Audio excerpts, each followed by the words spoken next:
Hey y'all, I'm Ada K.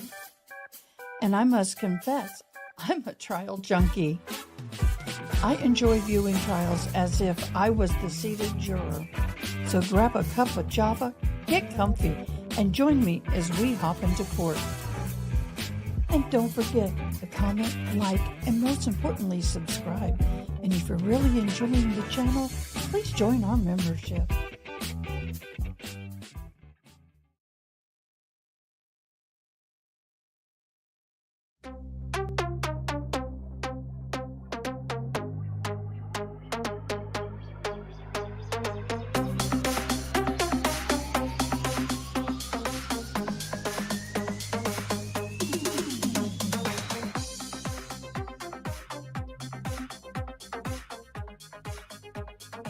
Good morning, everybody. I'm sorry, my hearing aid just gave a hard ding. I don't know why.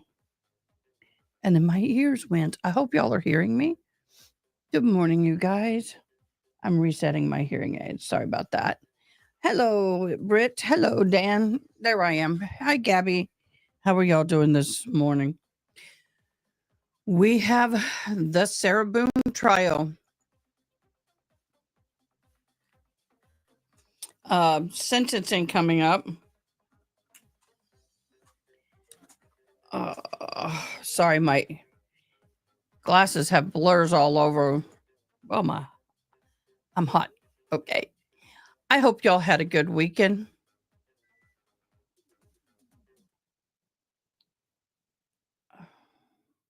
My hearing aids are going in and out. I guess I'm going to have to do old school. It's been a week, let me tell you. I don't know why my hearing aids are giving me hell, but they are. But always have backup. There we go. Nope, I can't hear myself with these either. Hold on, guys.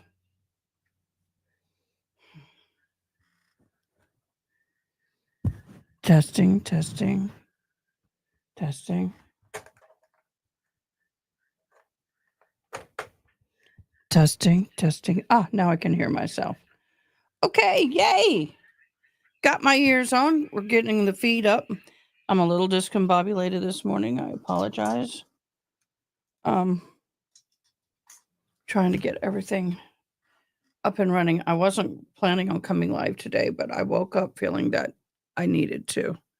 So we are here. I can't see any comments just yet because I'm trying to get the live feed. So bear with me just a minute. Let me get that live feed.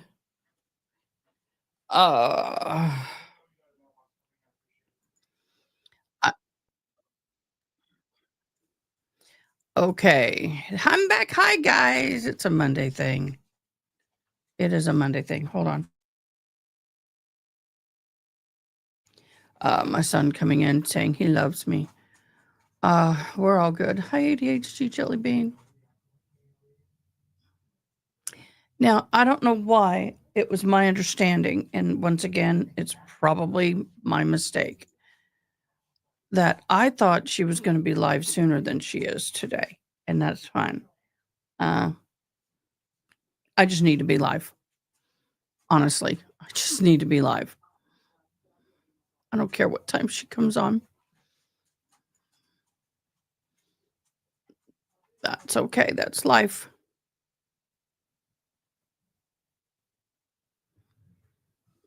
And then the heater is in the AC. Well, the heater unit's not working in our house. Luckily, it wasn't too cold last night. And luckily, I don't know where my iPad is. I have, oh my gosh, my hair. Y'all didn't tell me I looked like that. A heated mattress pad on my bed, so it's okay if it gets a little. As you can tell, I'm struggling. I'm not going to sugarcoat it. For those of you who weren't here, I think all of you were. My sister did pass. We are in the, her husband is in the process of making, I hate it when you get knots you didn't know you had. Um, my head is so tender today. It usually isn't. Um, hard to brush your hair when you have earbuds in, I'll tell you that. I'm just gonna put it back in a bun. Just we're just gonna let things flow at this point. What am I doing? Thank you, hon. Thank you. I'm not wearing black for Tracy because she doesn't want that. She wouldn't want that. I'm just grab the first thing I could get. Literally.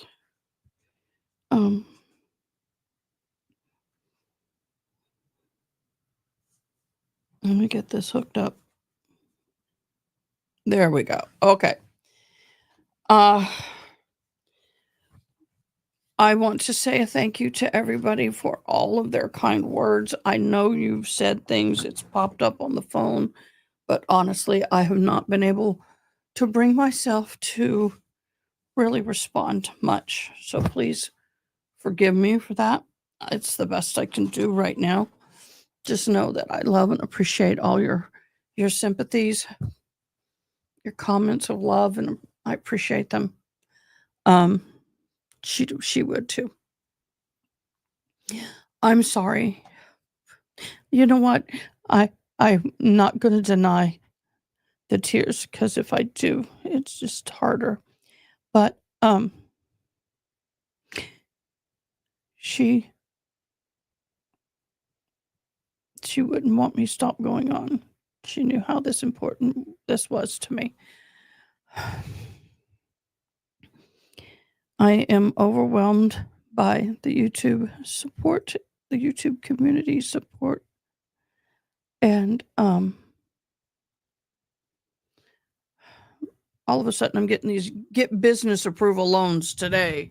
I'm like, I don't want loans today. I want my sister today, but that's another story. I literally just walked out of here. I didn't turn anything off. These are battery operated candles. I can't believe they were still going. Yeah, I just walked off, and yesterday I had a very long conversation with her daughter. And so it is what it is. It is what it is. Let me get some stuff up. I have been kind of disconnected for the last day and a half. So I don't know what's happening. If anybody would like to update me.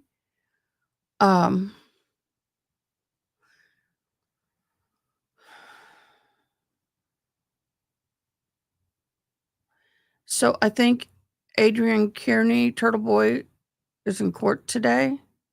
No, that's tomorrow. I wanted to talk about something, but I'm afraid if I do, it is it may set off a political storm that I don't want. Um, um,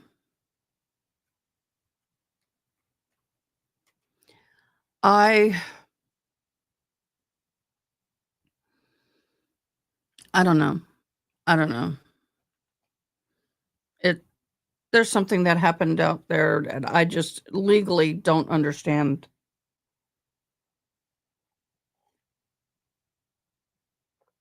Oh my gosh, all this coffee tastes so good.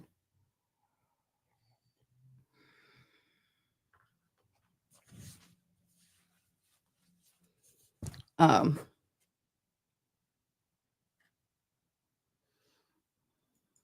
Let me do this.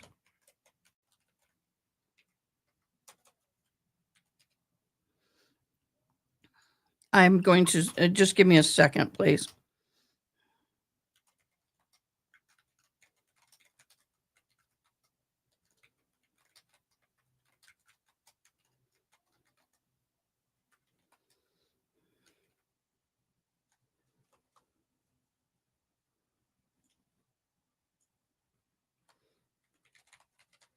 I'm writing a thank you real quick to, the people in our eggs who've been so kind to me. Mm.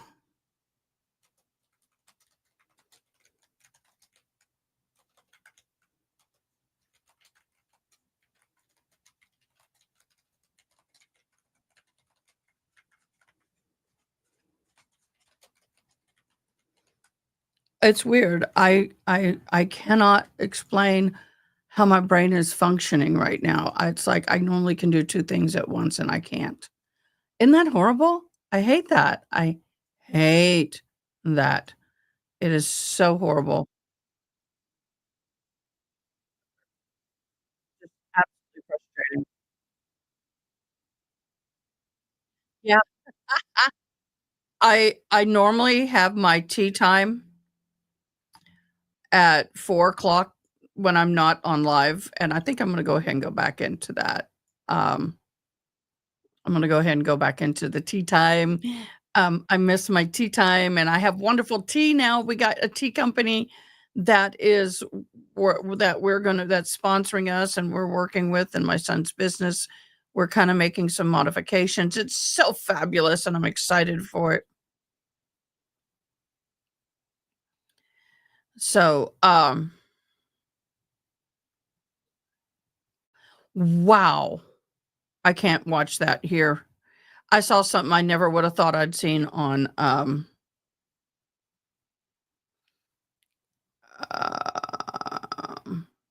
right now, RA's talking about somebody giving somebody a honey baked ham, and I'm all like, "Yeah, that was nice." I wanna give a shout out to, Cracker Barrel here in Kerrville, who so graciously blessed us with the family, 8 meals, so we did not have to cook or do anything during this difficult time. So we're very appreciative of that. Everybody, thank you so much for joining.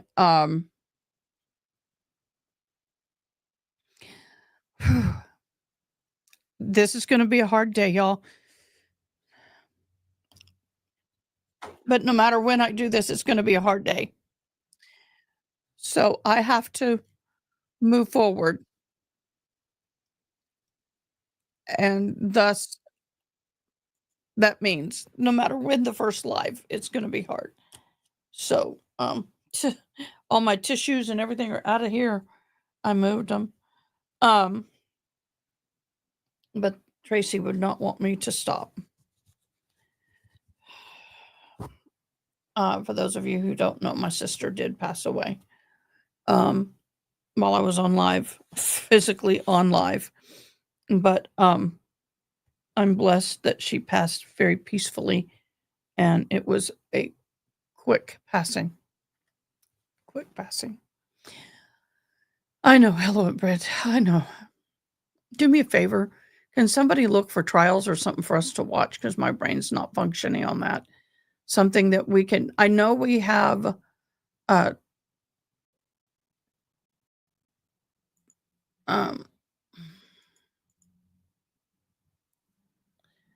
okay, I know that Adrian Kearney is gonna be back in court tomorrow, I believe. If I'm wrong, let me know.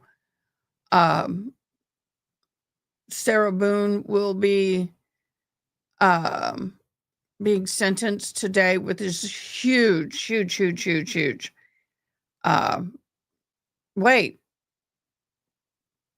today's the 2nd, right? I'm sorry, Adrian will be in court today, Turtle Boy, and, I don't know what time that is. Let me look, and then we have, um let me put Sarah Boone over here so I don't keep running over that. And then we have Turtle Boy in court today. Anybody wanna help me catch up on Turtle Boy? Um, what is going on with Turtle Boy? I know that he is still battling, his situation. I don't understand why, but, let's see. So I'm oh my gosh, that is so funny. Instead of how long to die in the cold, it's how long will she get in prison? Y'all. Okay, let's talk about this while we're looking for this.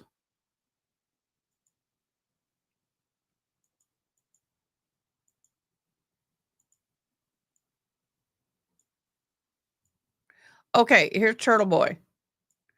I found his court. I'll put it on pause for a second. Hi, Dan. Dan, I love and appreciate you, but I can't do that today. My brain's just not able to function that way today. But keep it up. I love it. I'm an acronym game. I love it.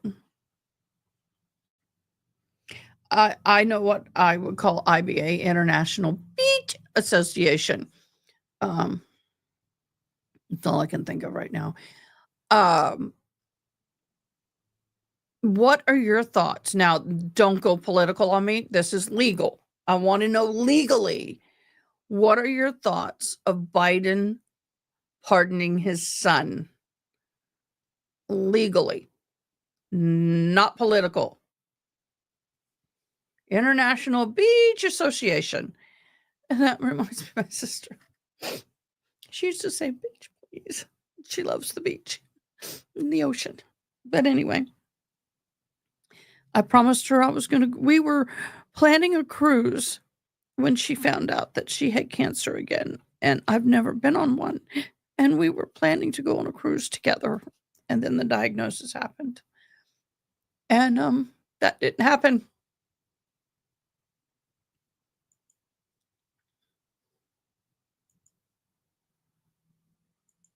It's okay. It's okay. I will get there. I will get on that cruise this year. So, I don't think it should be permitted to pardon family. I know people say that they can pardon themselves. Well, that's all fine and good, but him pardoning his son to me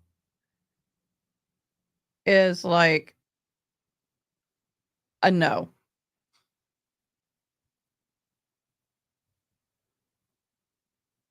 I don't think it's right.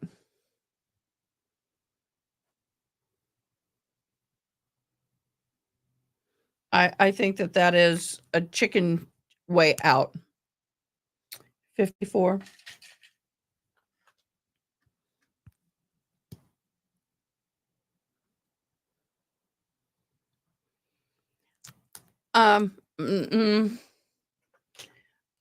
That's another question. Is that fair to be able to pardon oneself? I have less of a problem with pardoning yourself than I do with your child. I think that, but I don't think that should be the case either. I think that there should be a little more regulations on the pardoning of people while in office, legally. Once again, not politically. Well, Gabby, I'm not talking politically. I'm talking legally, morally, legally. Should that be permitted? Doesn't matter who's in office. Don't care who's in office. Should you have the right to legally pardon your immediate family? And that if you are going to pardon your immediate family, then there needs to be guidelines, like it can't be a felony or it can't be this, for like unaliving or any essays or any kind of thing like that. Now, I mean, misdemeanors are certain things that aren't a harm or threat to somebody else. It can't be domestic. It can't be any of that. I don't think a lot of that should be pardonable by them. Now, traffic ticket, yeah. Yeah, I think there should be regulations. I think there should be some guidelines in that, and to be able to walk up after someone's been found guilty, and that's a family member, and you just walk up and go, boink, it's done. Don't worry about it. I got you, son. Before I leave, I will pardon you. You will not serve any jail time. You will not have anything on your record. It will be expunged. I'm like, it's hard to expunge his record because everybody knows about it. But you know what I'm saying? It's like, seriously? Seriously.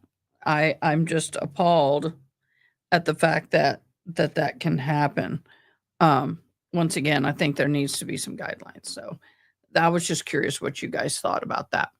So what I'm going to do, I'm queuing up the Adrian Kearney screen. He is up in trial right now, and I think that'll be a good thing for us to listen to because everybody knows him. Yeah, we regular people can't do that. I mean, even a sheriff can't pardon if a sheriff is in office and their child is found guilty, or even a DA. Maybe you work in a DA's office in that county or whatever, and your child has been found guilty. You cannot pardon them yourselves. So why should anybody be able to do that at any level? That's my humble opinion, and I'm sticking to it. I don't agree with it. It doesn't matter where you stand politically. I am speaking strictly legally, morally. Is that a good thing?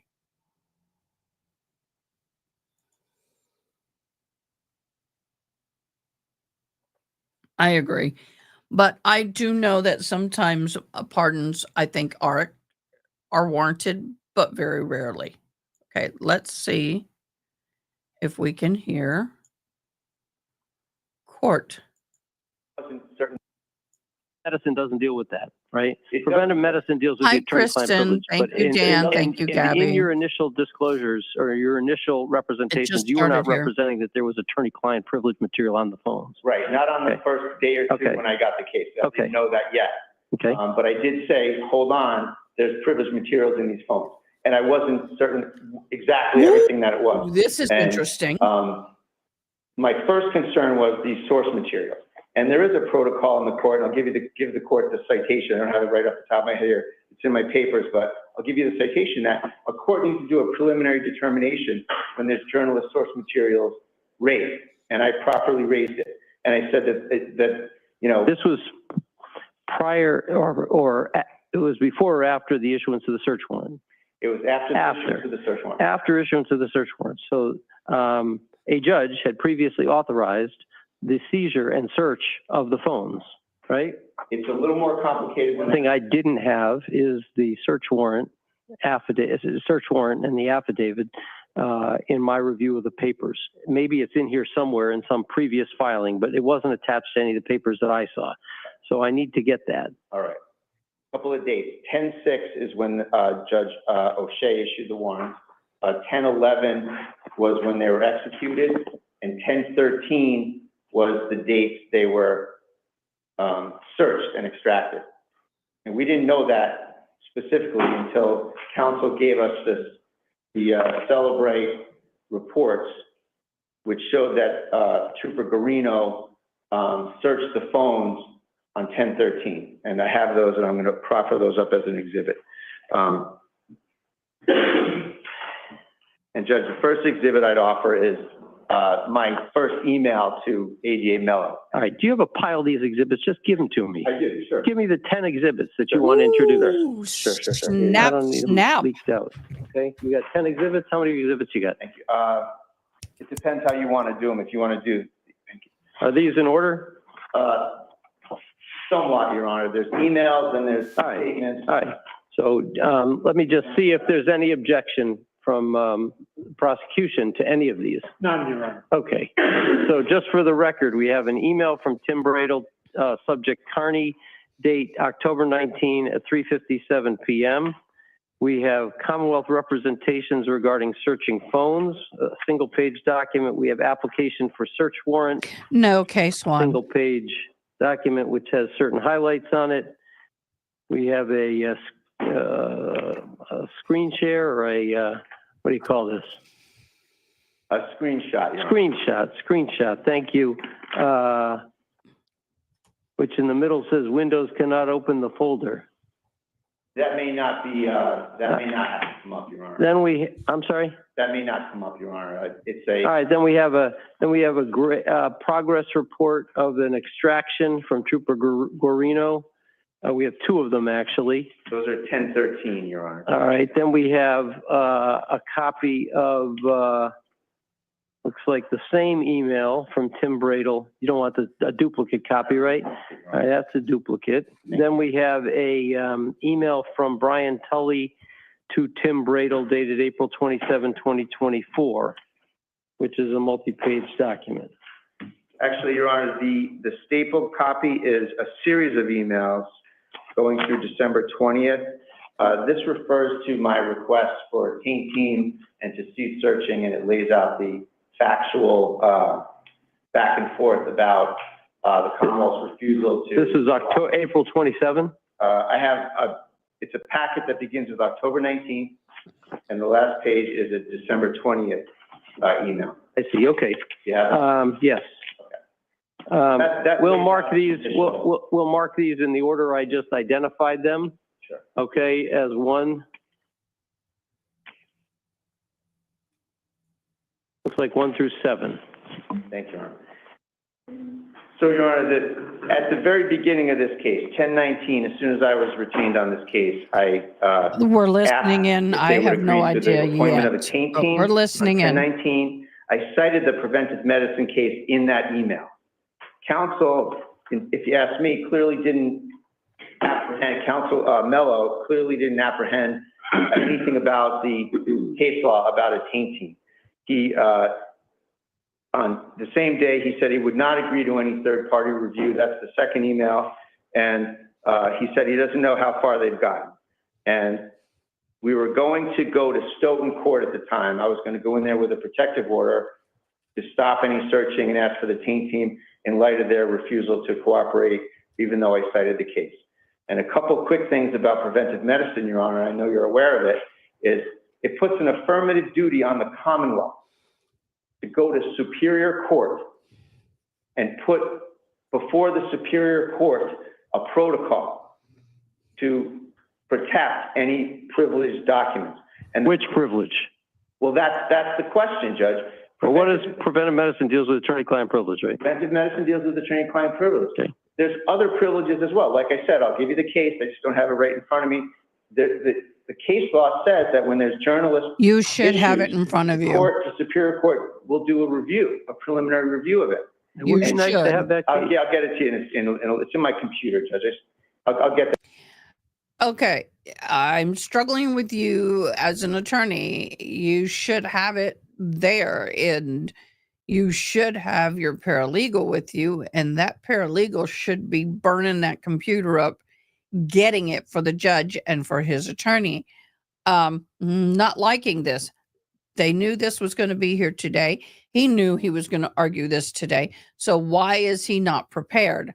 I don't like that. That to you, but just for purposes of my argument right now, I'll just say that was on the table as well. He's a journalist. He has all this sort All of that was known to the judge who issued the warrant authorizing the search of his records, right? Is it good? I don't know, Your Honor. I don't know. I suppose so. These things are, Thank you. it's the Onyx White language, Your Honor. The cell phone, The honest what? the Onyx White case. Oh, Onyx White. There's some language out of that applies here. And the language is that, a cell phone is, the file cabinet of everyone's entire life. And it's akin to, issuing a search warrant for an entire city as opposed to one residence. There needs to be I like issues. that. There needs to be a focus on the overbreadth of the warrants here, Judge. Well, that's a different motion. Well, I don't think it's a different motion. I think it's another privilege that I wanted to bring before the court. And What are your thoughts on the way this guy, this attorney is speaking? By the way, case one, the company that we partnered with has an amazing chai tea. Amazing chai tea. There's the website. Its tea is fabulous. Love it. Go get yourself some Molly tea. We are still going to do some fundraising for Tracy's services. I had somebody ask me, and Mary Kay, if you're listening, thank you so much. It will go towards her services and medical bills that are still going to have to be paid. Unfortunately, if anybody's family has ever suffered through cancer, you know the expenses. So back to this. I'm not liking this attorney. I'm not liking how he's speaking to the judge, and I'm not liking his ill preparedness, So in my humble that's opinion. what I was doing at the time, was saying, hold on a second, we need to deal with this paint team issue. And at some point, it was communicated. Mello to me- said no. At some point, Right. yes, he said no on the Okay. 19th. Okay, and then you filed a motion for protective order or something? I filed it in Stoughton District Court. Okay, and what happened on that? And then Attorney Mello came in and said, well, we're indicting the case anyway, so, and it wasn't heard in Stoughton Okay, District so you Court. renewed the protective order in the Superior Court post-indictment. So in Superior Court, Your On a Honor, live woman at that walking. point, you know, the chronology is important. She won't In get the November, Your DP. Honor, that's when LP, Attorney Mello I did hope an about light face and present- said, okay, we're going to stop searching. Okay? And Attorney Mello made all sorts of vague, contradictory statements about what the status of you the know phones the was. attorney? And those statements are in one of my. So there's no contest that was a, Attorney Mello is, I don't even know who his attorney is. I have not been following this. So is that his, okay.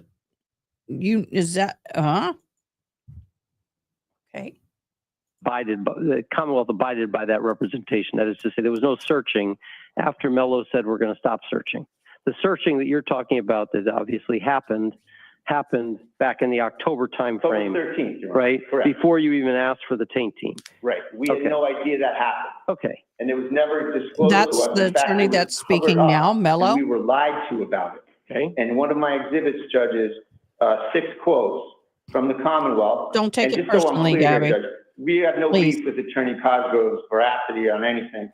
We're talking about, you know, he was brought into this thing later, and we're not saying that he participated in any cover-ups or misrepresentations. But the first 4 are all blatant lies. If you look at number 1, this is the document marked okay. Commonwealth representations regarding searching phones. Okay, good. That exhibit, Your Honor, indicates, number 1, at 11/28/23, Mr. Mello said, the state police and the investigators have not perused the material. It is in pristine form, located on the defendant's devices. That is a complete falsehood, and we know it's a falsehood because on 10. I'll go back. I'll go back and listen to the hearing and to take it in context. Okay. Sure. I'll look at Go it. right ahead. I'll look at it. All of these are all misrepresentations. Okay. So they've misled us as to the state of the evidence. And they not only had the search of 2 of my clients' phones. How are you prejudiced by that? How are we Because prejudiced? it's obviously there was Yeah. a search. The search happened. Yep. You're gonna get the contents of the search, right? The extraction. Where's the prejudice? The prejudice, Judge. So first of all, this is a suppression for unreasonable delay.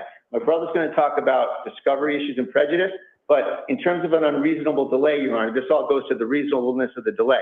But to answer your question, I know you always want to answer a judge's question when they ask you a question. And the answer is, the prejudice is that the whole reason the Commonwealth was doing this was to stop Mr. Carney's reporting. That's why they didn't want to give him back anything. They wanted to get in there. Remember at the time, the FBI was investigating these people. They were dying to know what was in Mr. Carney's phone about the FBI investigation of these people. Mr. Carney was eating their lunch in the media, exposing them for all sorts of untoward behavior in the Karen Reed case, and they wanted to stop his reporting. They took his phones under this never before generated theory of witness intimidation. They took all of his devices, they cleaned out his house of every computer, iPad device in there, and they kept it. And it was full of his. But you're looking for a sanction in a criminal case that would advantage your client, unrelated to what you are described as the prejudice. The prejudice is different. The inability to report. And if he was somehow hindered in his ability to report, I would have thought that you would have petitioned for the return of the phones. Why the phones are so important, I'm not sure I know. Is there an affidavit to that effect before me? We did petition for that, Your Honor. We asked for the phones. When was that? Where's the motion? Where will I find a motion for return of phones? We asked for the. Is there a motion for the return of the phones? Whoo! I'm sorry, I don't Turtle think Boy. we got that You're in far, Your trouble. Honor, because we were Is there, under the, okay, so now the next question, is there an affidavit describing the prejudice that you describe? Judge, the prejudice is that a journalist has had the tools of his trade taken from him, and every single day he cannot access the tools of his trade. That's the prejudice. If somebody takes my phone, I go to the Apple store the next day, buy a new phone, Oh, and I'm up and that's running. not having it. I'm right? sorry, There's no Turtle problem Boy. with that. No, he couldn't do that, Your So Honor. that's why I'm asking for an affidavit, okay? And I don't have an affidavit from you, right? Judge, you know, we have Judge is eating his provided lunch. so much to the Commonwealth, asking for the phones back. We were under the impression they were not searched yet. You know, you got to remember that we were under the impression they were not searched yet. So we wanted either a mirror image of the devices or the devices back, because that's what the Commonwealth does in these cases, is they have the ability to give the phones back. There's no issue with the fact that the Commonwealth can take a mirror image of a device This and is then return the horrible device. for him. In the series of emails, Attorney Mello said, no, we're not returning the devices. We're not giving anything back. And Judge, and also in terms of the items in the phone, Judge, it's not just the journalistic tools of the trade. It's that we needed to use the phones to defend Mr. Carney against these allegations. They're looking for evidence of these supposed instances of witness intimidation. We need to look at them and push back and look at the phones to defend Mr. Carney. I mean, it's not just the journalism issue. It's that this is evidence that we still, to this day, 11 and a half months later, we still don't have. We still don't have it. So this motion that I'm before the court on is focused on unreasonable delay. All right. Not prejudice, unreasonable delay. And so, but there is prejudice, and I think I answered you that we can't defend Mr. Carney. He can't do his job. And these people are the targets of Mr. Carney's. This goes to the conflict of interest that's been throughout this case all along, Your Honor, is that these are the very investigators that are supposed victims in these 16 indictments in the 23 case. And yet they're still the investigators on the case. And they're targets of Mr. Carney's reporting. Mr. Carney's reporting is in his devices, and they go steal his devices. This thing stinks, Your Honor. So Mello delays the first month into late November of a year ago, Your Honor, saying no. So let me just focus you on the law for a second, okay? As you know, the Commonwealth submitted an opposition that describes at length that the cases that you recite and rely on are not cases where a warrant was authorized for the seizure of the device and search of the device. And here we have that situation. Are you referring me to any cases that deal with the timeliness of a search when authorized by a prior warrant? I anticipated you would be concerned about that issue, Your Honor. Here's my answer. There are no cases, no appellate cases in Massachusetts. I couldn't find a case across the country where a investigative team had a warrant and then sat on it, didn't disclose anything to the defense for over a year, and was suppressed for unreasonable delay. There's no case where an investigative team did that. I think that's probably a good thing.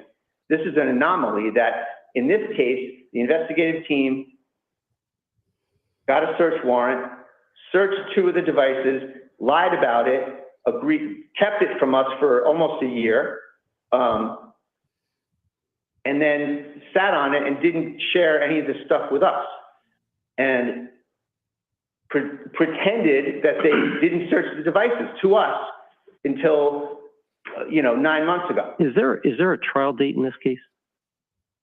No, Your Honor. No. Okay. Usually delayed disclosure is assessed against the prejudice to one party or another. And here we don't even have a trial date yet. So obviously this stuff is going to be disclosed ASAP, right? Whatever was imaged and extracted from the phones in October It should have already been disclosed. Don't say, "Oh, this is going to be it's going to be enclosed to ASAP." They're going to get the information ASAP. Obviously, ASAP was months ago, so ASAP to me doesn't apply. I'm wondering if there shouldn't be a sanction on that. I don't think they're playing fair.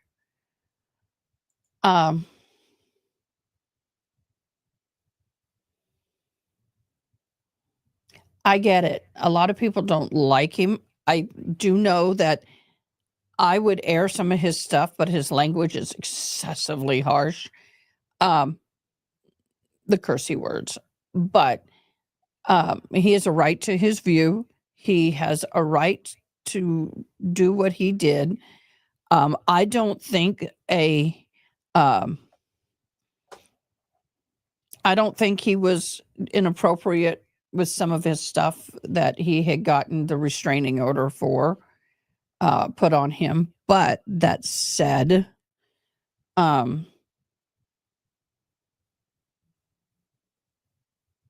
you just know how you talk in mass. Yeah. But I think that Canton is overreaching with a lot of this. He may be. Once again, I'm not going to say personally what I feel, good, bad, or indifferent, but thank you so much. Thank you so much. But at the same time, doesn't matter whether I like you or not, you have rights. And I feel that Canton has overstepped some of his rights. But that's all I know. Is going to be disclosed ASAP. I don't know a lot. And my And brain is not we're going to functioning. talk about a schedule for that. Thank you, Gabby. So And much. Appreciate it. It will go to Tracy's obviously, funeral if fund. there's going to be a search Sorry, it'll go to Tracy's funeral fund. Thank you so much. of the other devices, there's going to need to be a taint team at least to evaluate your argument that there is attorney-client privilege material on the phone, on the devices, right? That's going to have to be resolved, and that's going to have to be done on an expedited basis, okay? But I am hard-pressed to understand the basis for your suppression motion. Judge, let me talk about the unreasonable delay. It's cited in my brother's memorandum, and it's the bedrock principle is that reasonableness is the touchstone of every search. Reasonableness. Unreasonable delay, the case law talks about, all the cases talk about when a phone is seized without a warrant, but the delay in getting the warrant. And that delay is never, there's some outlier cases where it's a few months that they allow it. But most of the case law, and it's all cited in my brief, is that it's 2 weeks, 3 weeks, a month. That's it to get the warrant and get the search. Right, without a judicial approval for grabbing something that belongs to somebody else, seizing it, right, and hanging on to it for investigative purposes, you need a judge to say that's okay. And essentially, that's what happened here, right? A judge said it's okay to seize these devices from Mr. Carney. Yes. And then, but where reasonableness is the touchstone of every search, reasonableness still applies. And reasonableness doesn't allow the Commonwealth, in this case or any other case, to sit on evidence and deprive us of evidence for over a year. How much they searched it, they've obfuscated it all over the place. At the time, we were under the impression nothing was searched. And then Attorney Federal's letter of 1017, Your Honor, that you referred to, that's around the time when we first realized, not from the Commonwealth, from a whistleblower from the Stoughton court who supplied us with an extraction dated 1013. That's how we learned that the devices were searched. Up until that point, even Mr. Cosgrove was in the dark about that these were searched. Mello lied about it. He knew about it 100% because he authorized, according to Tully's testimony, he authorized the extraction to go to the Stoughton court back in October of 23. So there's no question that Mello knew about this. still didn't disclose it and misrepresented to the court that these phones were not searched. So we All right. were misled as to the fact that they were searched. All right, If I we think knew I they were searched- understand your argument. I should hear from Mr. Cosgrove on the issue of motion to suppress, and then I'll hear on the 1417 motion. My last point, Judge, if I may, is that reasonableness doesn't go away. And the fact that they got a warrant and then did nothing for a year, that has to implicate reasonableness, Your Honor. And if you use the warrantless cases as a yardstick, this amount of time, Your Honor, is insanely beyond the pale and was done for an ulterior motive of violating Mr. Carney's civil rights and depriving him of the ability to start defending himself. Thank you, Your Honor. Okay. Attorney Cosgrove?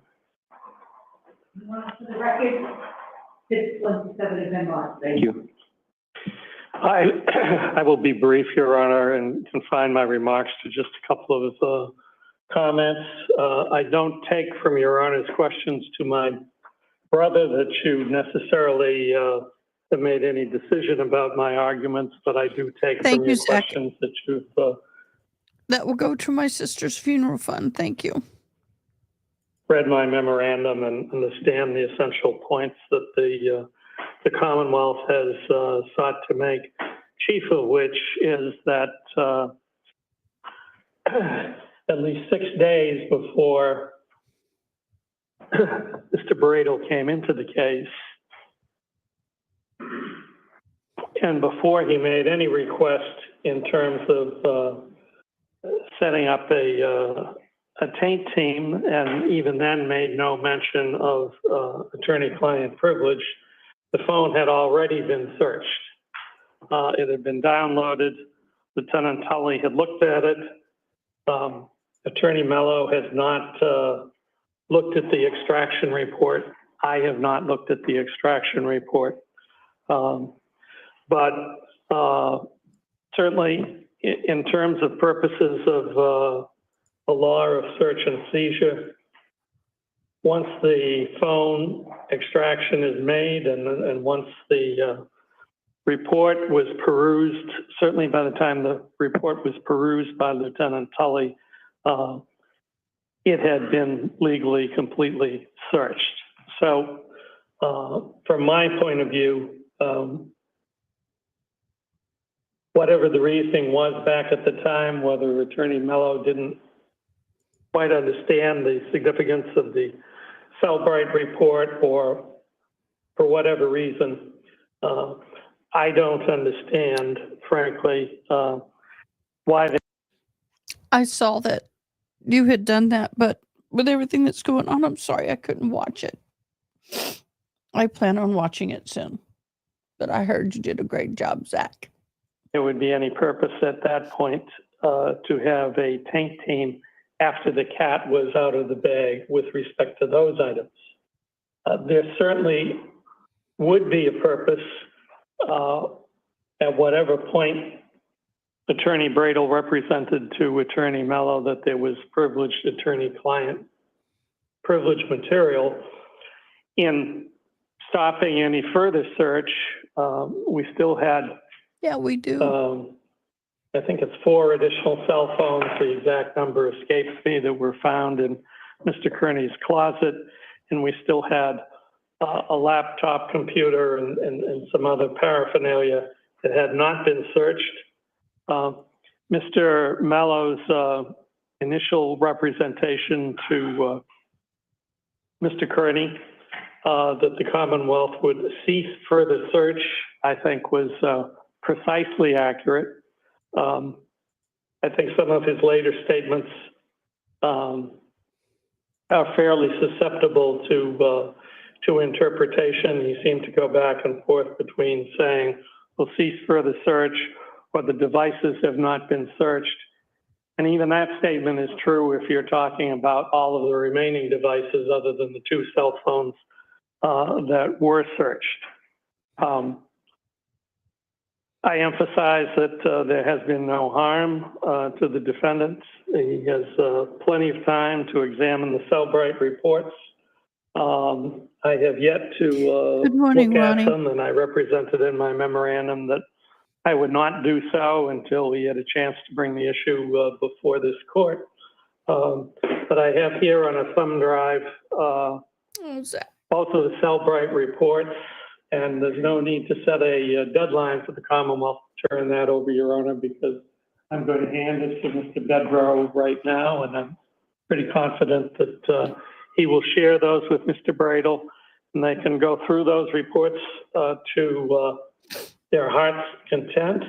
And if there's any privileged material, whether it's a reporter privilege or attorney-client privilege, although, as noted, Lieutenant Tully did not find any, that they want to raise an issue about, they have available to them the usual remedy, which they can back up based on the Cellbrite reports. They can bring it to the attention of the court, and they can move to suppress it as is normally done. And the search of those phones, at least, cannot be said to be subject to undue delay. The only undue delay, it seems to me, and the only prejudice is that after telling Mr. Bradel we would not proceed with the exception of responding to the request of the clerk of Stoughton District Court and turning over a couple of pages of the Cellbrite report that were pertinent to her inquiry. The Commonwealth has made no use of that evidence. Certainly, it would have been helpful to us in a grand jury presentation to have had the contents of that report to present to the grand jury, but no specifics with respect to that report were essentially provided. How long do you say the Commonwealth has to execute a search warrant or to conduct a search on a digital device once a warrant for the seizure and search of that device has been issued? So it's the search warrant was executed on the October 11, something like that, and that authorized the seizure of many devices, 2 of which were searched, many were not. How long does the Commonwealth have to search those other devices or to seek to search those other devices? Well, there's a couple of aspects to Your Honor's question, and please remind me if I forget to address one of them. One thing I should point out is that there were multiple warrants. I'm so trying not to go butter. Basically covered the cell phones. 2 of those, Your Honor, were the ones that were searched immediately. So there's no timeliness issue with respect to those. The rest of them have not been. The delay has largely been because of 2 factors. One, because we acceded to Mr. Kearney's request that we set up a taint team. And then there has been, I think, a delay in setting up the taint team, and I say this in explanation, not necessarily an excuse, because it is the Commonwealth's responsibility, and that has further delayed matters. When Mr. Bradel brought the matter to Judge Calladane's attention back in I think it was July, but it was, I believe, our second appearance before Judge Callahan in the context of complaining of a discovery violation. Judge Callahan set a date for the Commonwealth to file a proposal, and I filed a proposal.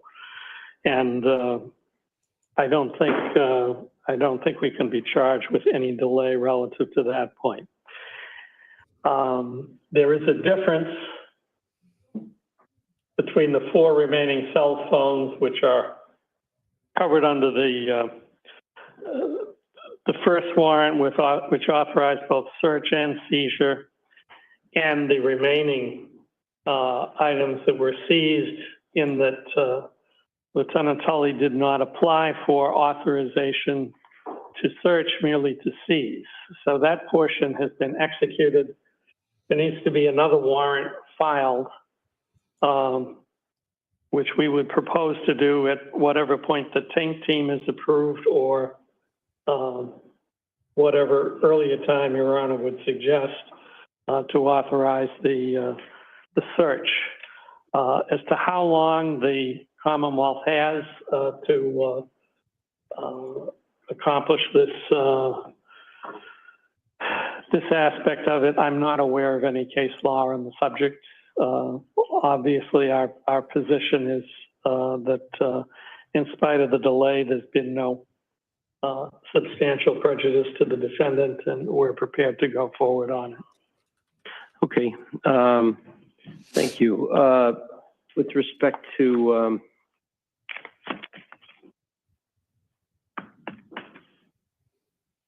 the motion under Rule 14 and 17. Judge, before we leave it, may I just respond just briefly to my brother's comments? 2 minutes. Thank you very much, Your Honor.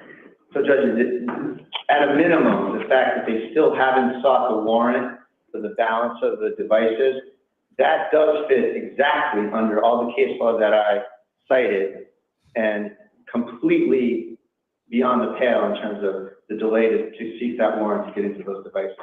That there should be no question whatsoever that those are suppressed as a matter of law, where they didn't seek a warrant to get into those devices and were over the. Do you have a case to that effect where the warrant is authorized for the seizure of the devices, but a second warrant is envisioned for the search of the devices, and that is delayed? Do you have a case to that effect? I argue by analogy all the cases. But by analogy is different. The analogy is to cases where there was never a warrant for the seizure of the device, and therefore the person is deprived of the use of that item without the any kind of a court determining that that's what should happen. But I would argue it's the same thing, Judge. all right, I understand the argument if it's only by analogy. Okay. And the 12-month time period, if you look at the judges, is extremely well past all the case law on it. And the last thing I want to tell the court judges that I found the citation on the journalist privilege. I'm just emailing Madam Clerk with a CC to counsel. What is it? It's the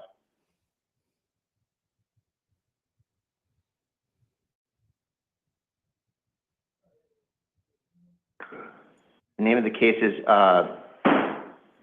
Petition for Promulgation of Rules Regarding the Protection of Confidential News Sources and Other Unpublished Information.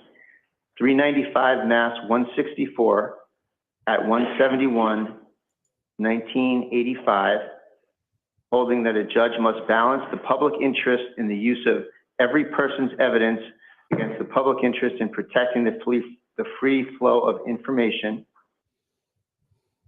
and indicates that before ordering a reporter to divulge source and information gathered, a judge must first, quote, consider the effect of compelled disclosure on values underlying the First Amendment and Article 16. So that's what I would cite in support of the idea that it's not just preventive medicine. There are all sorts of protections in the law. Journalist material, there's likely husband-wife, disqualified. Okay. All right, I understand. All kinds of material in it. Okay, thank you. If I may, Your Honor, just on that last point, all right. and I don't mean to try Your Honor's patience. I would just say the whole line of cases protecting documents, physical documents, when the Commonwealth is contemplating, say, a search of an attorney's office or has reason to believe that there's going to be attorney-client privilege implicated. And that's where the taint team idea comes in. It's not a novel thing with respect to searches of electronic devices. Oh, Dawn. Preventative I would medicine like to is see the some case snow. that applies that to electronic devices Good morning, in Dawn. Massachusetts. But normally when the Hello. police go in to search a home, there may be all kinds of theoretically privileged material, doctor-patients, you could go through the whole list. But normally what happens is the police go through that material in search of whatever they're in search of, and that when we come around to the court, if the defendant has a privilege that he feels would bar the introduction of that material, he brings it to the attention of the court. But there's no procedure that I'm aware of where you screen for every conceivable privilege in the world. Okay. With respect to the Rule 14, Rule 17, Mr. Bedero? Thank you, Your Honor. Your Honor, we recognize that this is an uncommon task to ask to seek to review the email of the elected district attorney. But this is an uncommon situation, and it's a situation that the district attorney himself created entirely. And it was created by an email that he sent, or a communication that he sent to the district court chief justice and others about a potential leak of information from the Stoughton District Court. On his private email. Okay. There is also evidence. Let's assume it was his office email. The analysis wouldn't be any different, right? The analysis wouldn't be any different, Okay. But we would have no reason to suspect that this was occurring. And in the context of seeking a Rule 17 subpoena and what is considered phishing and not, it is not an everyday situation where somebody just starts demanding the email of the district attorney because maybe he did something. What I'm suggesting to the court is, on that one example, on his private email, which we believe could lead to the inference that that is designed to subvert public records laws, that he sent that, and most importantly, that email directly talks about Mr. Carney in the context of alleged witness intimidation, communications from witnesses who are going to testify against him, and an email which also included text messages from Jennifer McCabe, who is a key witness against Mr. Carney. Additionally, since this motion has been filed, we even learned just last week from the Karen Reed hearing that Mr. Morrissey uses his cell phone to communicate directly with witnesses in the case against Mr. Carney, and those materials are going to be provided to Ms. Reed's attorneys. But we also learned that as it relates to Mr. Morrissey's use of his cell phone, that he set his phone, his iPhone, and our subpoena would be to Apple, he set his iPhone to a setting to auto-delete all of his messages every 30 days, which I would suggest to this court is further evidence, possibly, of an intent to deprive what ought to be discoverable, whether it be in Rule 14, which we'll get to, or in getting access to relevant communications from his private server. When you factor in together, and this is an important backdrop before I get into the factors. Do you think his server maintains the content of his communications that he auto-deletes? I'm sorry? You think his server maintains copies of the content of his communications that he auto-deletes? I believe that Apple has the ability, absolutely, to maintain deleted messages. Do I have an affidavit or anything else from you to that effect? No, you don't, Your Honor, but I would. Do I have any factual submission that we'll find anything in the content of an Apple subpoena that we couldn't otherwise get from Mr. Morrissey? Well, I'm going to get to that when I get to the Rule 14, certainly as an alternative argument. But to answer Your Honor's first question, every day in this court and across the country, when you hear about so-called Celebrite extraction reports, deleted messages, of course, appear. They do remain on an Apple server. Just because the user may delete them from their device, I would suggest to the court and anyone else that those messages we've all seen can be pulled back and just don't simply delete. YouTube is. You want me to take judicial notice of that?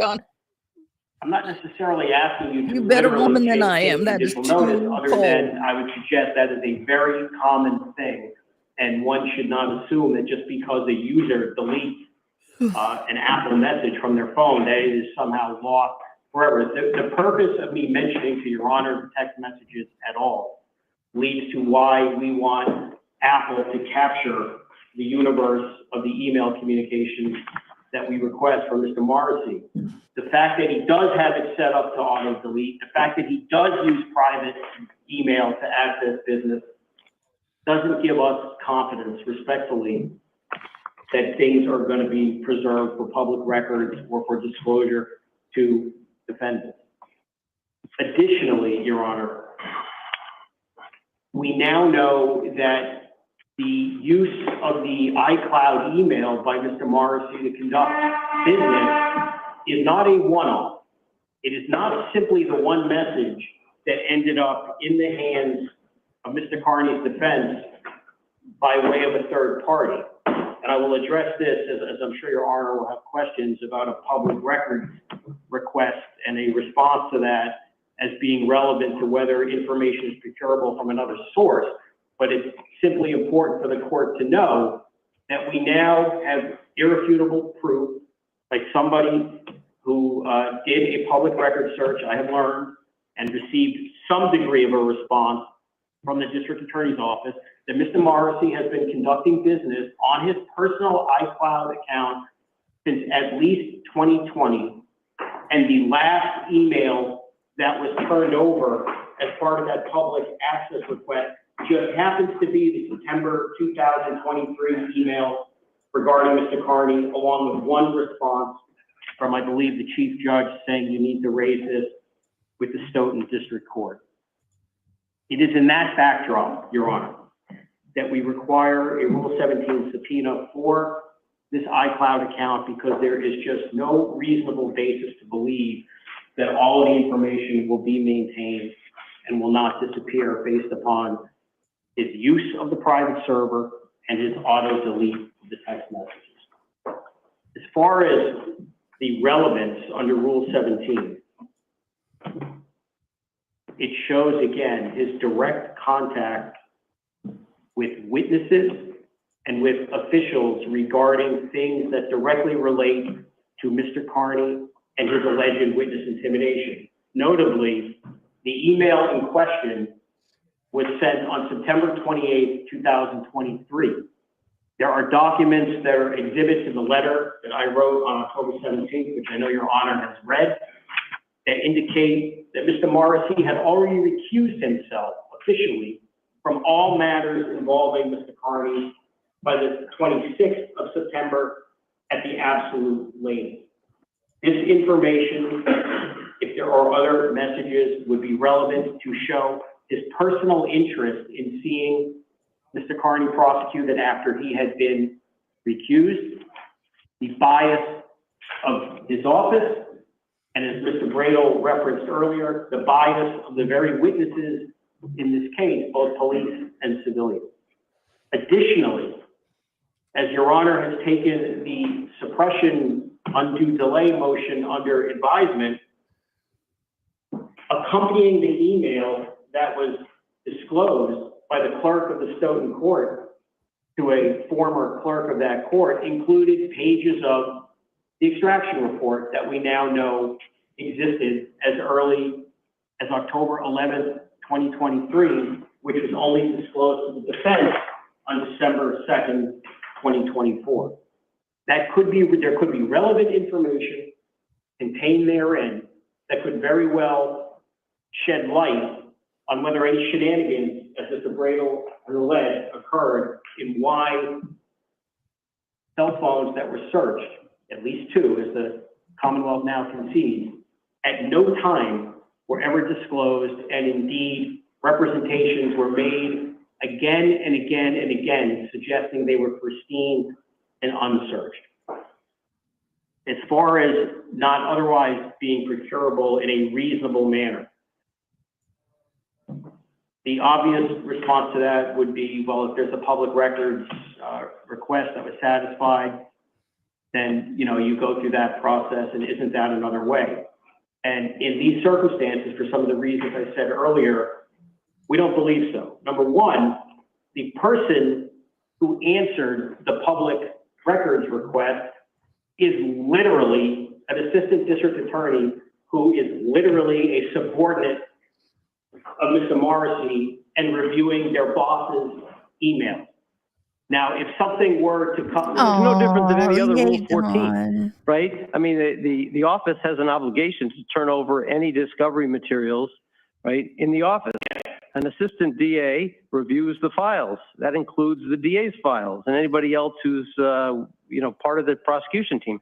It happens day in and day out, day in and day out. It does, but Your Honor, respectfully, what does not happen day in and day out is the elected official, district attorney who has been recused from a case is talking about the very case, talking to the witnesses, talking to the detectives. That is absolutely not normal.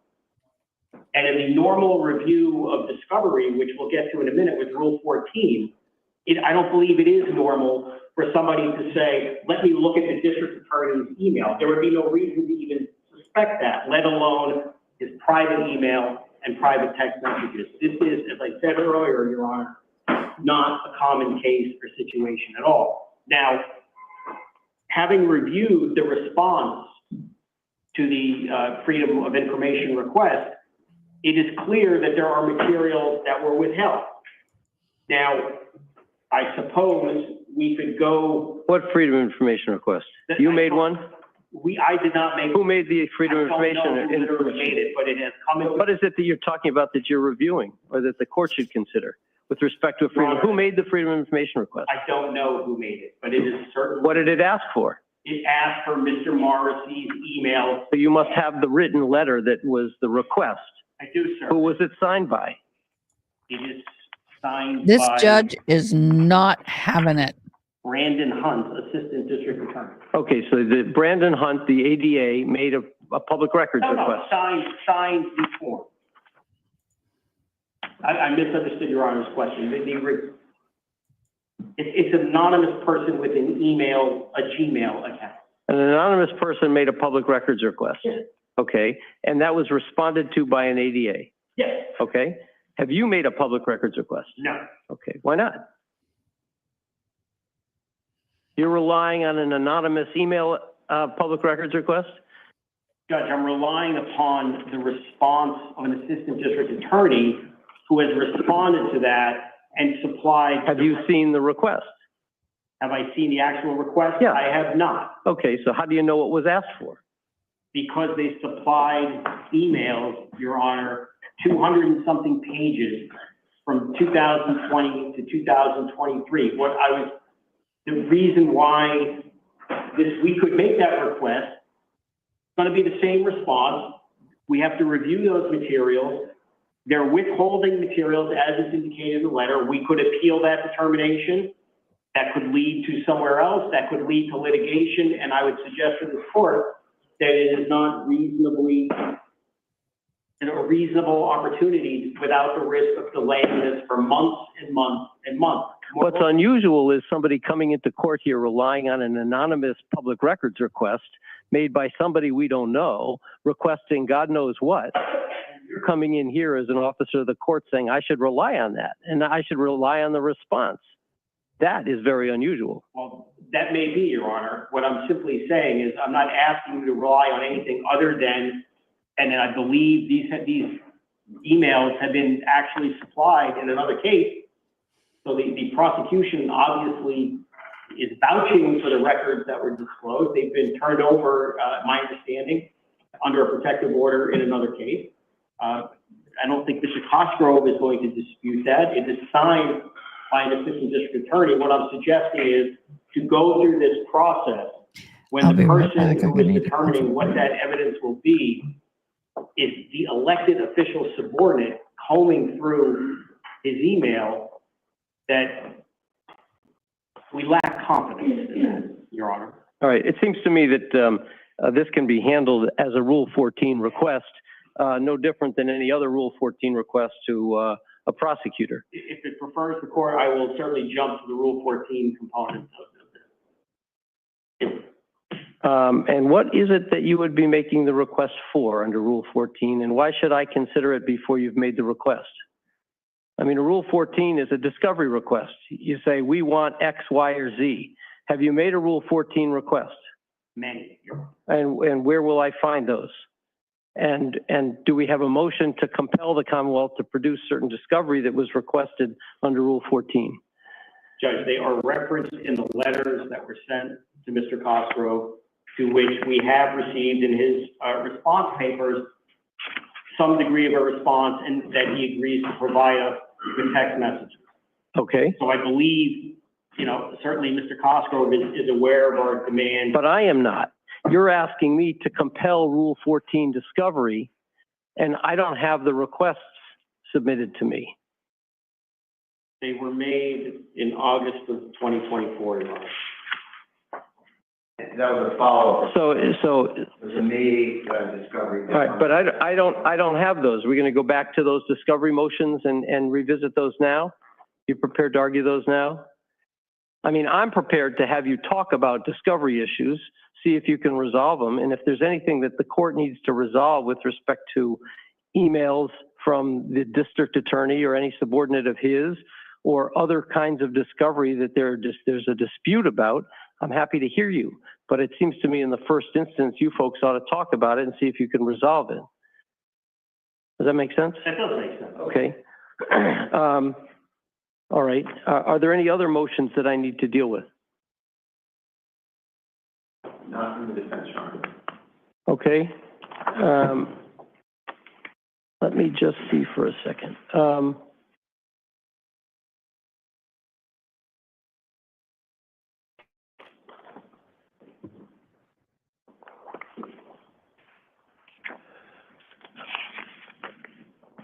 What is the status of the request for the taint team and how that would proceed with respect to the other devices if the motion to suppress is denied? Your Honor, counsel filed the revised taint team proposal the last couple of days. We haven't had a chance to go over it or address it.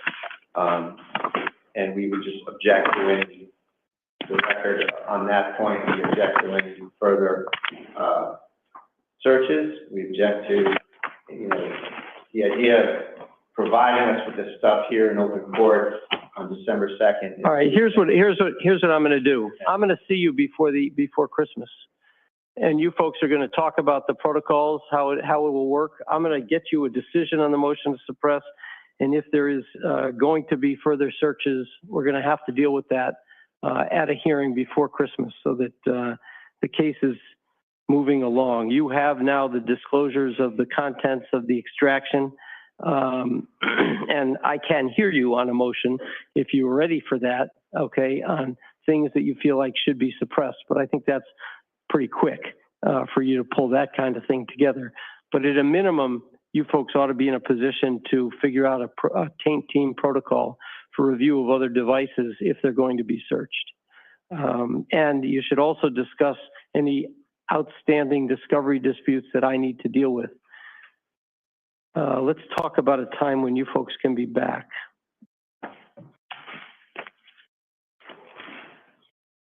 I'm happy to do that, Your Honor. There is another motion that I filed that I'd like to be heard on. Sure, sidebar. sure.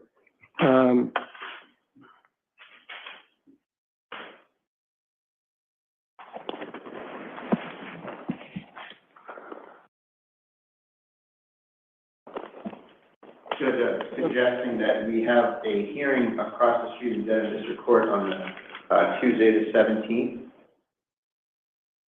What time is that? That's a 2 o'clock hearing. Judge, I'm here in this building at 9 o'clock for a motion to suppress with Judge Pinoni. Could we maybe suggest, I'm trying to do my best. I have court every single day up until Christmas, until I leave for Christmas holiday. But perhaps if I suggest December 17th, we're all sort of in the neighborhood, maybe an 11 o'clock call here. That be all right? How about 3:30? That's fine. That's fine with me.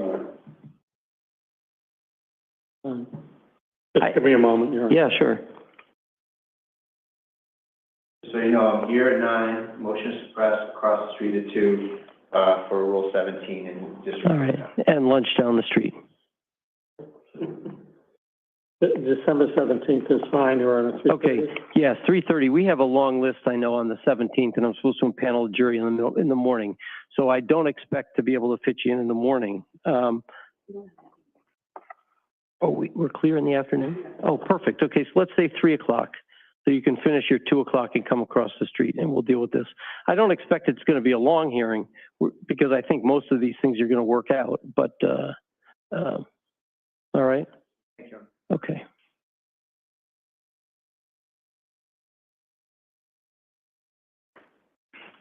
Okay, there's another matter that you wanted to address at the sidebar. Attorney Yes, Cosgrove? and again, if I could just have a moment. Sure.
Testing. Yay. I'm good. So is this over?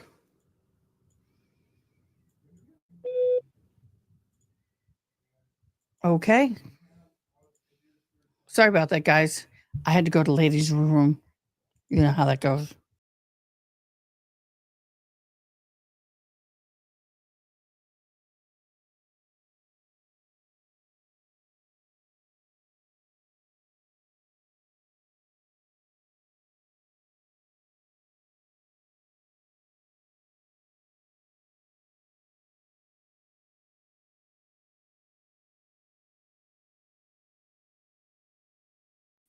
There I am.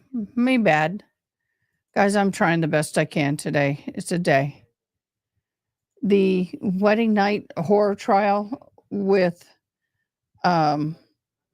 Jamie Komowarski.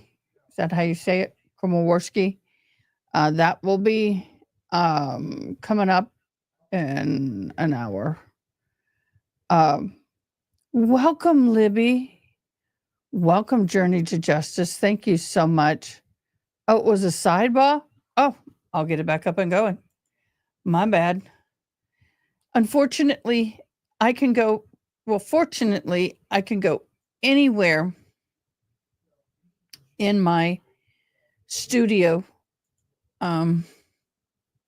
or in the offices with my hearing aids, but the restroom.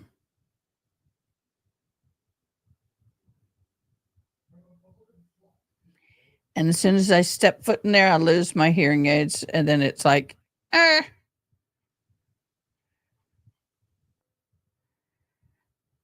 I am so tired of all of the cyber.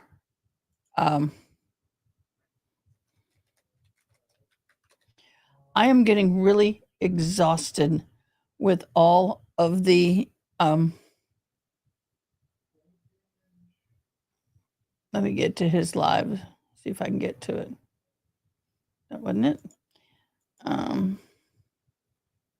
But certain areas, I just lose my hearing.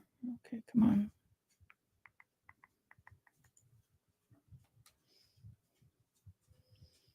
Turn away hearing live.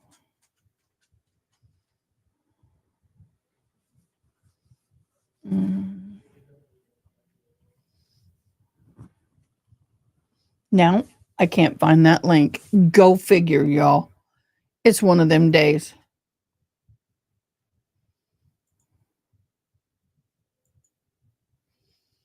My phone is blowing up. Yeah, we are.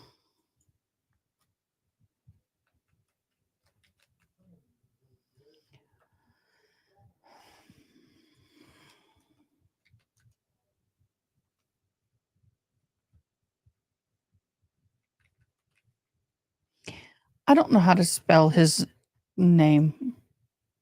I'm really bad at it, but I found it. Okay. But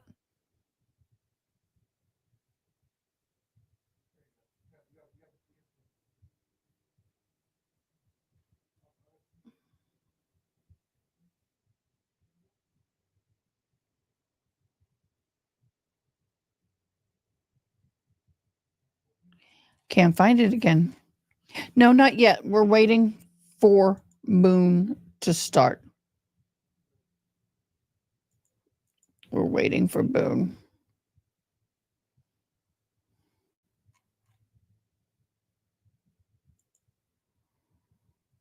So we're waiting for that. But we were in trial with Turtle Boy, and I don't know why I can't find it anymore. Oh, duh. I'm so, forgive me, guys. Forgive me.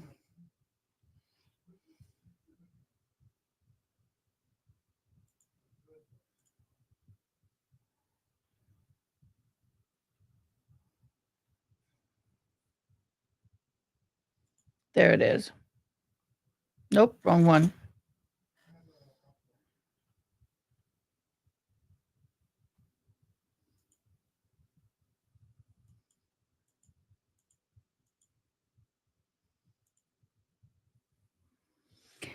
How many texts are y'all getting every day?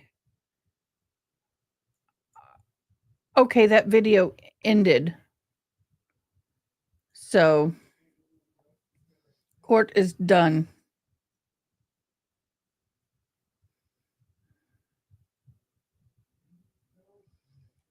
with him. Okay. We'll close that. I am looking, I think there was I saw an interview. I think.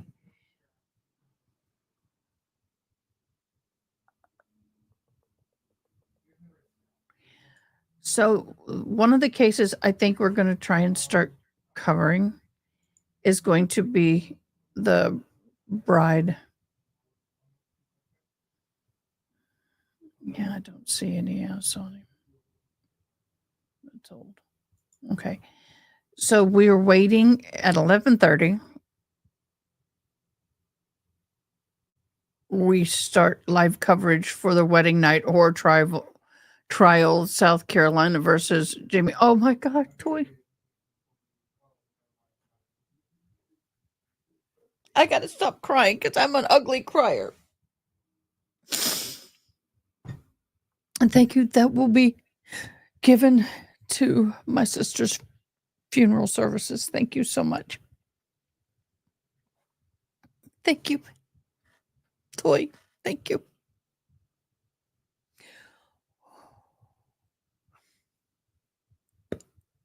Okay, try not to cry. Try not to cry. Try not to cry. Try not to cry. Isn't that horrible? Try not to cry. Thank you so much, honey. I appreciate it. Her husband will appreciate it. The services will be on the 17th.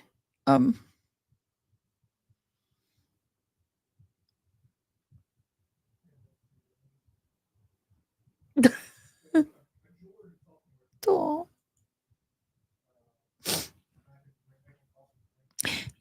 I have my family, my children, wanting me to take down the live on Saturday. For those of you who don't know, I was live Saturday.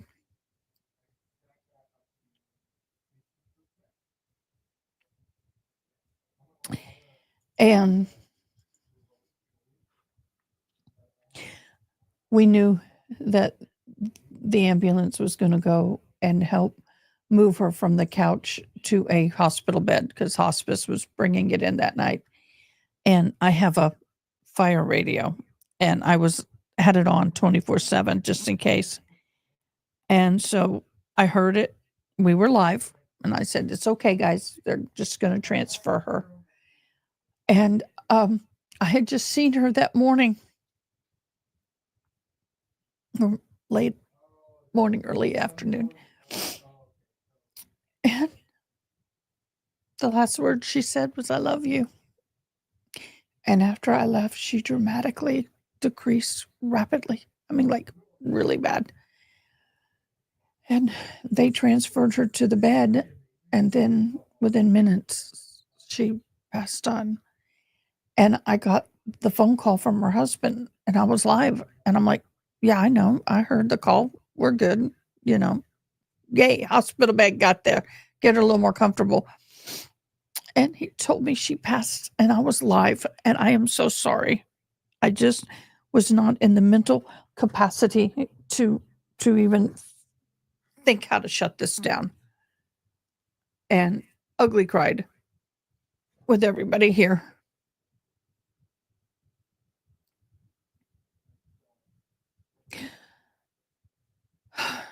But I have to have the strength to go back and do the editing. Yeah. That's okay, Gabby. Keep using them. Oh, I was glad I was with you guys, though, because I wouldn't want to be alone. So anyway, I spent several hours on the phone with her daughter yesterday. Sweetheart. She lives way north near Canada in the United States. And so she's going to be coming down here. So I just want to thank everybody for their love and support.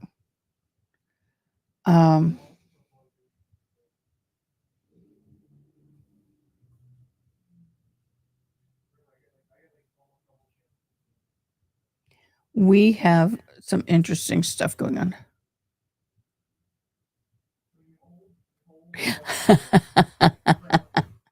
Yeah, I went ahead and got the bot. I don't know how to work with it yet. I was going to learn all that when this all happened. But my goal with the bot is to find out how, when y'all type a word, something happens. And I'm looking for that.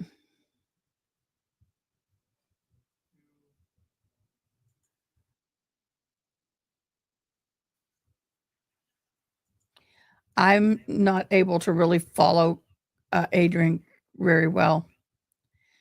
The young Rico try YSL. I don't know why I keep saying it young. Fightbot? Is that what that is?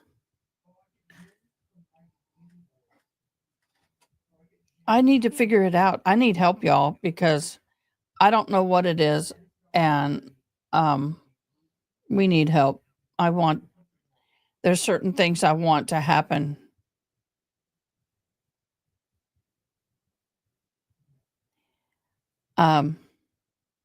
But I want y'all to be able. Fightbot, yeah, that's what Runkle calls it. I haven't notified them yet of my sister's passing. Fibor. We have a verdict watch.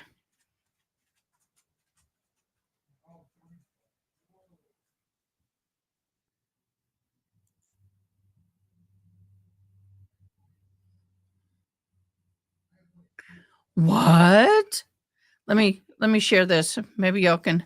My brain is not engaged yet. Okay.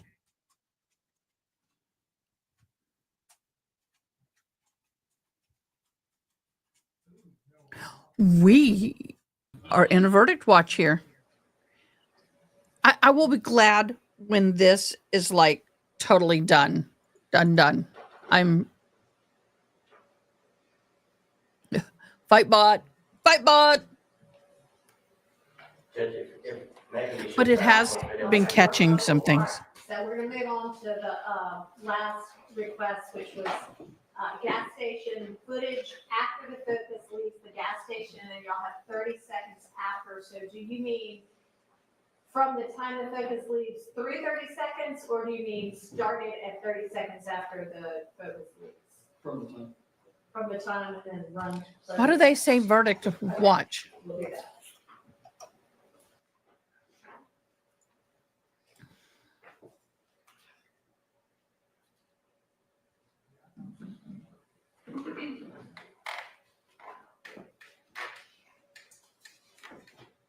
I was just trying to figure it out. Y'all let me know. Yes, Your Honor, we're now publishing State Exhibit 116. B. Short celebratory of life on one of my lives. And we're going to start at 2 minutes and 7 seconds. Anybody been following into this? the video. Thank you. Do the cat hiss? I need to get that sound bite. The cat hissing.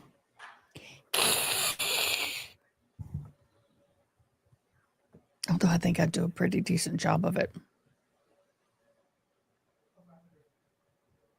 I guess they're looking at these people over here. But anyway, I'll keep looking.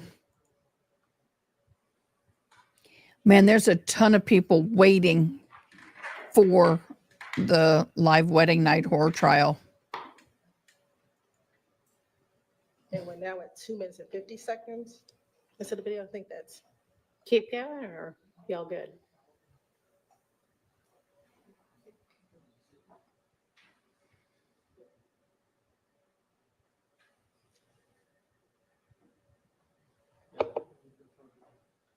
We're good. All right, We're going to end it at 3:12. thanks. Hey, do y'all remember this here is All right. we're Go supposedly back to- it says verdict yeah, watch. that they reverse showing. So I don't know. Let me mute this and we'll just keep an eye on it.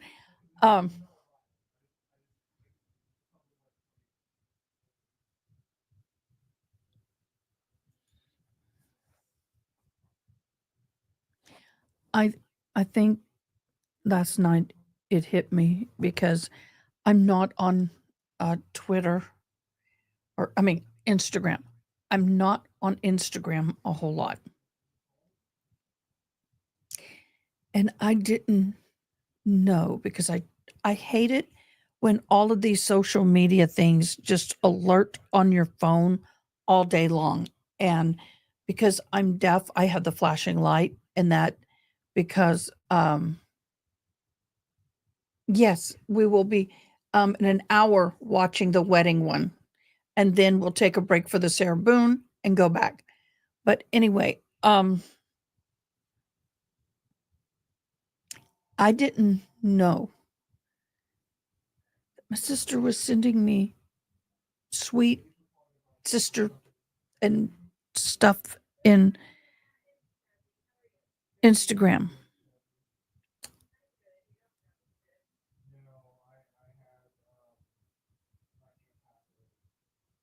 So anyway, every day I'm going to read one because it's been a couple months worth there.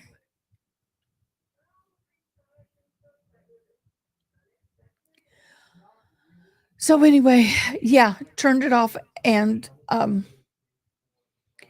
think what are they doing? Let me read the description. Williams believed the leader pled guilty, nolo multiple charges. However, Sean still will.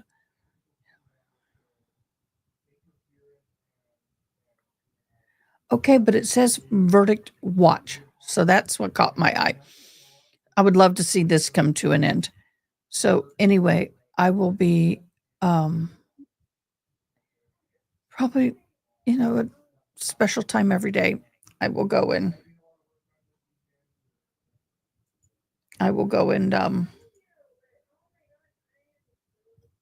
read one just to have something ever.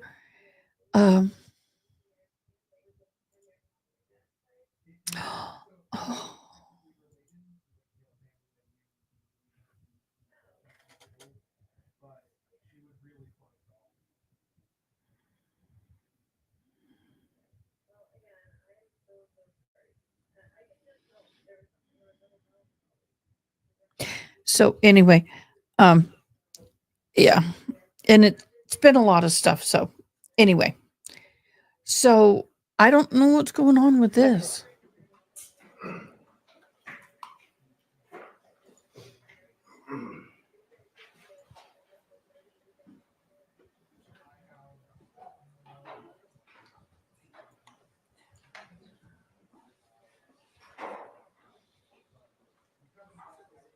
So that's in, we're doing that. We have the wedding coming up at 11:30.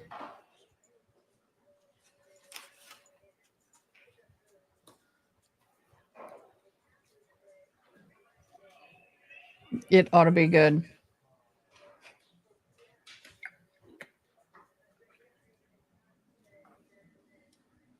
Oh my gosh. I just read this, y'all. Tracy Komorski, okay, the mother of Jamie, killed a firefighter in New Jersey. They said it was an accident. You would think she would have shown some remorse in the situation for past experiences. Ooh. That's interesting, y'all. Wow, I didn't know that. That's insane. Killed a firefighter? Oh my gosh. That's wild.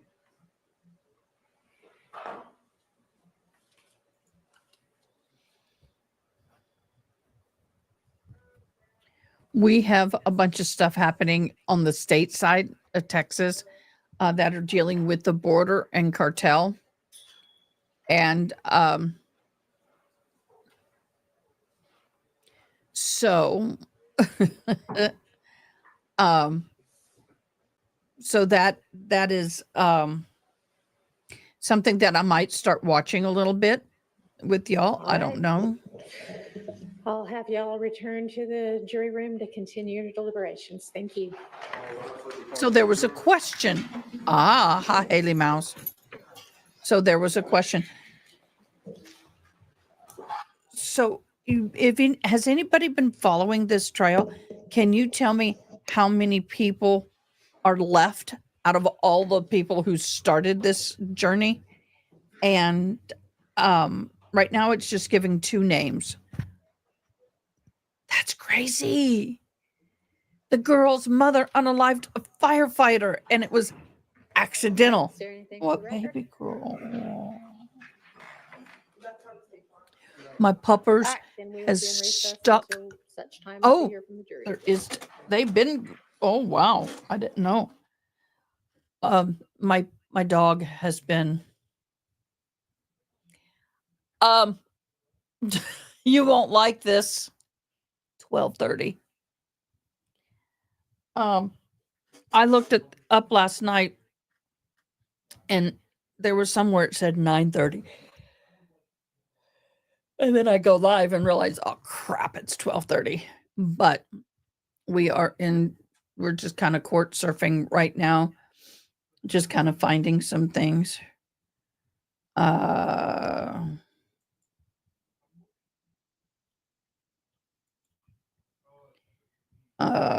Just trying to. No, you haven't missed it. You've missed some tears, but you haven't missed that.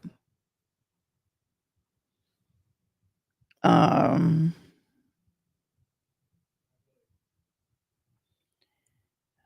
just cruising the courts. I have talked about. Sorry. I put the question to some people. We've got a lot more on right now. What in the don't go political. Don't go political.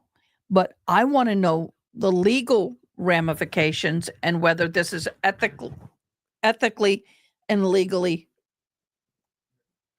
fair, for the lack of a better term, that President Biden pardoned his son.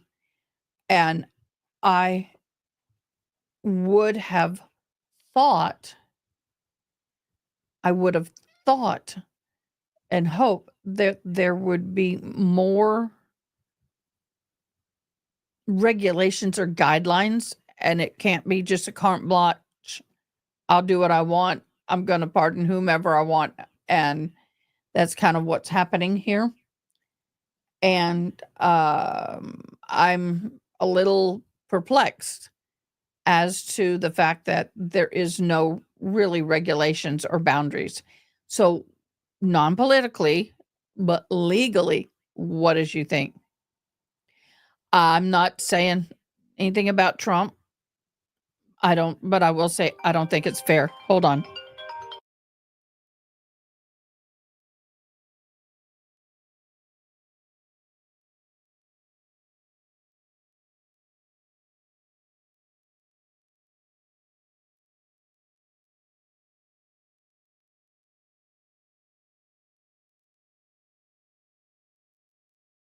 I had to grab the phone and it's stupid sales calls.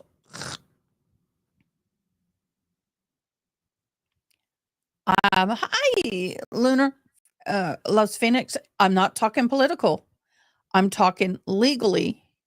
Do you feel, or should there be, or guidelines and boundaries with pardons? I feel there should be. I wanted to know, so I'm going to dive in the history of these pardons by presidents just as they leave office. Legally, Zach, okay, I support it as a constitution, but I don't want pardon powers removed. There's a good reason the founding fathers enacted them, even when it's abused. I do believe that there are times that pardons are okay, but I was just wonder, is this an abuse of the system?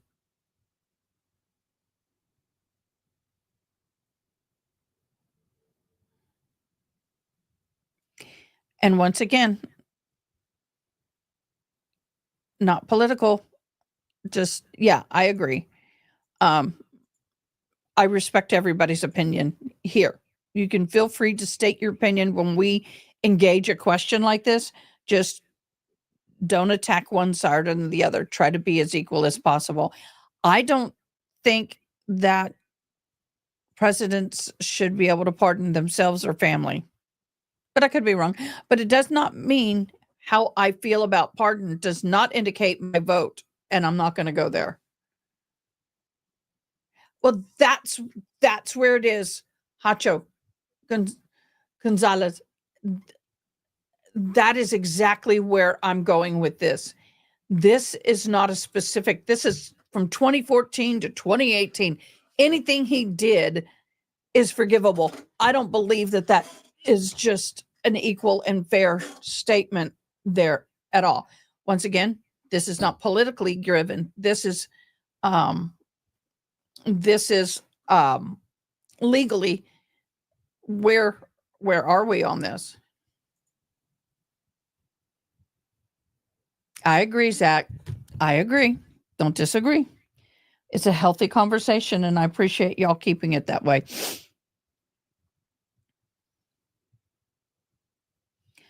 All politicians have issues, so we're not going to go down that road. All politicians are talking about corruption, but what I'm talking about is the legal basis, or should there be reform?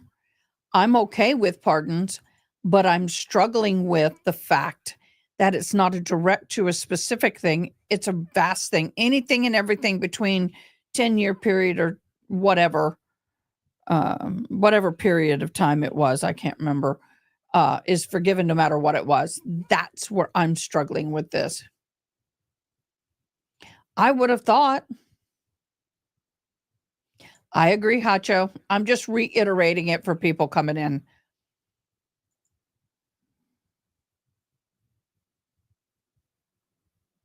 Yes, I didn't even know it was a thing.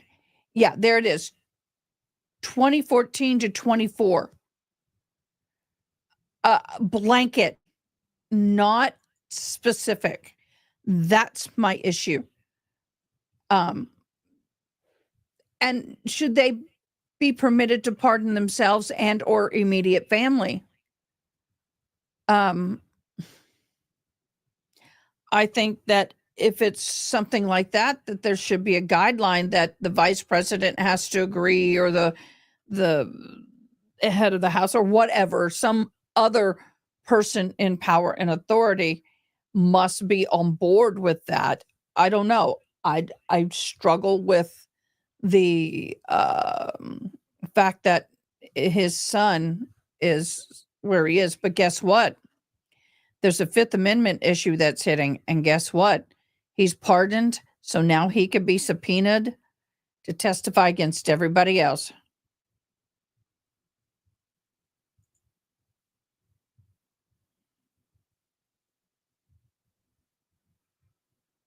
Yep. I don't remember. Maybe. I don't remember.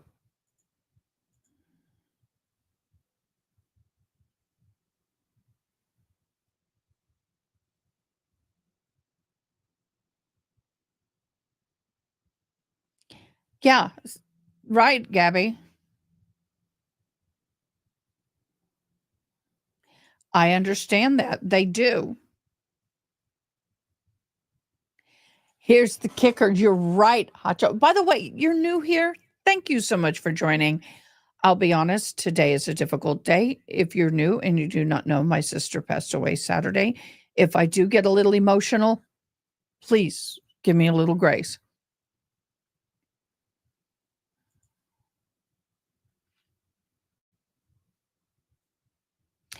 But he was convicted. I may have to go grab that door. He was convicted. Period. But he hadn't been sentenced yet. Joe Biden's son. I don't think. I'll be right back. I got to go catch the door. Y'all keep talking amongst yourself. Okay? I'll be right.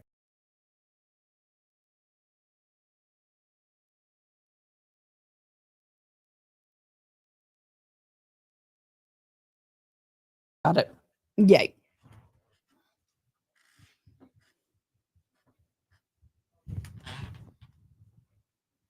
Oh, thank you. Yeah.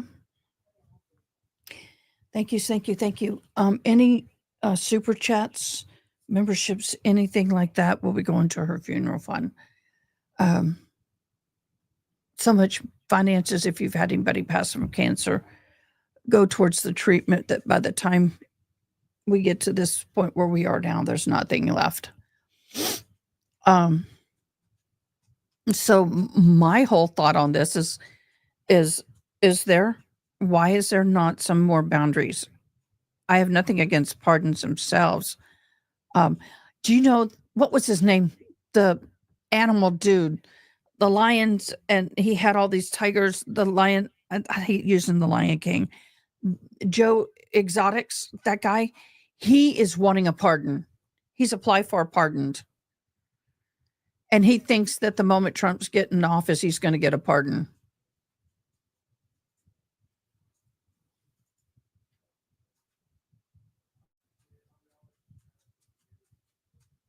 Thank you, Gabby. Thank you. Joe, yep, the Tiger King. He's requesting a pardon.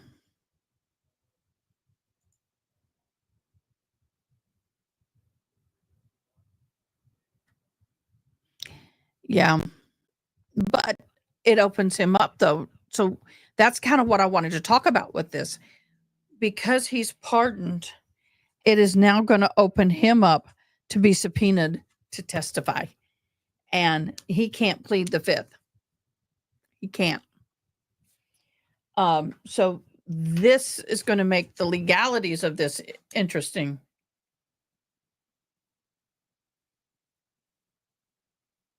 Wow. Yep.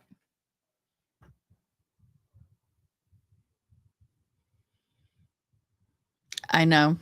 I think he've even asked for Biden. He's hitting every. It's like that president, check. Nope. Okay. Next president. I'm sorry. I'm getting something off my leg. Check. You know, it's just check. Every president he's going down.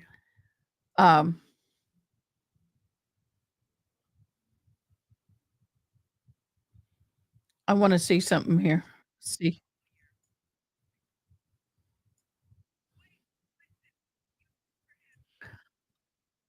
Oh my guys, we got to see this. Okay. I hope I don't get in trouble for sharing this. Can somebody put in the comments that this is her? Wait, no. Why does this feel so serious? This is an actual body camera. I need a laugh. This is a real body cam. Look at the turkey right there. When was this? Turkey attacking my cruiser. Please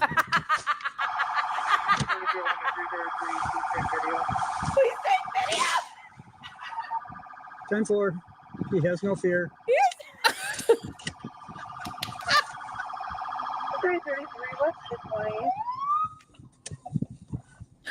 A turkey attacking his cruiser. Oh my God, that's funny. I will credit this lady in the comments. Wait. I am Wait, question. If you guys were him, would you get out of the car and try to shoo the turkey? Or would you be afraid? Because I was just thinking, why does he's trying to like inch around it? I was like, why doesn't he get out? And I'm like, wait a minute. They are little devils. They can be vicious. Hay Meadow in Grand Chute. Respect the turkey. That bird can hurt. They have a lot of. We just watched this on. Sorry, hit the wrong button. They have a lot of built-up animosity against us for unaliving all their relatives for our Thanksgiving. He's going to take it out on this cop. You know, based on this turkey's behaviors, the way that he's looking at I'm just fucking kidding. I'm just kidding. I'm not going to psychoanalyze the turkey.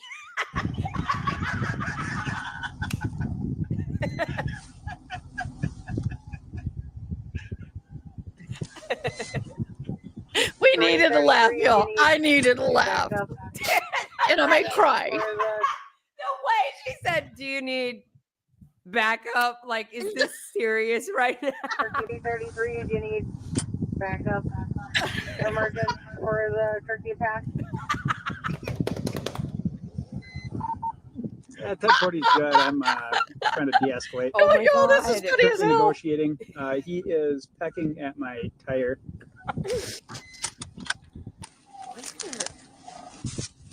Dude, what's gonna happen? I can't drink coffee during this. Oh my God. They're like, is this officer having trouble with a turkey? Oh my God. If you do, throw it up there. Go away, shoot. Just drive, dude. It will move or it won't. He's gonna do. Oh, he's getting out. Oh, dude, this turkey is not afraid. Leave. And look at these people over here watching. I'm the looky-loo. Okay. Yeah, guys, he's trying to get the turkey out of the road too. Like he doesn't want it to get hit by a car. Also, I would be traumatized if I saw a turkey just splat on the road on Thanksgiving. Yes, let's get the turkey out of the road. This is on Thanksgiving. Oh my gosh. Hey, Phallic. Get out of here. Mm-mm. No, it wasn't. That was August. September. That was September. Fucking way. No way. Guys, look. The turkey with the spotlight. Look in the bottom right corner. Watch this. Watch this. Get out of here. It's turning red and blue. Heck, and there's another cop. Another cop had to come see this for themselves. Oh, he don't like that. Oh no, he's gonna go attack you. Bro. Leave, buddy. Come on. Oh my God. Shoot. Turkey gangs, the mafia.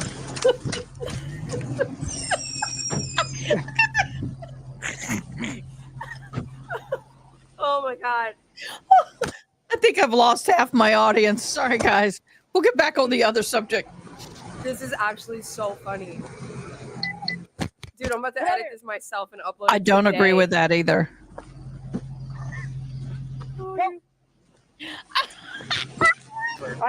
No, he's over there. All right. No, you don't like you. Go off to the side. No, you don't like you. He's got 2 cop Go off cars to the now. side. Dude, I think all it'll be all right. the bystanders. Go, go, go, go, go, go, go. Get out of here. Get out of here. Well, that's no good. There's a fence here. He just ran the turkey into a fence. Oh my gosh. Oh my gosh, y'all. This is I don't know how hysterical. many mornings I've sat under a tree trying to get them close to me. Yes. And now I can't get them to go away. Shoot! Scram! Shoot. Shoot, fly. Don't bother me. You don't like cars. Play it back.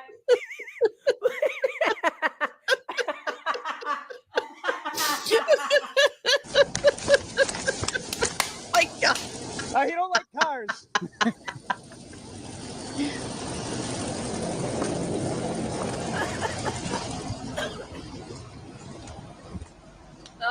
Okay. No. 3:33. Fond du Lac. I'm currently in a foot pursuit.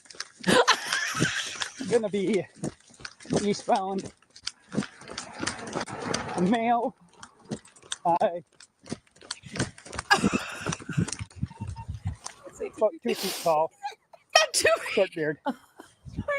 He's getting, he has to be joking. He's joking. He's behind you. Oh my God. He's got a gun. Mostly brown.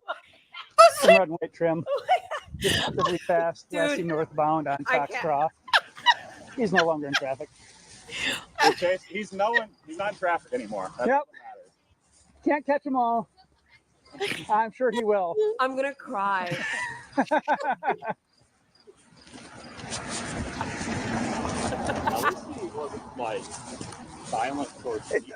When I got out of the car, I'm like, this could be a first report of injury that's going to get laughed at a lot. I know OC works real well on dogs. Oh boy. Dude. Oh, fuck.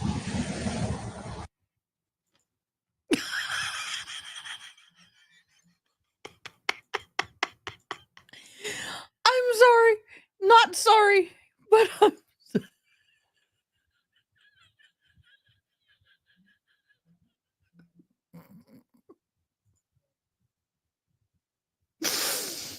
Whew.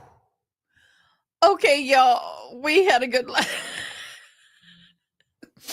Okay, no more laughing because laughing goes into crying. So let's go back.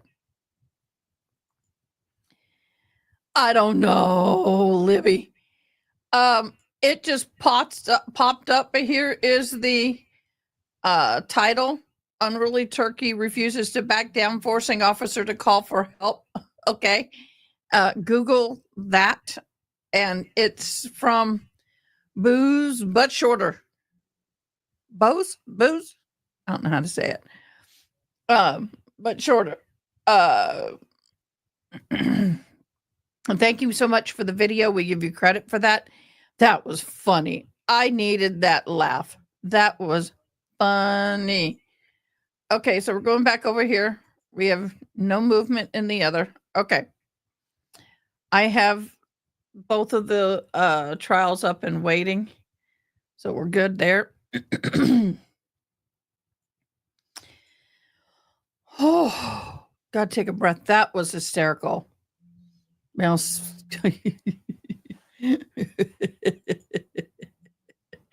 okay, there was a good point that was made up here. Back to the question and talking about pardons. Is it okay to pardon family or yourself? Now, there's no politics involved in this question. I'm looking at it from a legal aspect. Okay, not a personable, political. I don't want to know who you voted for. I don't know. I don't care who you like or dislike, but morally, ethically, and legally is what I'm looking at. And we've had a really good conversation about it. So, Dawn looked it up and she said that Trump pardoned 7 people who were either worked for him or were family or friends of family. The thing is it was my understanding, and I could be very wrong. I'm not a lawyer yet. I'm still trying to decide. I'm still got a year to decide that. But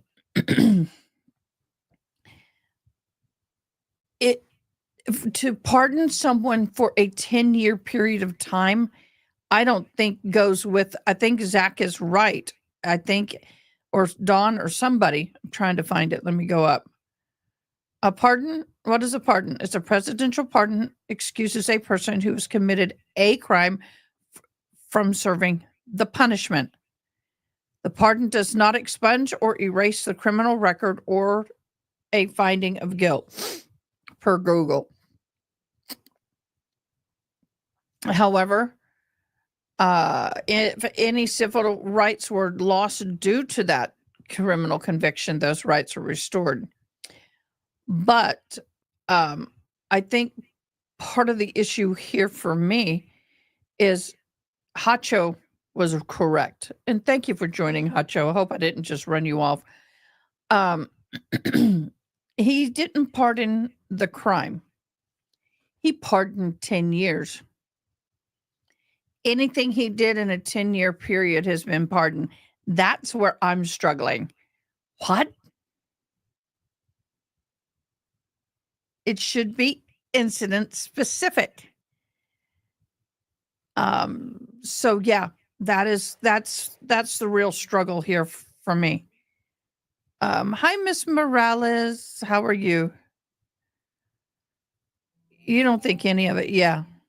Morales, you got to go back the last 10 minutes and you got to watch that video. Oh my gosh, that was hysterical. And I'm trying to see if any, I don't have,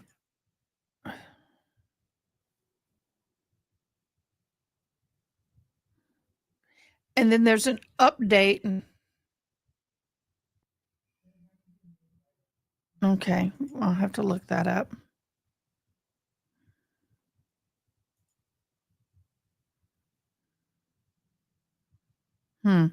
Okay. I want to go back and thank all of y'all who have been so kind. This money will be used for, will be given to her husband for the funeral services, which will be held on the 17th of December. Thank you so much. I tell you, I'm going to be in tears all afternoon. No, I did not sleep well last night. That's okay.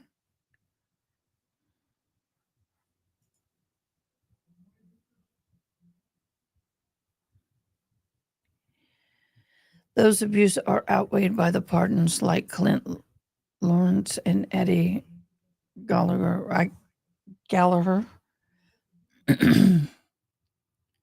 Demotion reversal is still better than the 99 guilty go free than to one innocent man be imprisoned. I'm not arguing that. I agree. But oh, Gabby sent it to Ronnie. Okay. But I was just wondering, should there be any kind of system? Excuse me. Should there be something there to kind of rein in some of this? I don't know.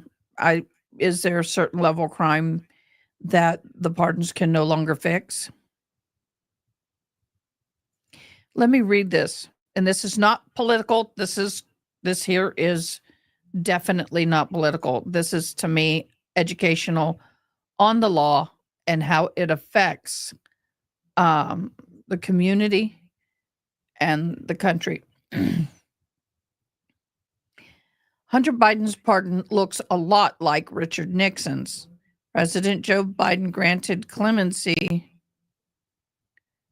Okay, wonderful. Thank you. On Sunday night, an extraordinary political act with extraordinary legal breadth. It insulates his son from ever facing federal charges over any crime he possibly could have committed over the last decade. That's where I'm struggling a whole lot. It's funny. Experts on pardons said that they could think of only one other person who has received a presidential pardon so sweeping in generations. Nixon was given a blanket pardon by Gerald Ford in 1974. Quote, I have never seen language like this in a pardon document that purports to pardon offenses that have not apparently even been charged, with the exception of Nixon, said Margaret Love, who served from 1990 to 1997 as a U.S. pardon attorney and Justice Department position devoted to assisting the presidents in the clemency issues.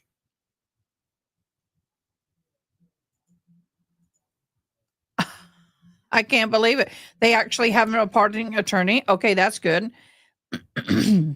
Even the broadest Trump pardons were specific as to what was being pardoned, Love added. Joe Biden, full of unconstitutional pardon of his son, is deliberately vague. Donald Trump and his allies have long fixated on, okay, I'm not going to go down that. So rather than merely pardoning his son for the lead shooter crime for which he was convicted and the tax crimes from which he pled guilty. Now, here's something else. If you plead guilty, should you be pardoned? That's a question for you guys. Jen, we're looking at it from a legal standpoint. I understand I hope it may be politically based, but we're talking about this as a what's the legality of this? I really don't care who's involved. I don't think if you pled guilty, you should be pardoned, period. Period. Legally, the pardon covers all offenses against the United States which he's committed or may have committed or taken part in. That's the other problem that bothers me. Which he has committed or may have committed or taken part in. I struggle with that. Once again, I am not taking sides politically. It's this case. It does mirror the language of the Ford's pardon of Nixon, which did not merely cover the Watergate scandal, but extended to all offenses to the United States.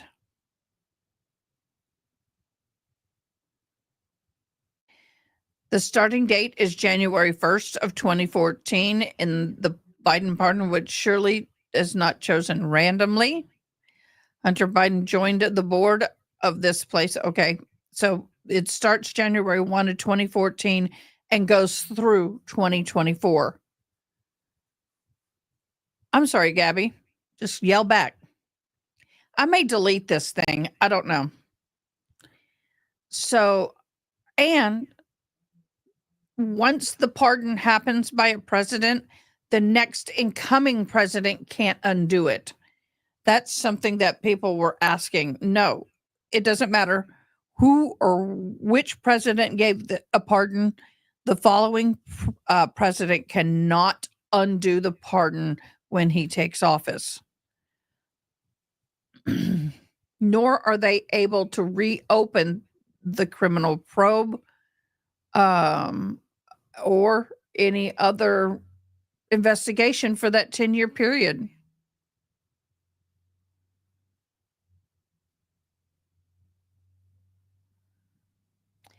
This to me is where I find it interesting. Let's read what Zach said. Founding fathers knew that it would be a political suggestion. Sometimes only a pardon can rectify that. Exactly. They hoped that someone who occupied the highest office will have enough integrity to render pardons appropriately. That's the big thing.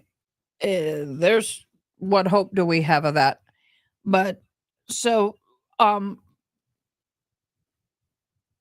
he gets away with whatever. I mean, he could unalive somebody and nobody know about it.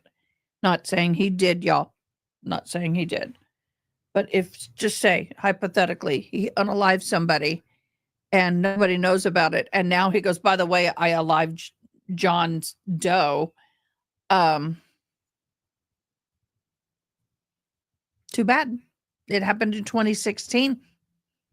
Nothing you can do about it. I'm pardoned. You know, it is a special privilege, and I find that those who have extreme money and don't, this isn't political, but it is, facts are facts. Very few poor people are pardoned in the relative aspect of the more wealthy people. I agree with you.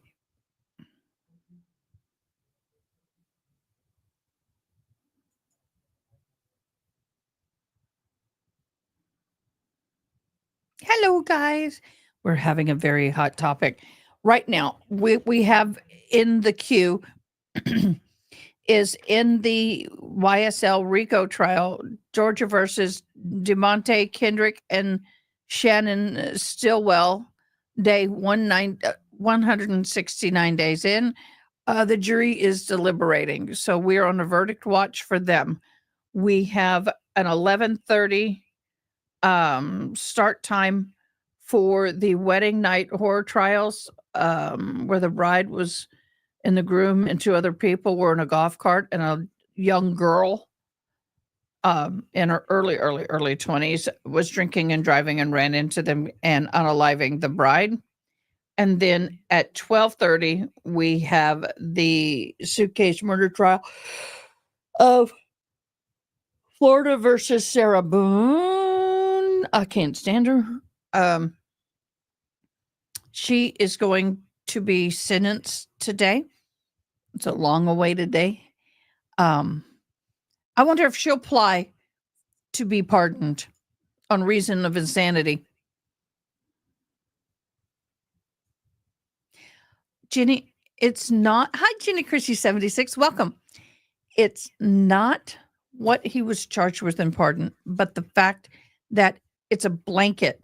There may be stuff there that we don't know that he did. He's pardoned for. What if he was drinking and driving and unalive somebody, and that was swept under the rug? That would be pardoned if it happened between 2014, January 1 of 2014 through today. That would be pardoned. That's what concerns me. Not that it's not specific. And that's my humble opinion. I respect you, Jenny, Christy, 76 of your opinion. But it's just one of those things. I just am legally interested in how this works in my pea brain. I apologize for yawning. Saturday night and last night were very minimal sleep. I can't shut off that my sister's gone. And so I can't go to sleep. Once I'm there, it's a couple of hours.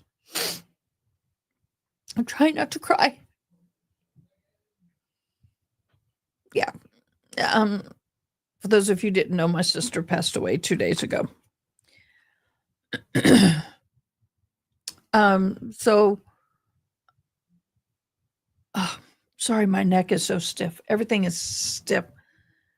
I hope I'm not having a flare up. So anyway, thank you, Kelly. I was on live with you guys when it happened. I got the call.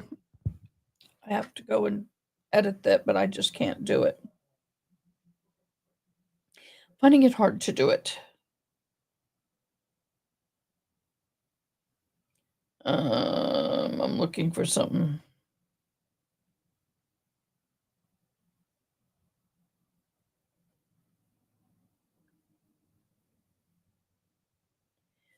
you please give me a call when you can, 830.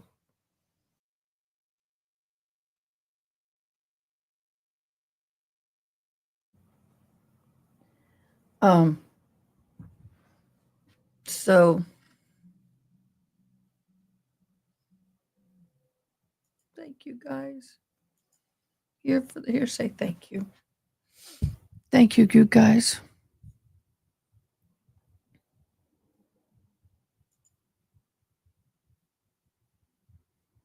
I'm so sorry, Jenny.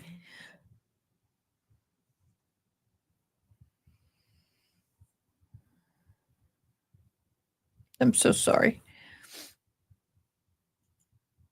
I see what you say. I can actually see this two ways. They may be trying to prevent them from going after him for every little thing out there, over the pardon. I can see it that way, but the thing is,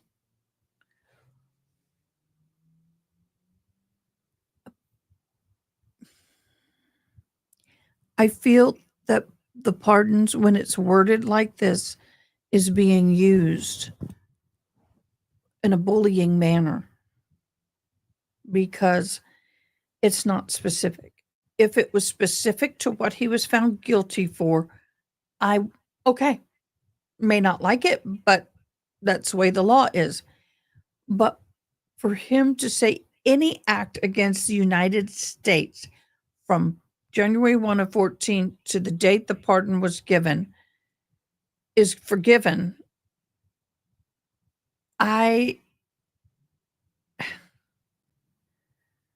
don't get that, because known and unknown, that's really bothersome to me, because we don't know what he's done, and it could be something horrendous and it's just not out there. We don't know. The blanket part bothers me. So does that mean that if he was to, for example, Joe the Lion King or Joe the Exotics, if he got a pardon, are they going to pardon anything and everything he's done for a 10-year period? No, he's only going to be pardoned for the crime in which he's been charged and found guilty and serving time for. That's right. That's right. And once again, thank you guys for sticking to the rule of facts of this and not going political. I greatly appreciate it. See, this is where I get frustrated, is the abuse of something that was meant for good or had a just cause behind it. I'm trying to get comfortable, guys, and it's just not going to happen today. And I'm actually starting to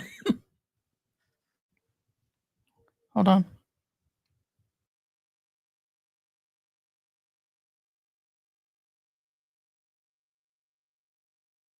Sorry. So for me, the concern is this going to become a pattern where they just start blanketing this? No matter what I think about previous presidents pardoning their family or their own attorneys, but it was a specific pardon. Mm-hmm. Mm-hmm.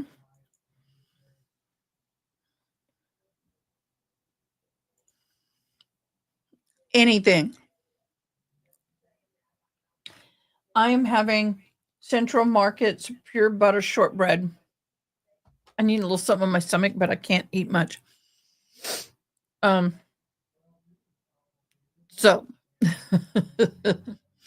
oh yeah, that involves that, Ronnie.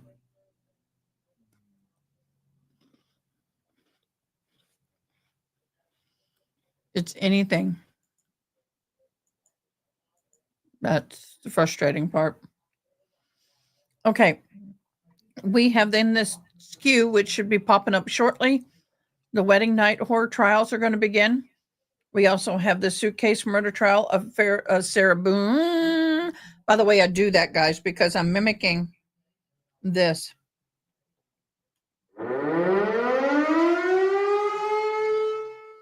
We play the siren when Sarah Boone opens her mouth because she is a siren. She's a walking siren. That starts at 12:30.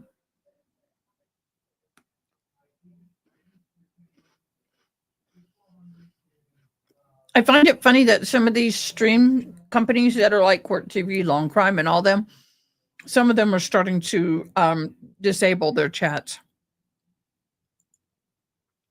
These are good. These are good.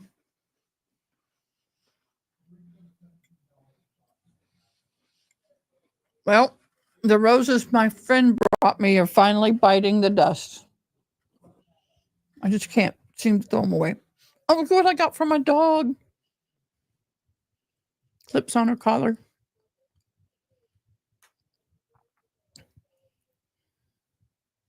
Yes, ma'am, it is.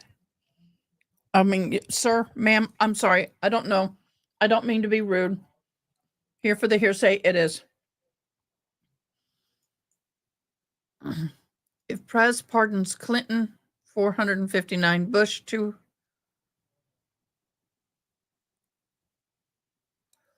Obama did almost 2,000 pardons.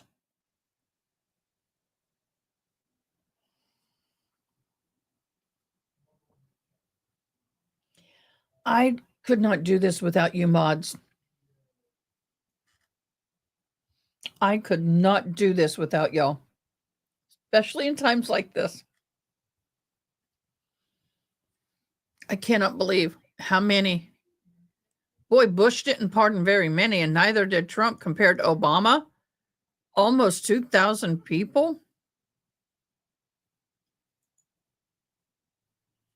Wow.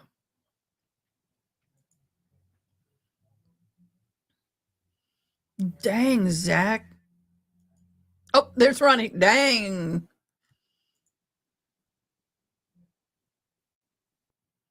Honey boo boo.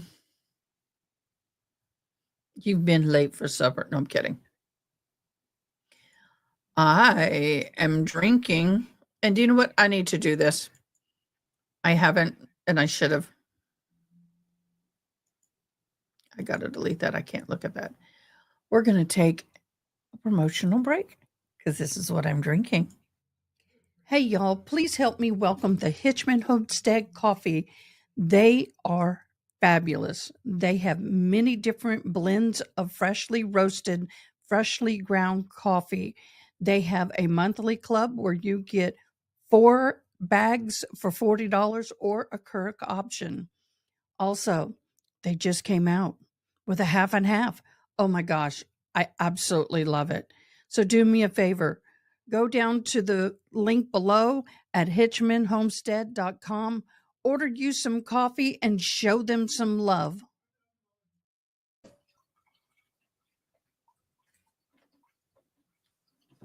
Sorry, guys, I was getting me some more coffee. You got to see the backside. I'm sorry about that. Didn't mean to do that. Yes, grab yourself some coffee. They are so good.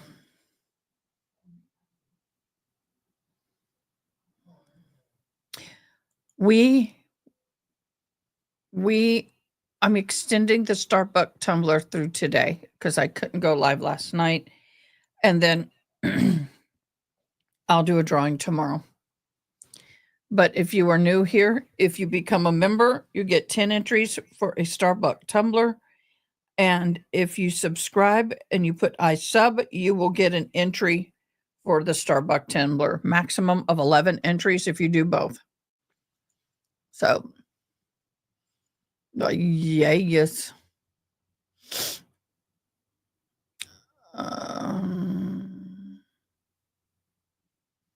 Where's my coffee? I love coffee. I love tea. I love the choppy job and it loves me. Oh, there it is. the Hitchman Homestead Coffee. They are really good, y'all. They didn't brew. Boo. I need my coffee. There it goes.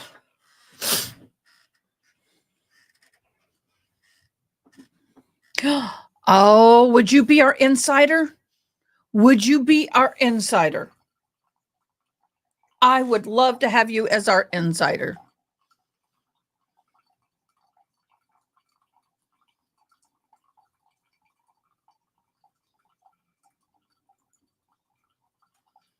OMG. Okay. What? Holy crap. I'm going to say something, and I know you're going to yell at me. It's not political, but it's a curiosity question. And don't get mad, but I live in Texas. How many of those were illegals? That's a good. Hey, look it up, guys. Somebody look it up. My research queen. Can an illegal be pardoned? That is a good question. Oh, honey, if you drive down there for this, I would love to have your insights. Oh my gosh. I just, yep. Oh, I know you were in the drawing. But y'all have to tell me you've done it.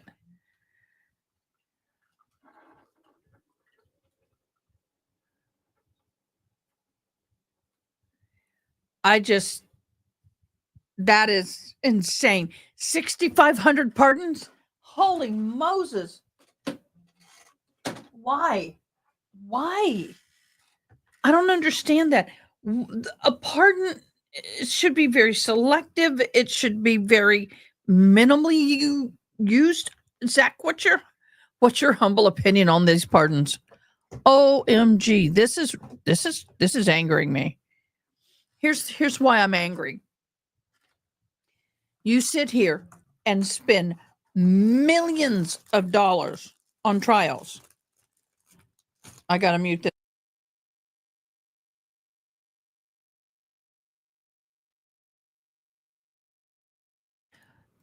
A butter cookie like this is good when you have an upset stomach. How? Oh my gosh, you're kidding me.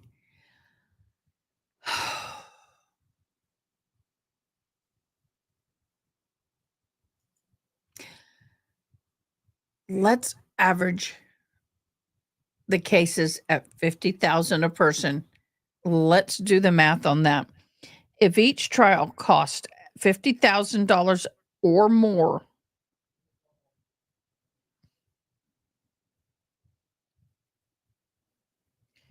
that's $325 million we have spent on 6,500 trials. And I'm going to say at least minus 25% as being self-paid. So someone could pay for it themselves. That still leaves $243,750,000 spent on trials, that most of which was paid for by the community, the counties that they were in.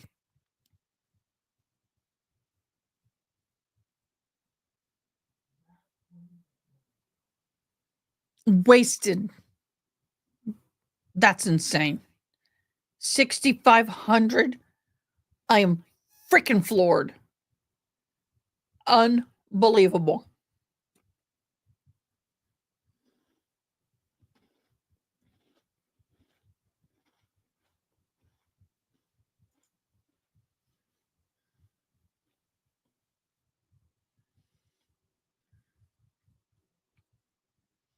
Mm-hmm.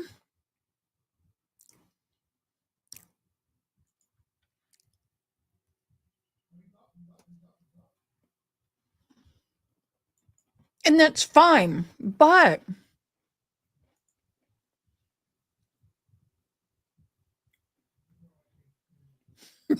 Ain't that the truth?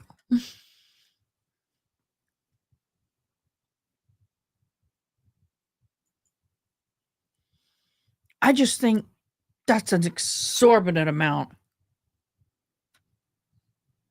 Oh my God. That's so much. I'm a little bit set back by that.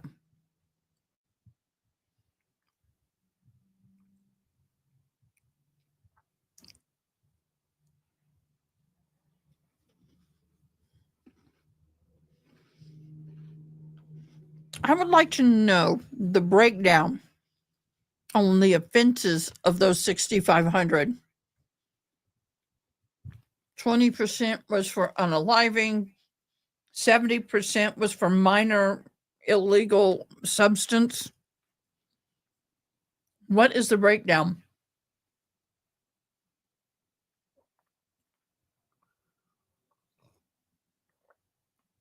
I guess you're getting my point on that. Oh my gosh. That is crazy. Once again, don't have a problem with pardons, but 6,500 pardons.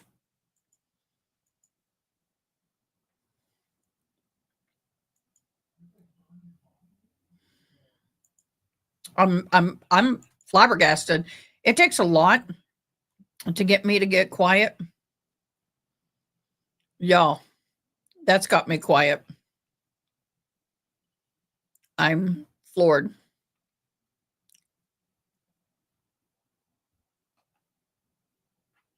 Oh, yeah, the federal charges.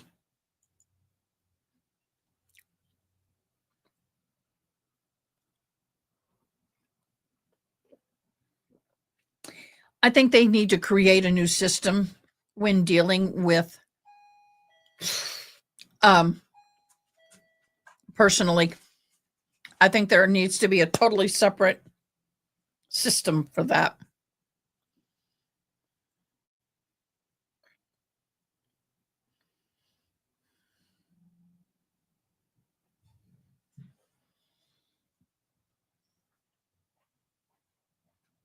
Wow, that's insane.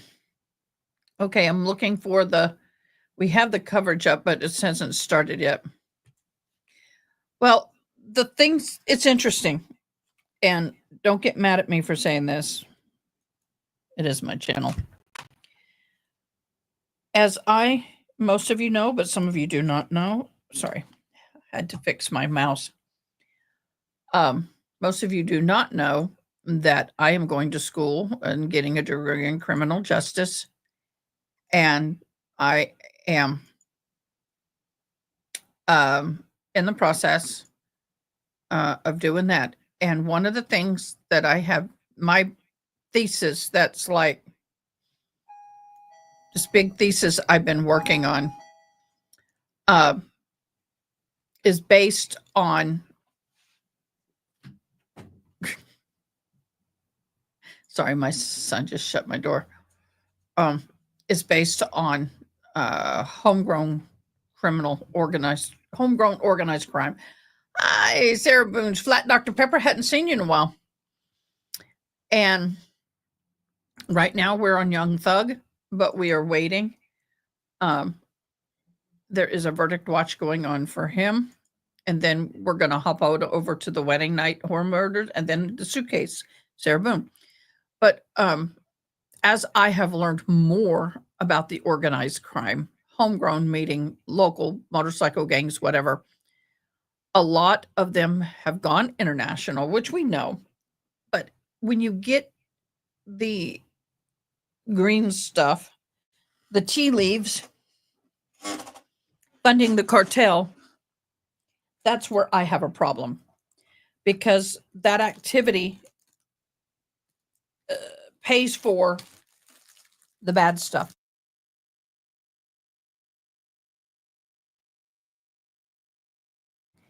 I am learning so much about how horrible these things are. I mean, I knew they're horrible, don't get me wrong, but studying it at the level that I am opens your eyes to a lot of things. And sorry, I'm getting crumbs out of the way. And I am flabbergasted how much the cartel earns off of these petty crimes. They're not the ones who go to jail. The lower end people in their criminal organizations do.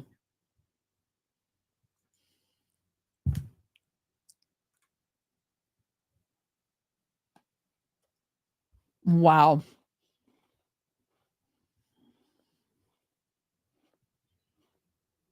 Wow. Thank you guys for joining. Like I said, we are on a verdict watch with the YSL. They're now in 11 hours, 17 minutes. Still waiting for the Sarah Boone and the baby.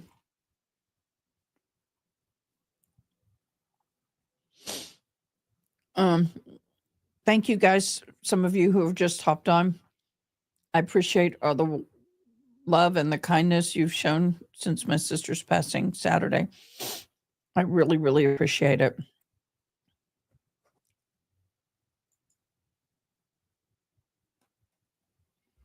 Wow. Wow, wow, wow. Hi, Tracy.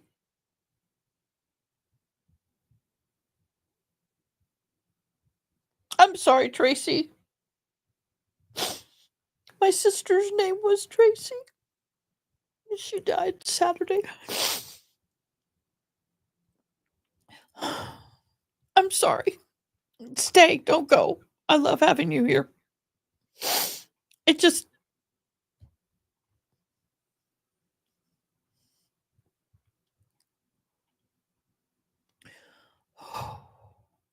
give me a minute.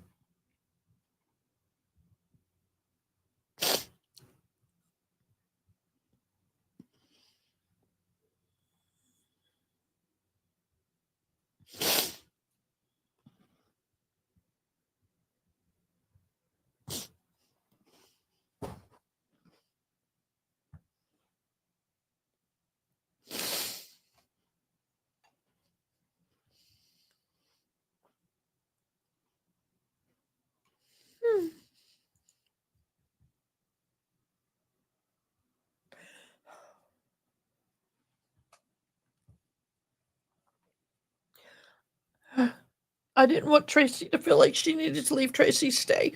It's okay. It was just a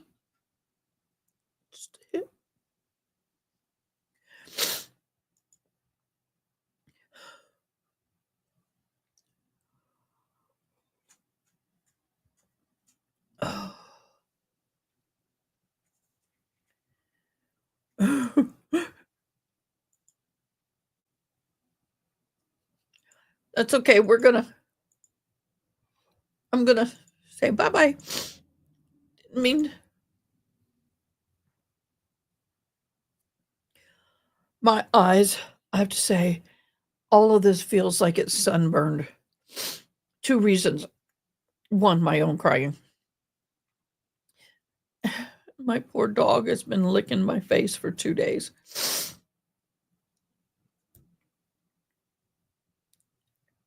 She's sitting at my feet right now going, "Mommy."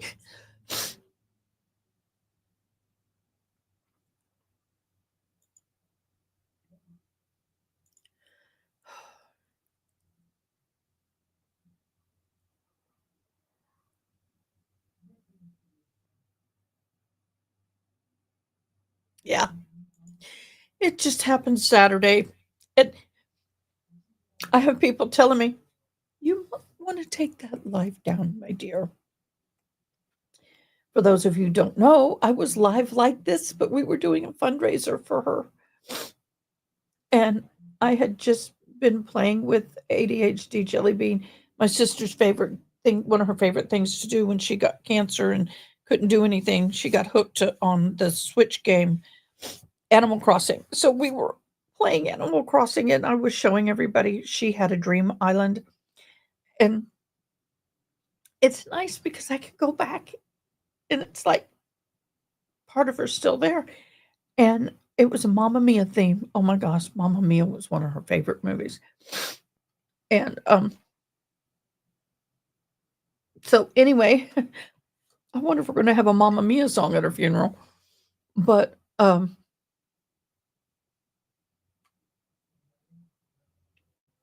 anyway, it was live like this when her husband called, and I wasn't expecting to get the word that she had passed. So it happened live. I have to, eventually I'll go back and edit that video. I will. I'll do it tonight. It's just actually doing it. So it is what it is. It is what it is.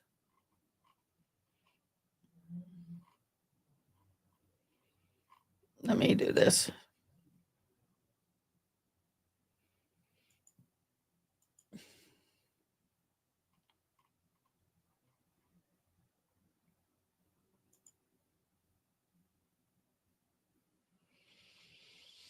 Time to find something.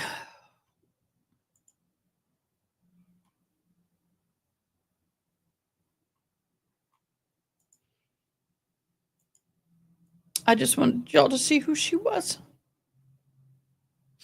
This was my sister.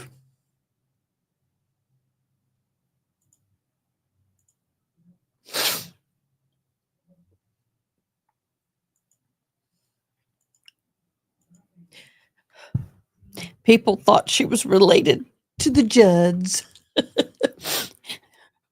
She could make herself up to look just like what's her name? Winona? No, not Winona. Yeah, Winona Judd. I'm getting a coffee bean. These things are so loud. I'll just open some up. For an event, she dressed up once. It was funny. So I'm told I wasn't there.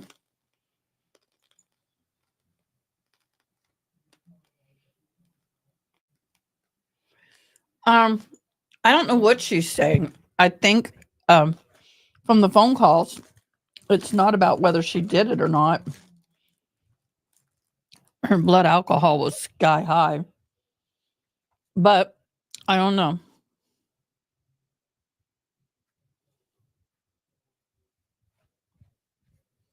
I don't know, Dan. Yeah, she is beautiful. She had some very funny idiosyncrasies one of these days I'll share. I can't now.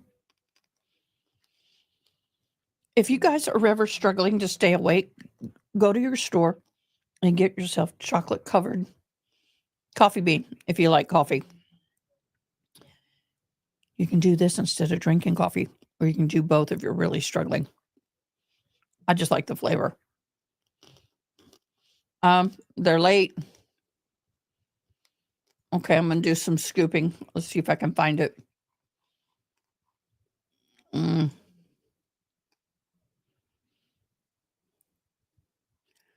Oh, there's something going on in San Antonio. Oh.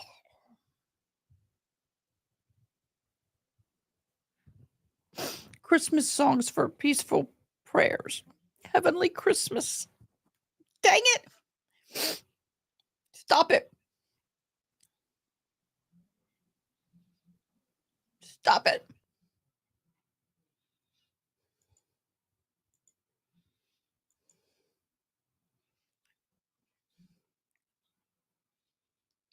Everybody's waiting.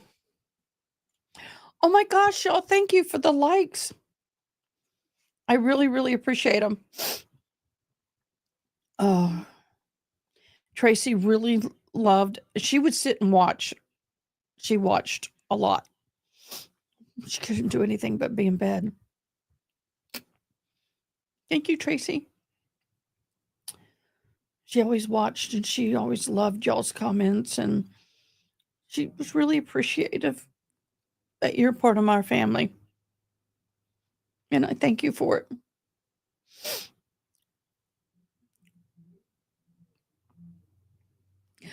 Well, I can't because of copyright.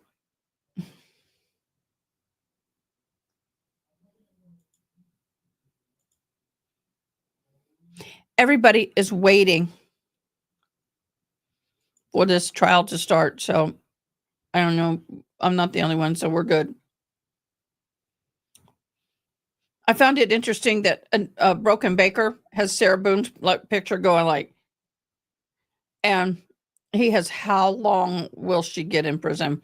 Reminds me of how long does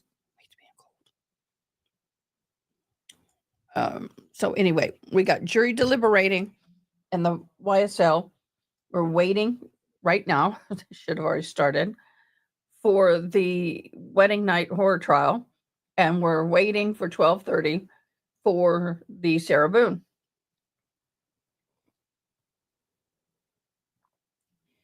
Dan, I can't answer that on this feed. I'd get blocked. Oh, I haven't thought about that. Y'all, I got my button ready.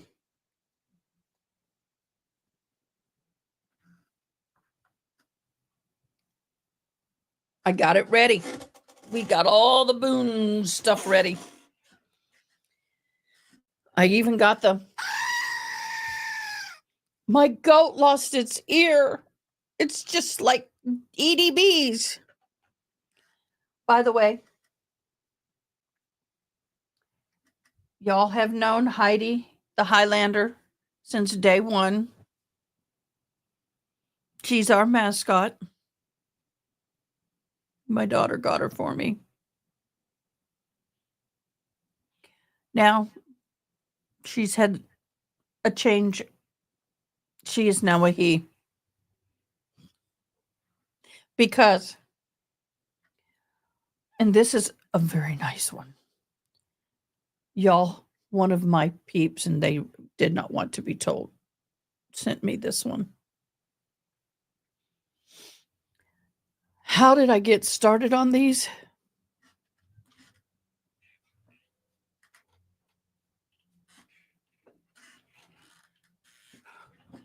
Tracy and I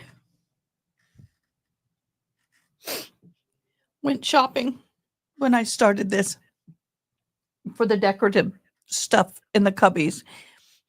It's a little more busier. She goes, it's too busy. I'm like, fine, come fix it. She never did. But we were at the store called At Home.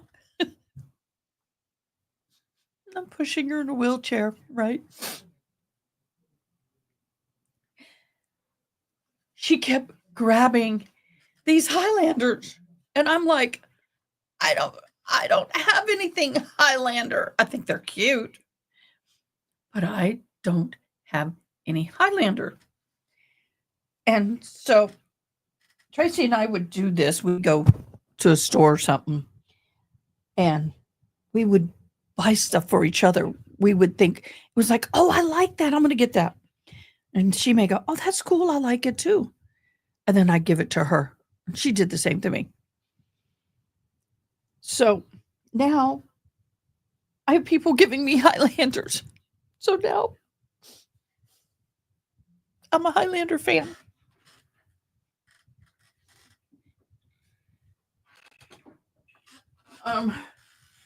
Anyway, so now I'm a Highlander.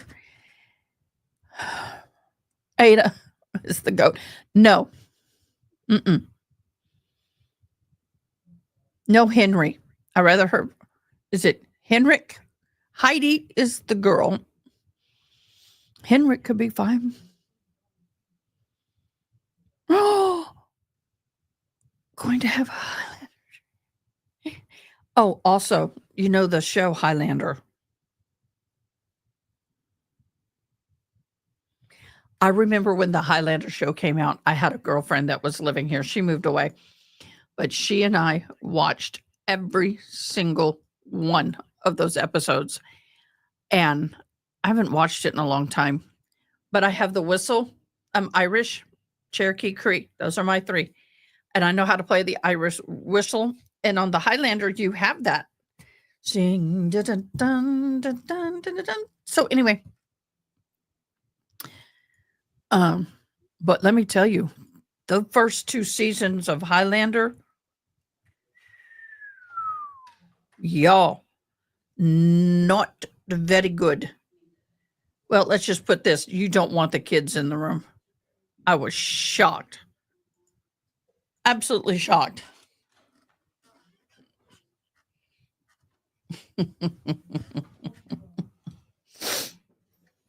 Well, we've got something.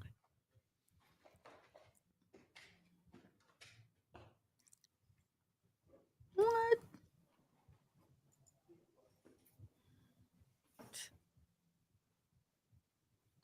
Bad news for the Menendez brothers. Uh-oh.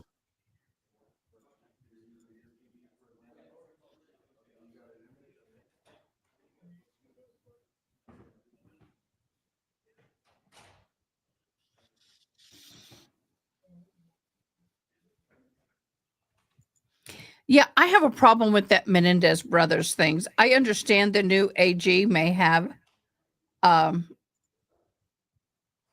know that AG started this process and the new AG is like, oh, let's put on the brakes here. I'm struggling with that. Hendrick and Heidi. Oh, we have the Hendrick NASCAR.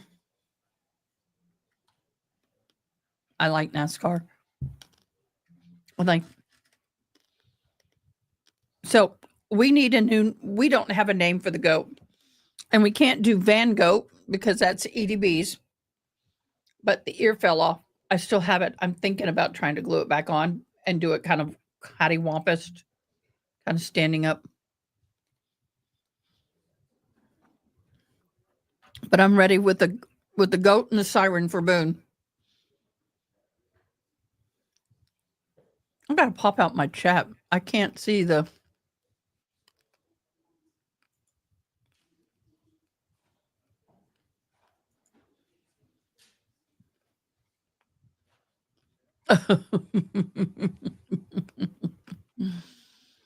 Oh, y'all are so sweet. Ooh, that was a very bitter. Ooh, that was bitter.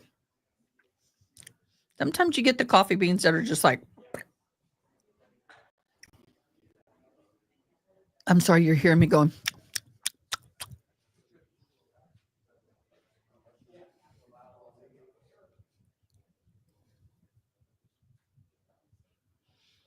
Oh, Humphrey is cute. Tracy, really? I'm a big NASCAR. Well, here's my claim to fame. My father, back in 1971, when I was born, worked for NASCAR Bristol Raceway in Bristol, Tennessee, and I was born there. So when they finally were able to bring myself and my twin brother home, they stopped off with us at Bristol Raceway, and he stood on the finish line with both of us in his arms and took a picture.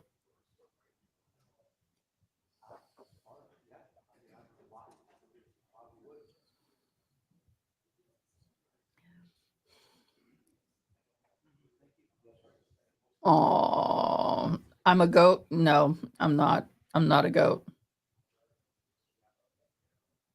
Oh, yes, I love NASCAR.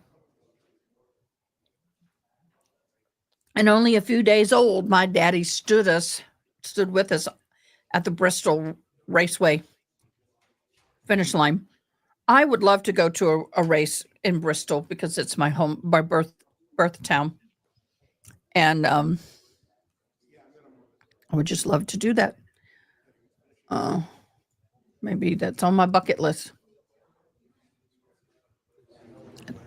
On my bucket list. I watch NASCAR. There have been times I've been live and NASCAR's been running.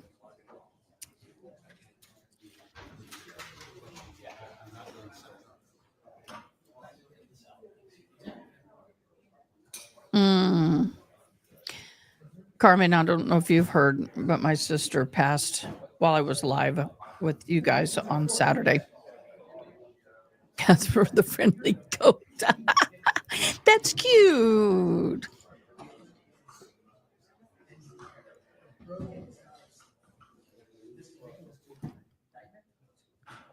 Oh, that's awesome. That is awesome.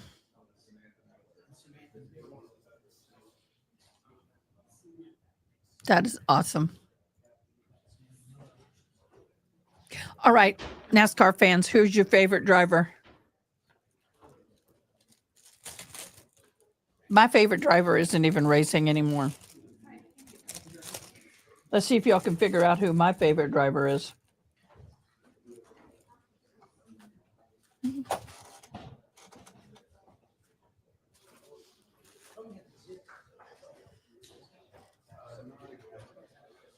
A cooked goose.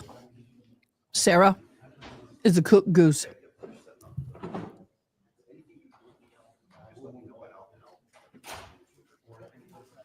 You don't have to. It's okay.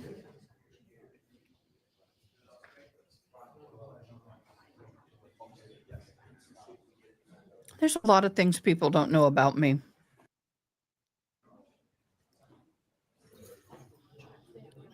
Nope, not Jeff. Well, I like Jeff Gordon, but no. It's not Jeff Gordon.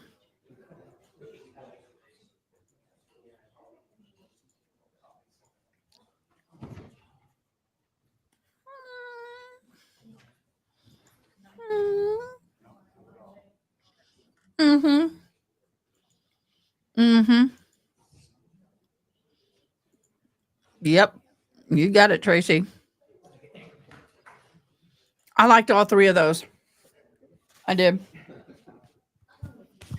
When Senior, I was watching the race live when Senior died. Girl, I was crying. I was crying.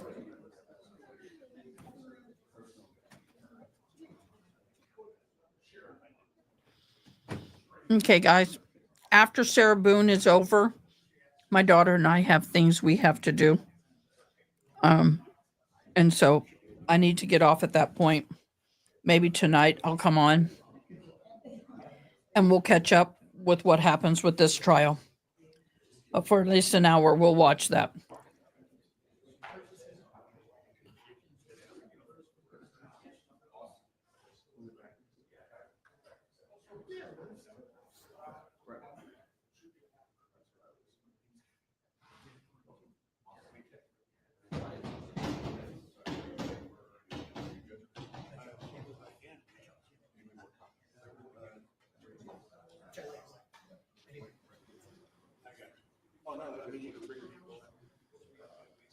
I have no idea, damn.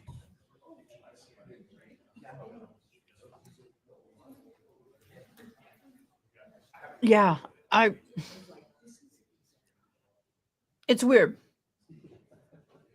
A lot of people remember where they were when certain people were unalived. I think he was the first one that I still can tell you what I was wearing. Where in my house I was exactly sitting, what I was doing. It was just weird. That and when the space shuttle exploded, I was in the 8th grade classroom watching it. It was in history class, watching it as it exploded. I felt bad for my teacher, man. I mean, we were all cheering and yelling and everything was great. And she was like,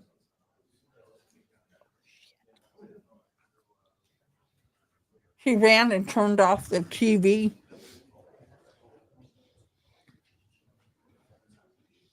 Mm-hmm.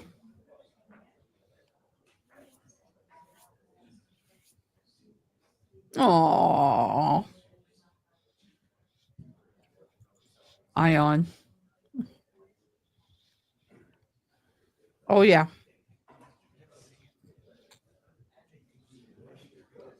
I was working. Okay, guys. I'm going to share something with y'all. I worked at a place called Champions restaurant bar girl downtown on the Riverwalk of San Antonio. And we had the referee shirts and shorts is what we wore. And I loved working on the outside patio because it was right on the Riverwalk. And the day before, right next door to us, literally sharing the same patio, but it was divided by the different tables, was Hooters. I got so sick of those Hooter girls. I'd set a customer, I go to bring their drinks, and they were now sitting over at Hooters. They were stealing my clients. And the managers were always at war over it. I decided, well, if you're going to steal my clients, I'll just go over to Hooters. I was a Hooters girl for a few weeks. I'll share on a private live why I quit. But I was a Hooter gal for a few weeks. And it was my first night out on the patio as a Hooters server. And there was TVs out on the patio. And it came up. And I just remember just setting my tray down because we were cleaning. It was the end of the day.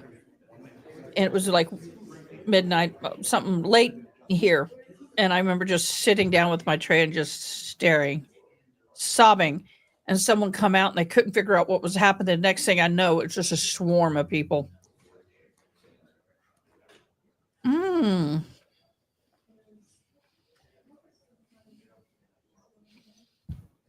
I've never seen that movie.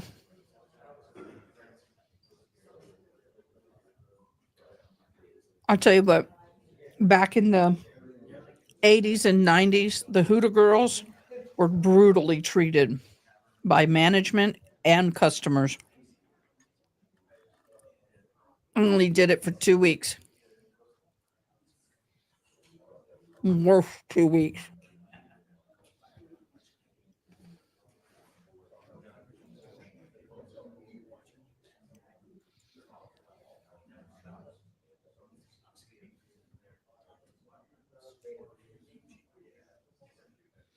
Mm.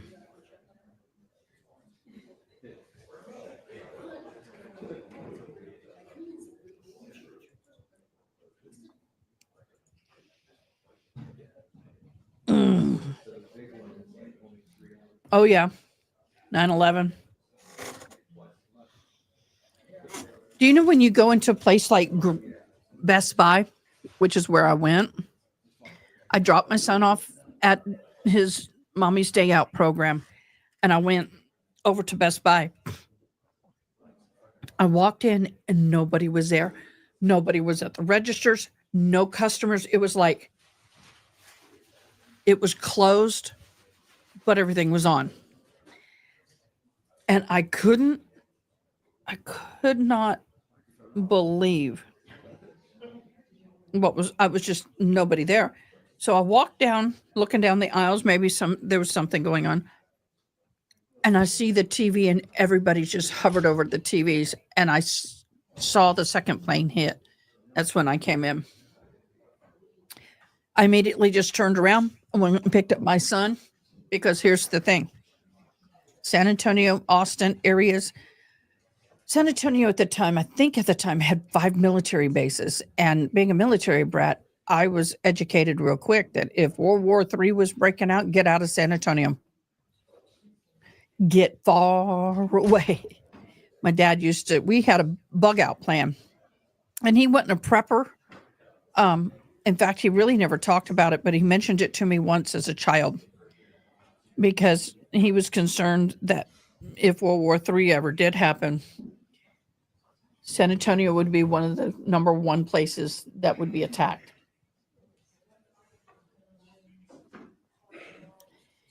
Went and got my son. I was in Austin at the time, but it's close enough. And I just took him home and watched in horror. Luckily, World War III didn't happen, but this girl was ready to bug.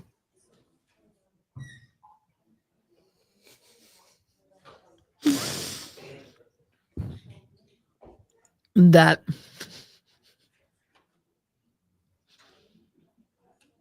yes, Haley, I was a Hooters girl. I'm embarrassed to say I was a Hooters girl.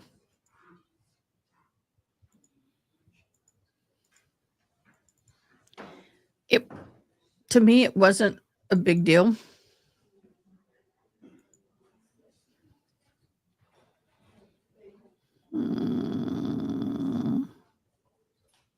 Trying to find something. Wow, they're taking forever to even get started.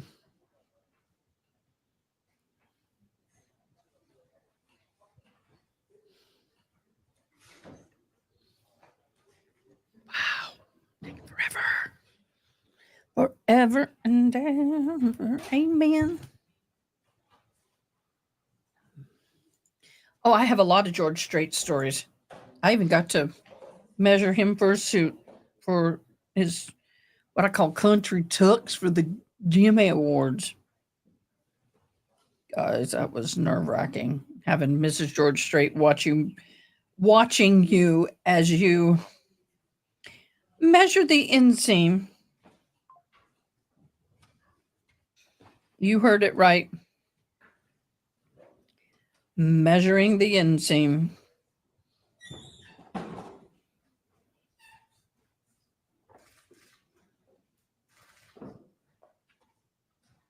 I was very professional, don't you worry. Very professional. I'm going to share something with y'all.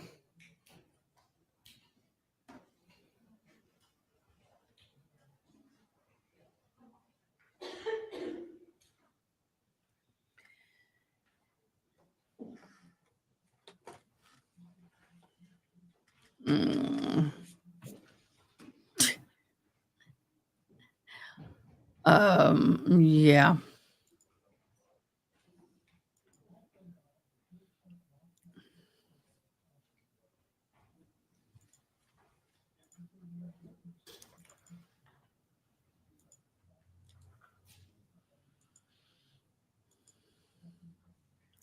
I got to clean it up and then I'll share it with you.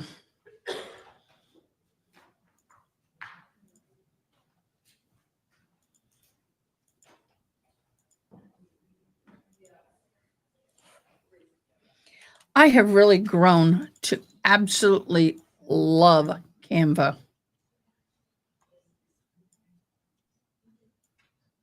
Absolutely love Canva. I have been so, what's the word I'm looking for?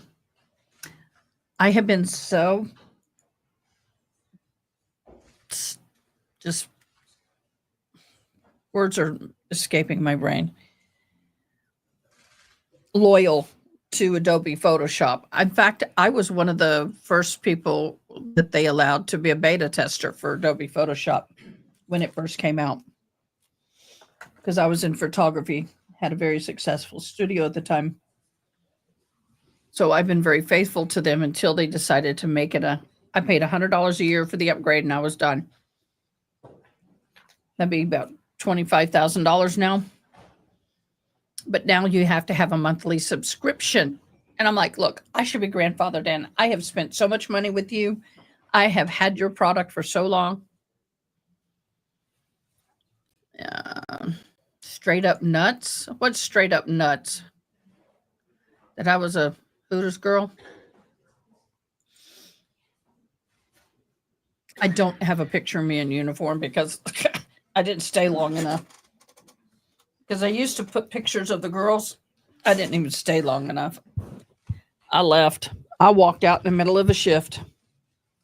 I've never done that before or since. It was bad. What are they doing over there, y'all? Have mercy.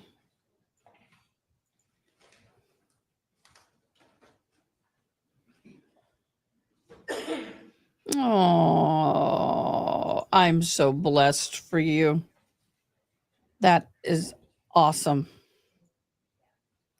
So blessed. That's awesome.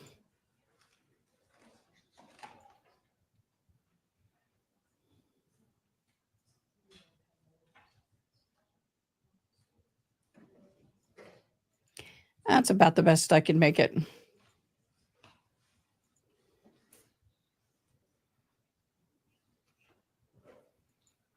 I know they're working hard at getting it in that courtroom.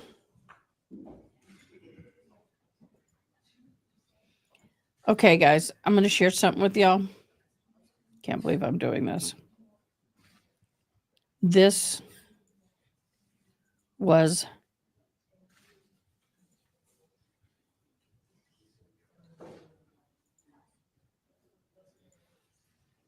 it's downloading. This was me I was Miss Daughter's Republic of Texas. That's what I used to look like until about the age of 45.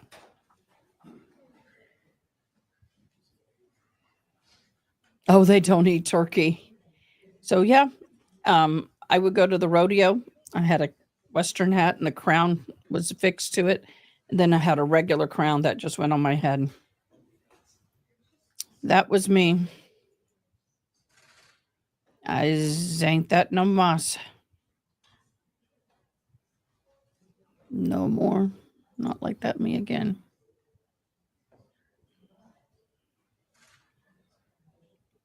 Why does YouTube not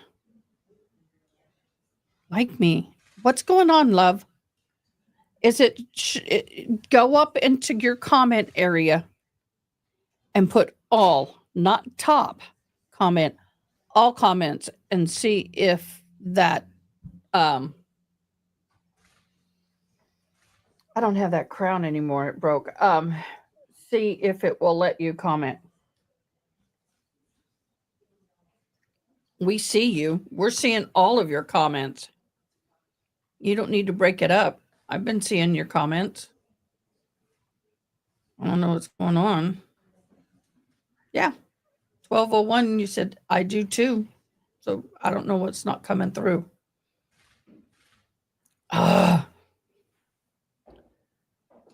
See if I can.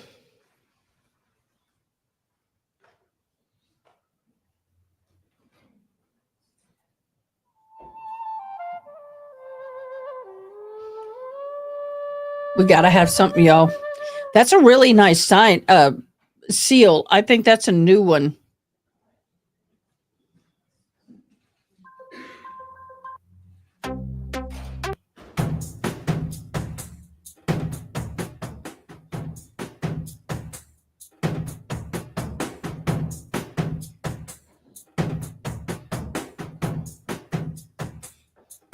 Oh, that felt good. So, oh, come on. If you don't hurry up, we're just going to have to go to Boone. And then I will come back later tonight and do this wedding trial. Because this Boone thing is just... Once again, I want to thank Gabby. Gabby, thank you so very much. Zach, you've always been such a kind supporter. Thank you so, so very much. Dr. Bullbutter, you're so sweet and amazing. I appreciate you. And Toy, gosh, thank you so much. Y'all are awesome. Absolutely awesome. Hey, Eddie. Don't you hate it when you've been crying for days? Your head, it feels like you've been swimming. You got that, what I call waterlogged feeling. Kind of how I'm feeling right now. I don't like it. Misa don't likes it. Misa no likey. Who was that character in Star Wars that had the long ears? Misa. I love that character. If you've not subscribed, please do. I would greatly appreciate it. Would be awesome. Subscribe, please. Subscribe.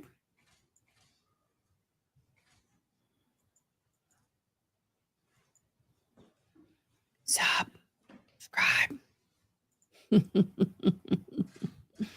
I know. I'm tired, y'all. I gotta admit it. Not been sleeping well. We have 3 trials I have up on screens right now.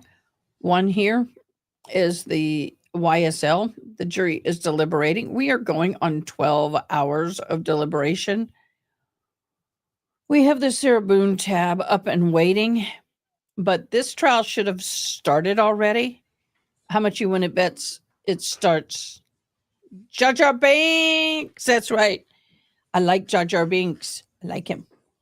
So this trial was supposed to have started already, and they haven't. So a little frustrating.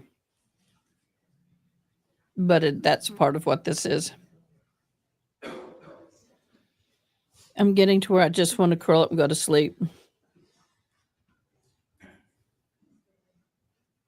It did start a year ago. The YSL started a year ago. You're right, Tracy. It did.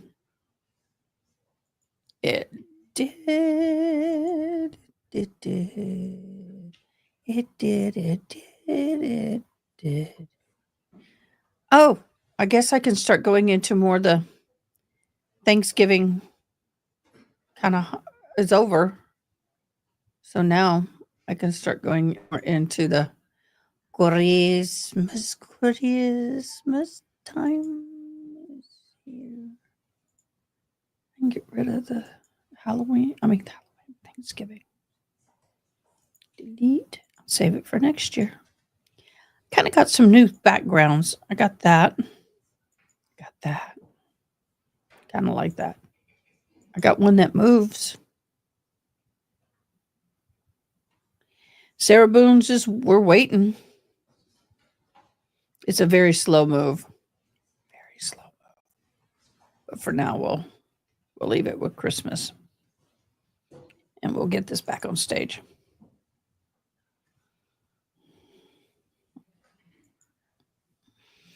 Not. Yeah. We got about 13 minutes till that goes. Y'all, that video, did y'all send that to me in Discord, Ronnie? Oh, what's this? Oh, we'll share that.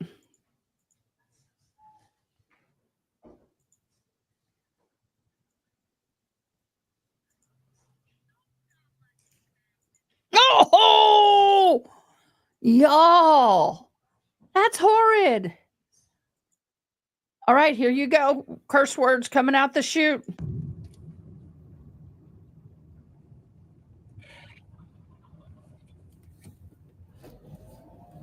It's very well possible. Don't gobble at me, you bastards. Look.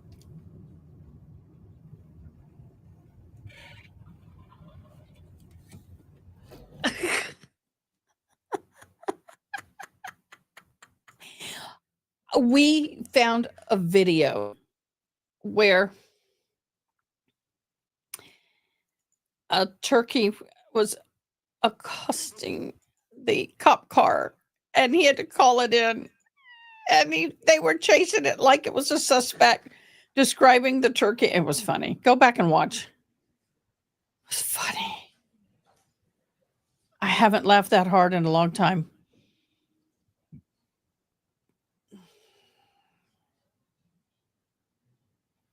Well, we were talking about the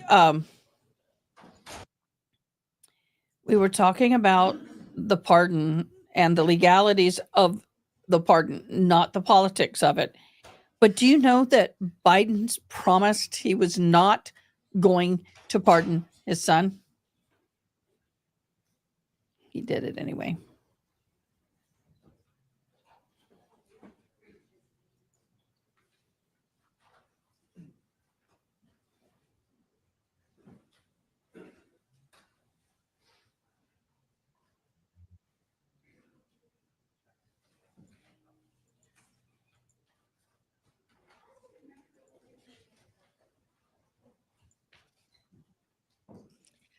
Oh, Gabby, you're so sweet.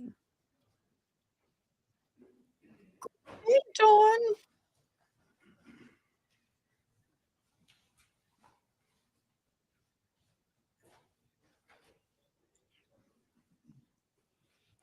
Let me see something.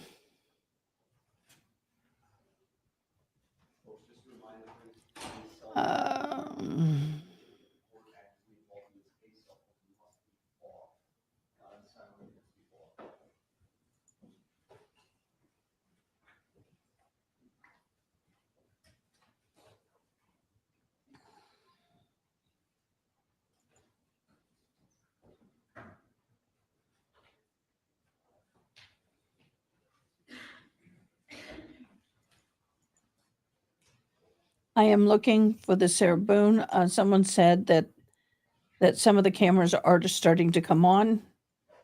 I guess this trial's going to start at the same time Boone is, but we ain't going to go there. We ain't doing it.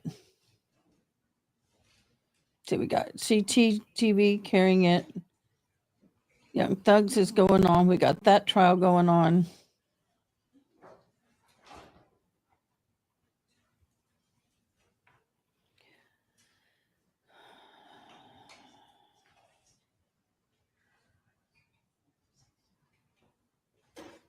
Yeah. I don't know why that's happening to you, love. I really don't. I don't understand it. Oh, snap. They're starting, y'all. We got it going. Finally. Just minutes before Boone.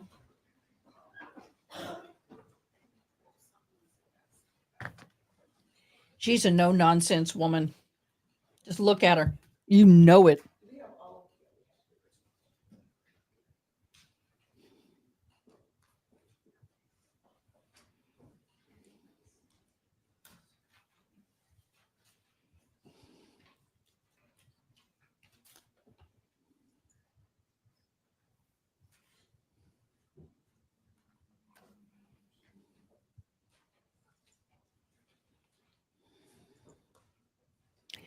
I've got too many things going.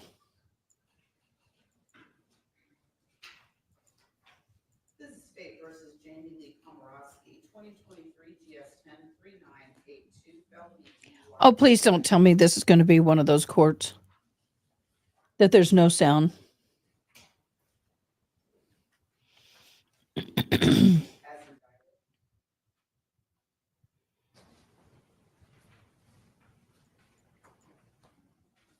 2023 GS 103983 felony DUI great bodily injury. As indicted. 2023 GS 103984 felony DUI great bodily injury. As indicted. And reckless homicide, 2023 GS 103985. I only have one clip from you. As indicted. Are there any recommendations? Well, first, who's appearing on behalf of the state? Don, where did you put it? Is there anyone else who will be assisting you in the presentation? I can't of this case? find it. Not in the presentation of the case. Then the Ziegler helped in the preparation of the case. And Ms. Wilson is present as well. That's correct.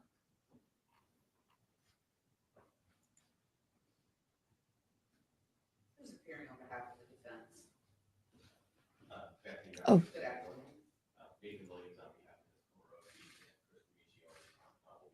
I'm sorry, I'm gonna need you to speak up louder. This is a vacuous courtroom, and we're not, I know you soft spoken. But if you can speak up a little bit more loud, a little bit louder for me, and of course, I know you. Nathan Williams, and who did you say would be assisting you? Chris Caricioni, And how's Chris spelled? CHRIS, Your Honor. And your last name, sir? GRAM is Mike, ICCIONI on behalf of Jamie Komorowski. Thank you very much.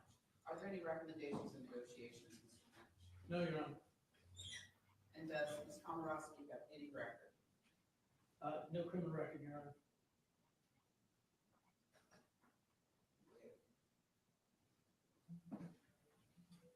Have you explained to your client, ma'am, when you say? Which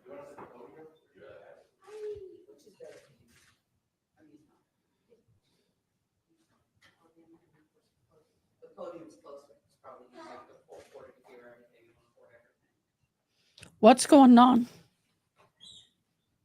Mr. Williams, if Did- you explain to your client the charge, the punishment for rights, do you believe she understands the charges, the punishment for rights? I do. Does she wish to plead guilty or not guilty? Guilty. Do you agree with that decision? I do. Has She evaluated pled to guilty. determine her competence? She pled guilty. Have you explained to her the violent and serious violence?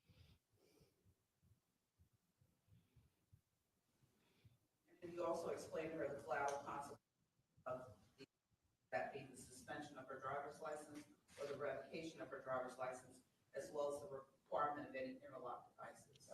We have none of those.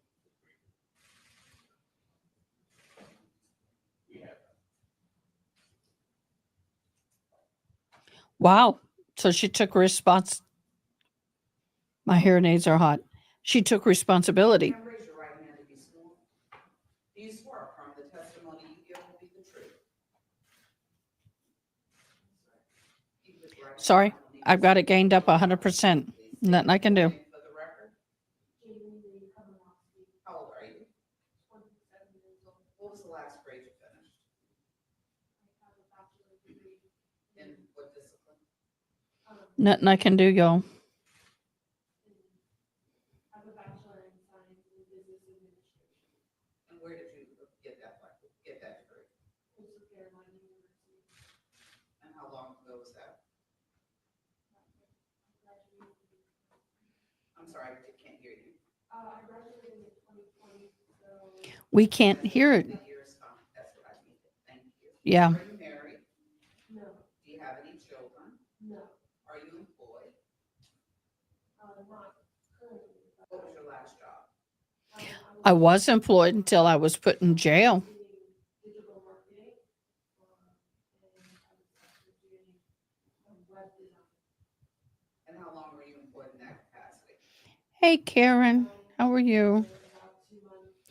I can't gain this up anymore, y'all. Are you on probation or parole? No. Ever been treated for the abuse of alcohol, drugs, or mental illness?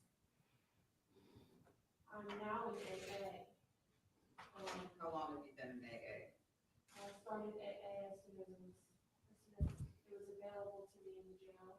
And so what year was that? That was 2023.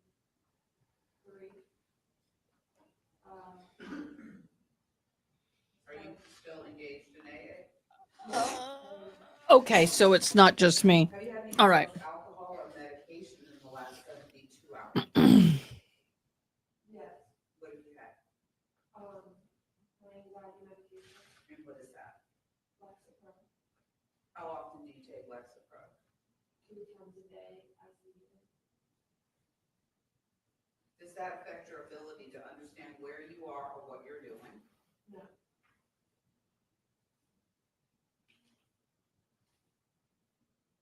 On the offense of felony DUI, how do you plead? Guilty, Your Honor. Do you understand the minimum is 1 year, the maximum is 25 years, and a minimum fine of $10,100 and a maximum fine of $25,100? Yes, Your Honor.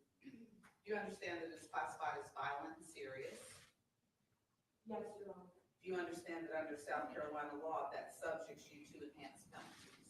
Yes, Your Honor. Do you understand that if you receive 2 additional serious offenses, you could face life without parole?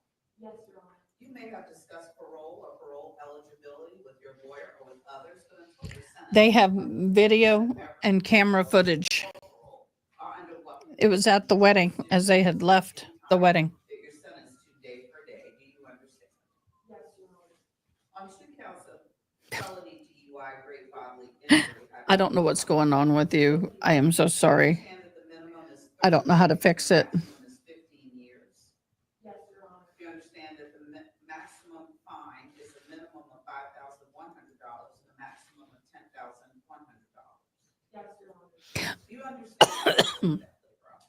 Well, there are some words that are banned. Reckless homicide, how do you plead?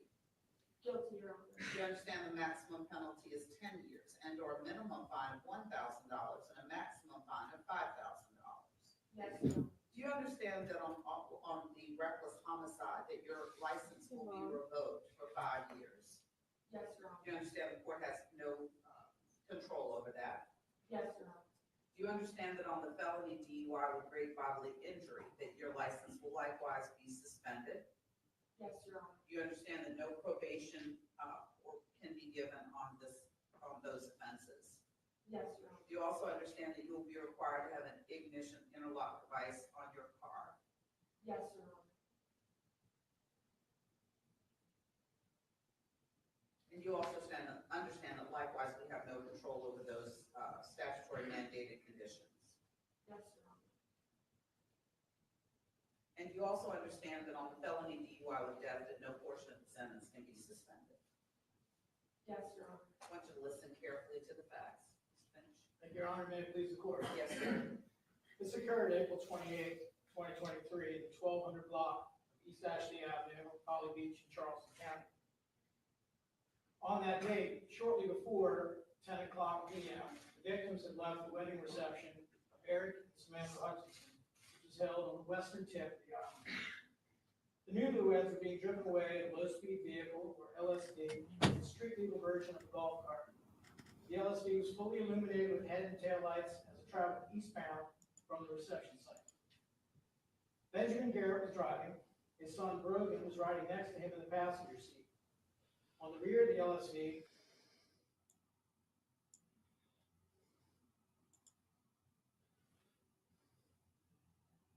across Center Street, and then continue on East Ashley Avenue. What is going on? Approximately the same time as the victims were leaving the reception, the defendant was wrapping up an outing with new coworkers at a bar on Center Street. It is. We are waiting for the sentencing to start. Stopped by another neighboring bar, alone, for a single shot of tequila before getting into a rented 2023 Toyota Camry to drive home to a residence on James Island. The investigation revealed that in an hour and a half prior to the collision, the defendant had consumed 6 alcoholic drinks. However, instead of leaving the island via Center Street toward Folly Road at James Island, the defendant headed eastbound on East Ashley as well. Following the victim's LSD, albeit the LSD would have been significant. Anybody know the answer? While on East Ashley, the defendant traveled well over the island-wide speed limit of 25 miles an hour as she closed on the LSD. Data from the EDR, the electronic data recorder, the event data recorder from the vehicle, the Toyota, shows the defendant was traveling 61.5 miles an hour, 4.65 seconds prior to crashing into the LSD. 4 seconds later, at 0.65 seconds prior to impact, the EDR shows the defendant had increased to 65.9 miles an hour. The same data reflects the brakes were applied half a second later, 0.15 seconds before impact. During the time of travel eastbound on East Ashley, the onboard system of the defense vehicle captured black and white snapshots of the vehicle as it weaved across the road, off to the right, then over the center line, left, and then back into the right lane as it closed in on the LSV. At approximately 10:15 p.m., the 1200 block of East Ashley Avenue, Ms. Komaraski crashed into the LSV. Crash 10 p.m. 10:15 p.m. 10:15. Crash reconstruction calculations estimate the defendant was traveling approximately 63 miles an hour at impact, and the LSV was traveling approximately 25. Samantha Miller Hutchinson was ejected from the rear-facing seat onto the hood of the Toyota. Eric Hutchinson was ejected over the vehicle, landing near the point of impact. Benjamin Garrett was ejected from the vehicle onto the roadway. Brogan Garrett was ejected from the right side of the LSV into nearby ground cover. Brogan suffered injuries to his knees. Benjamin suffered a severe head injury, injury to his wrist, which was treated in the burn unit at MUSC, and injuries to his right hip and lower back. Ben will require further surgeries to address his other injuries, including a right hip replacement, a fusion of the right SI joint, possible fusion of his neck and back vertebrae, and surgery to address arthritis in his affected joints. Eric suffered 2 broken legs, one requiring surgical intervention to repair, a fractured facial bones, fractured vertebrae, also necessitating surgery, brain bleeds, and lacerations over his body. Additionally, the left eye was damaged, and the prognosis regarding his vision will develop over time. That is insane. Fix the lid to that left eye, enabling it to close. It currently suffers double vision. Future surgery will be assessed. Samantha Miller Hutchinson died from blunt force trauma to her head and neck. Citizens that were staying or living in the area of the crash immediately responded to the site and called 911. Among those who responded were 2 nurses that happened to be staying nearby. They, along with others, began triaging the victims. Neither detected any pulse from Samantha. As a call for assistance was dispatched, officers from Valley Beach rushed to the scene. Sergeant Halpern, who's also trained EMT, was the first responder. On his travel to the site, and knowing the severity of the crash and the injuries, Halpern's speed from his cruiser's GPS topped out at 58 miles an hour. It was essentially consistent around 44 miles an hour with lights and sirens operating. Sergeant Halpern and Officer Honeycutt, also from Valley Beach Police Department, attempted to resuscitate Samantha using CPR and an AED. Ultimately, they were not successful. Samantha was declared deceased at the scene. Valley Beach Police Department put out a call for assistance to the scene and to handle other calls while working this crash. Sergeant Charles Seven and Deputy Aaron Scruggs of Charleston County Sheriff's Office responded to assist with the crash reconstruction. CPD officers, including Zachary Azari, assisted with the DUI investigation. CCEMS, Charleston County EMS, that has transported Eric, Ben, and Rogan to MESC for treatment in the trauma unit. Coroner was called to respond for Samantha.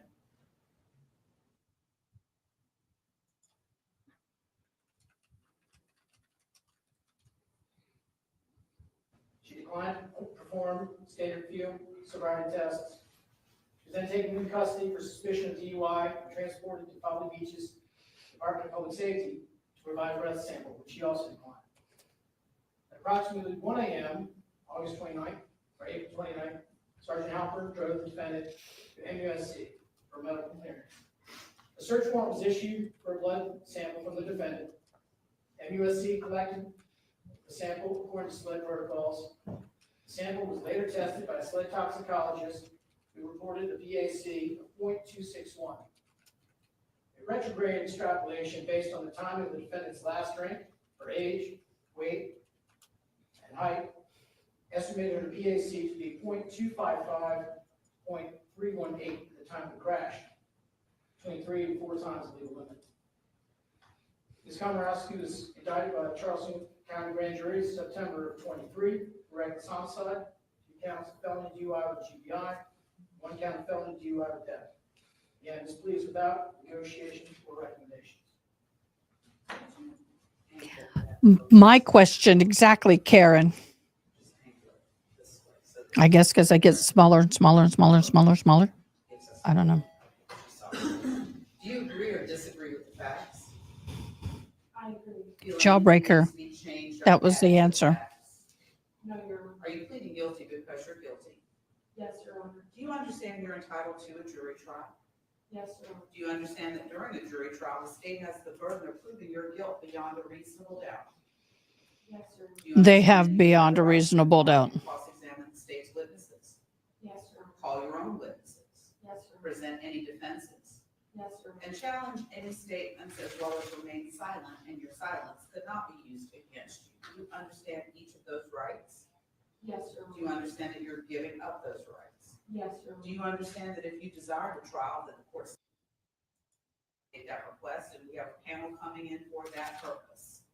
Yes, Your Honor. And knowing all of that, do you still wish to plead guilty? Yes, Your Honor. Are there any deals you're relying on that I've not been told about?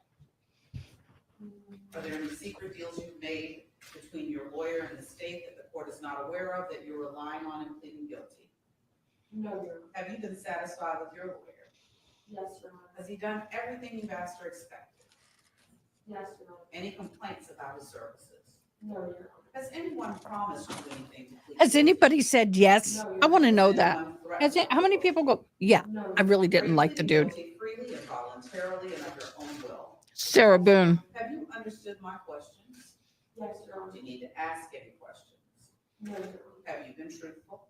Yes, Your Honor. Do you understand that you have the right to appeal each guilty plea and sentence of the court? Yes, Do Your you Honor. understand that you have to do that within 10 days of today in writing?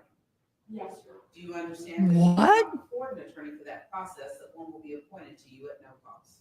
Yes, Your Honor. What was that? Substantial factual basis for each plea, that each plea is going to have freely, voluntarily, knowingly, and intelligently with the advice and assistance of counsel with whom the defendant has indicated she's satisfied. I will accept the plea. Anything further from the state, and I did not notice, oh, actually, I do notice now, I apologize. Thought I didn't see the other two victims' names, I'm sorry. Your Honor, And I assume, based on, and I neglected to ask this earlier, and I apologize for my oversight, I assume that, that on indictment ending in 3982, which is the felony DUI with death, I assume that Ms. Hutchinson's relatives were notified, yes, correct, Your Honor. and some of them are present.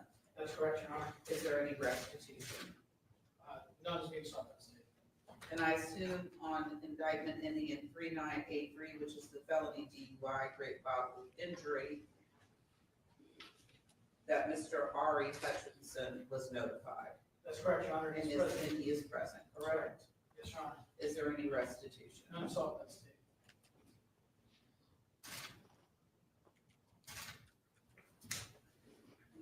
And likewise, assuming on indictment ending in 3984,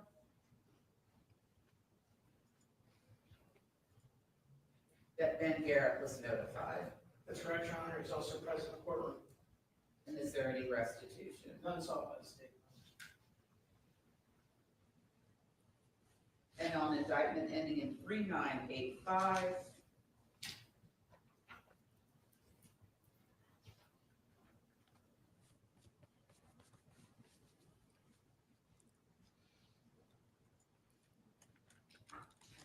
that's a duplicate victim, correct? That's correct, Your Honor. Anything further from the state? Only to notify the court, as you are aware, members of the victim's family who would aware. Certainly. You can call them in the order that you'd like and make sure they speak loudly and clearly for the benefit of the court reporter. You can call them in whatever order you would like. Thank you, Your Honor. You're welcome. First would be Ms. Lisa Miller, the mother of deceased Samantha Hutchinson. It's up to you. However you choose. I'm sorry. That's fine. Ma'am, if you would tell us your name for the record. My name's Samantha. No, it's not. My name is Lisa Miller. I'm Samantha Miller's mom. Yes, ma'am, we'd be glad to hear from you. Take your time. Thanks. You're I welcome. appreciate you allowing me to speak, and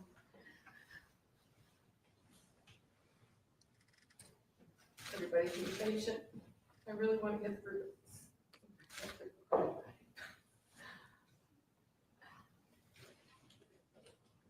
First of all, for the last 20 years, my career has been a substance abuse counselor. So I wanted to bring that factor to the court. I've dealt with many different Oh, this ought to be good. offenders. I did a program for offenders. I've dealt with military people, adolescent programs. So I've kind of ran all gamut. The one thing that all these groups and all these populations have in common is the word enabling. And enabling happens when, does everybody know what that means? Enabling happens when, it could be family members, it could be friends, it could be their children, maybe the adult is one that's alcohol. They help them because they don't want them to get in trouble. They don't want them to have a bad life. By them helping them, they're really doing them a dishonor. And the only way that somebody that's having alcohol or drug issues and addiction can get better is to suffer the natural consequences of their behaviors.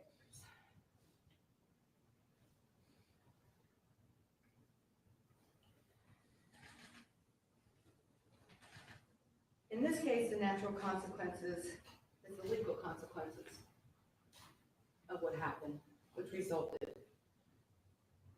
in my family, sibling, child, not being here anymore. The good thing about it, if she goes and stays some time in jail, they have treatment in there. AA is not treatment. AA doesn't help somebody who's addicted. It's good once you get to that point where you're gone through treatment, you spent some time in sobriety. AA is where you go hang out with your other people. And that's it. This is in parts, but thank you. Who was Sam? I want to talk about Sam because my daughter. And she wasn't just a person on a golf cart that just got married and got killed.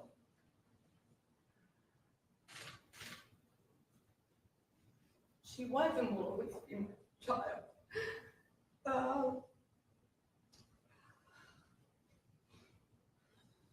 I'm going to tell a little bit of the story. Bear with me.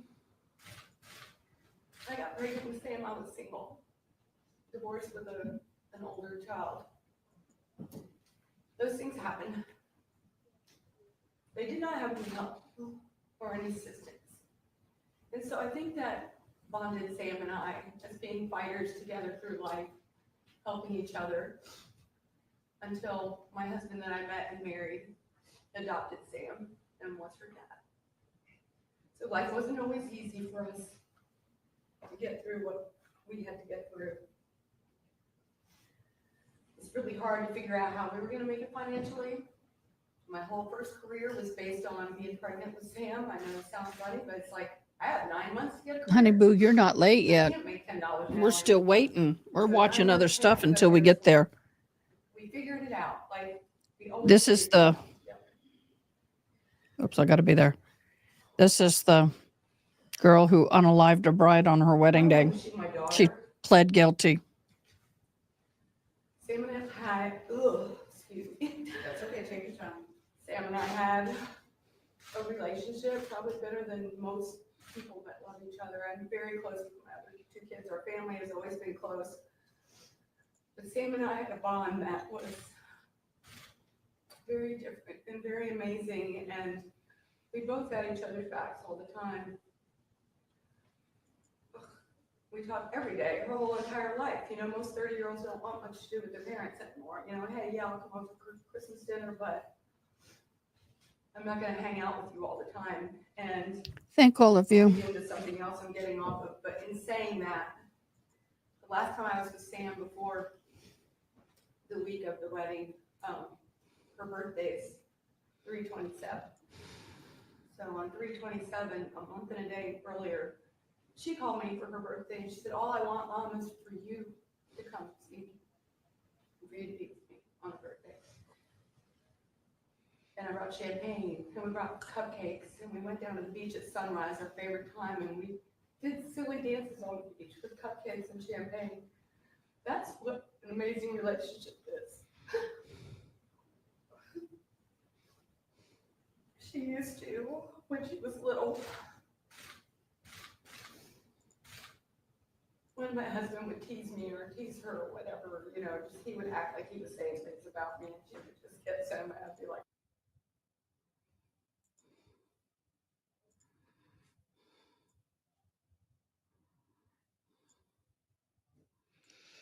Someone just came into the house.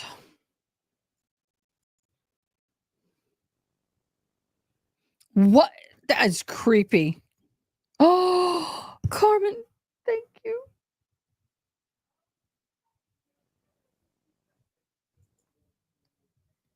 Thank you, Carmen.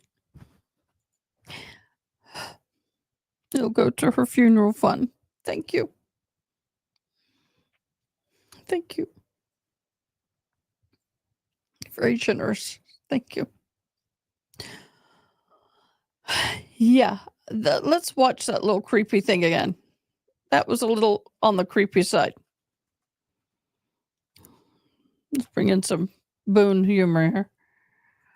Her attorney's looking at her like she's smiling at somebody. What is this? You're getting ready to be sent away for life. And you're sitting here smiling like that?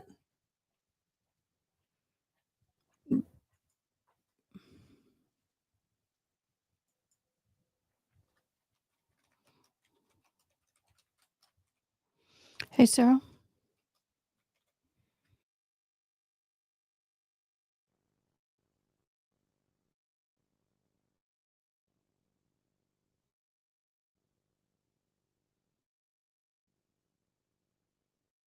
The volume's all the way up, but they have no.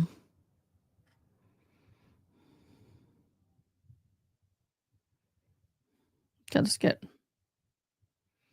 What is he showing her on his phone? text. I wish I could zoom in, but we can't legally.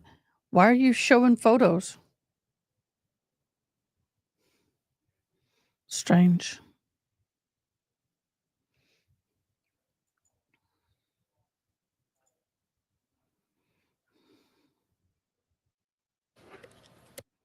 That is weird.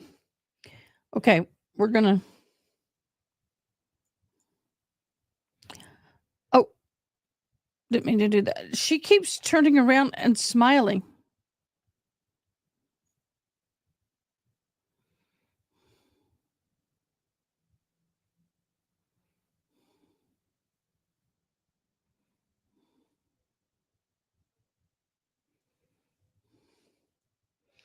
Dan, I love you, but I have no idea.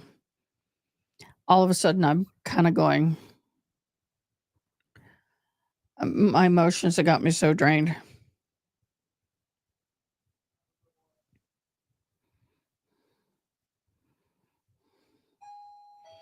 I guess she's reading something. I don't know what.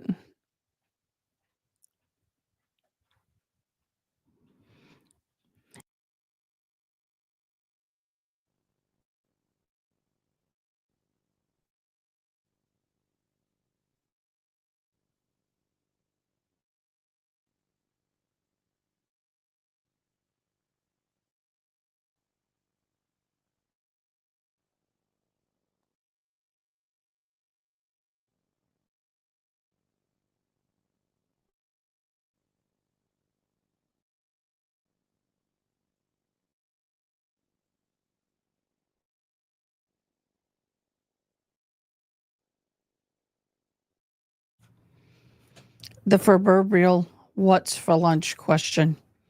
None of us want to cook. None of us want to do anything. Not that hungry.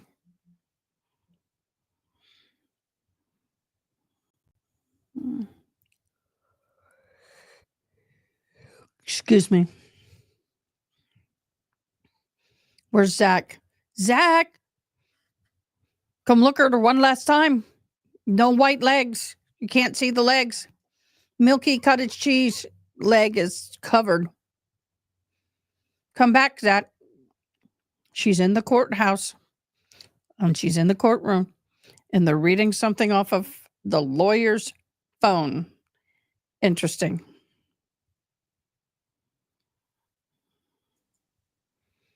Interesting.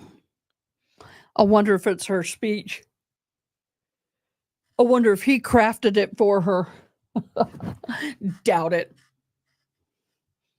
Do they enter the hard copies of anything in the courtroom on this? I don't think they do. I would love a hard copy of her speech because I want to dissect the crap out of it.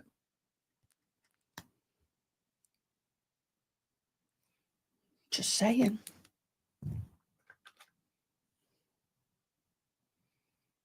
Just saying.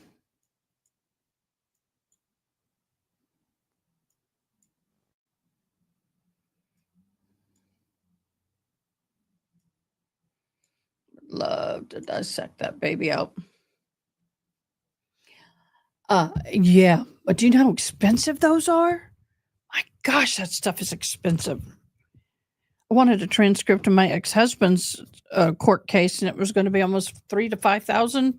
I can't remember, but it was over 3. He wouldn't even tell me exactly what it would cost. 3 to 5. And some court cases, like Johnny Depp's, 10,000s.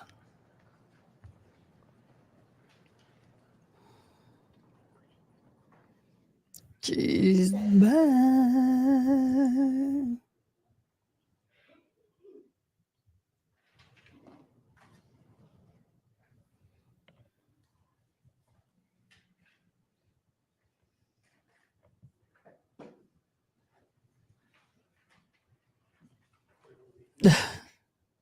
I just can't stand looking at her.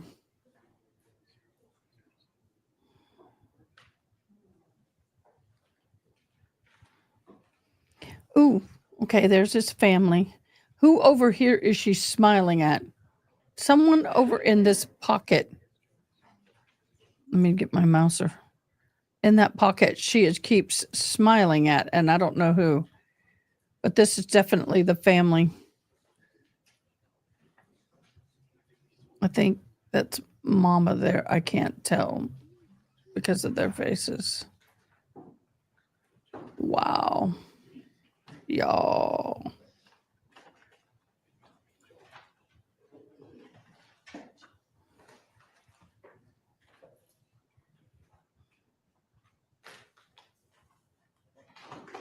Zach. A girlfriend from jail. But the problem is both of them are felons and they can't be around each other. So what's the purpose of the relationship?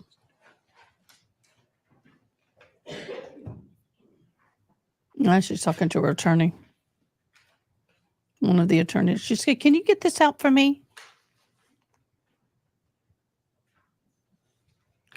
Please tell me that is not her closing. Oh, gosh, we're going to be here all year. Depends on the prison. And it depends on the parole of the person. But most likely.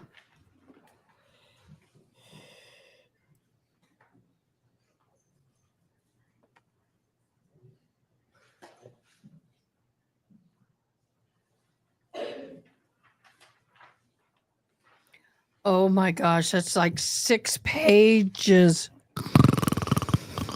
Oh, I'm already having a hard time staying awake. I can't imagine sitting through this.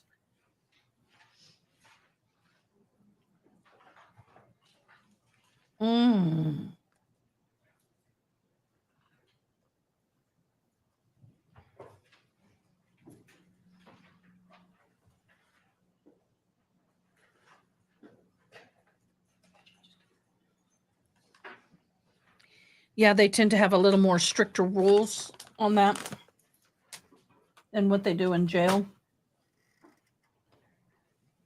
Just saying. I don't want to light my candle.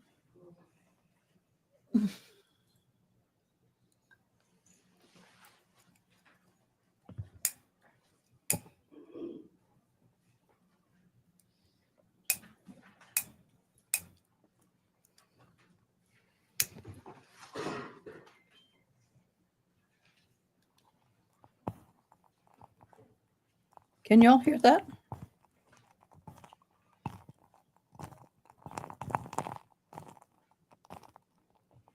Sounds like fireplace. Love it.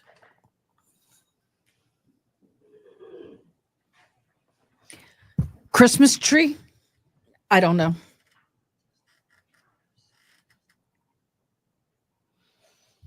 I love that sound.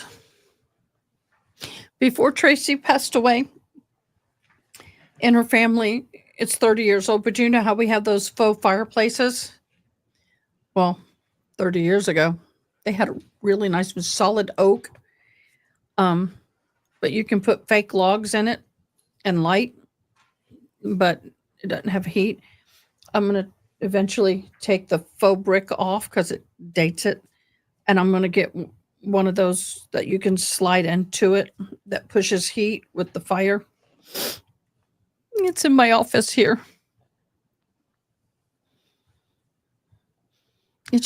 I told a friend, there's not a single room in my house or my office that my sister didn't touch, and you can see her decorating. So hard.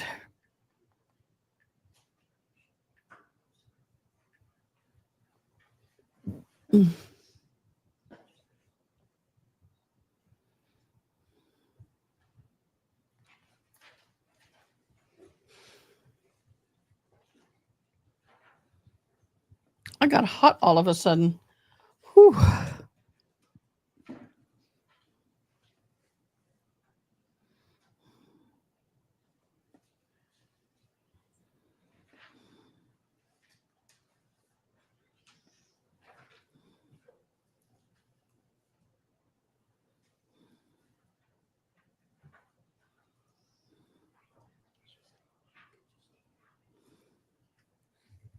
My nose.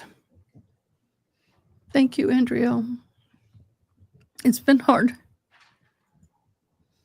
Come on, hurry up, will y'all? So what I'm gonna do is after this, I'm kind of skimming and waiting for the verdict because some people are still talking in the other trial. Gosh, are they still talking? When we get to the sentencing, if there is, I'll show it.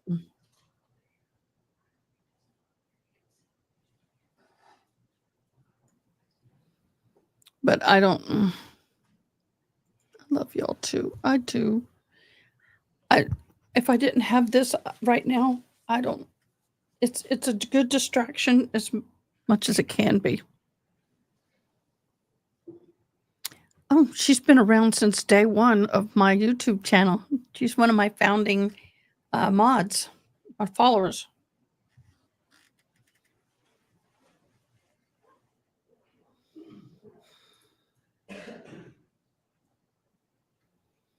Whew, it got hot in here quick. Hope it's not that candle. Not that strong of a candle. Oh, my dog has been sleeping at my feet. Got her head on my foot. She's so sweet. So sweet. So right now, the verdict watch for the YSL trials is at 12 hours, basically 45 minutes.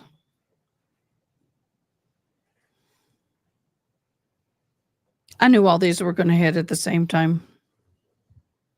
Excuse me for squinting. Slight headache. Had a slight headache. Can't get away from it. Maybe this will help better.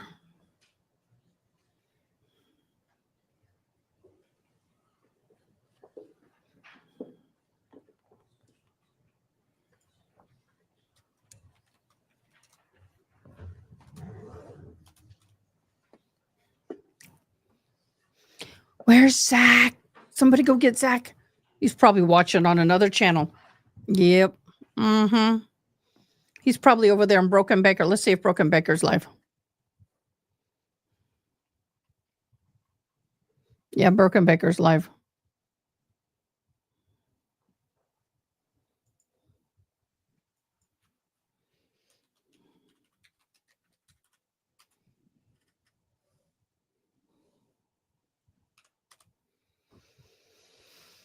He's a mod over there. I don't even see him over there. Yeah, he's over there.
Yeah, he's over on Broken Baker. He's a mod. He's a mod first. I'll go back and look.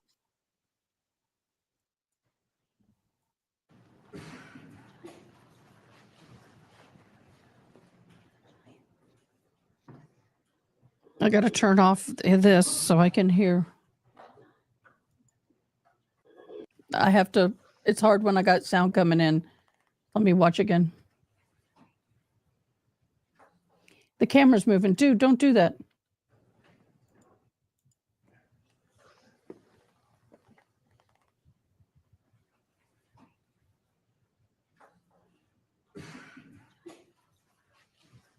It's about checking a box. Talking about checking boxes. And something I was not.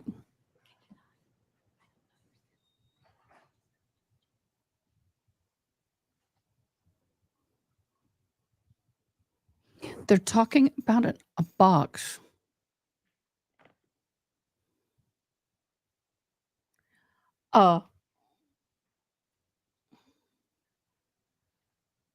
Thought he was.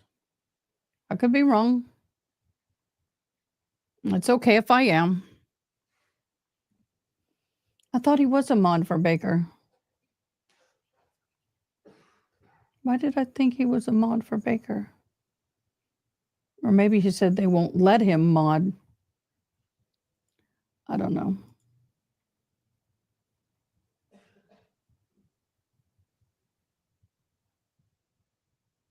Talking about worth. She's hard to lip read. She's talking about money and worth.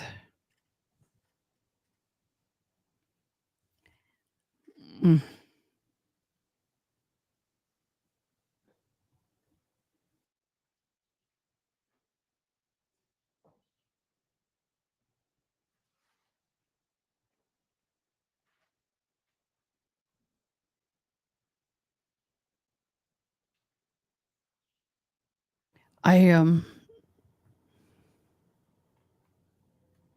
No, he's not a mod. You're right.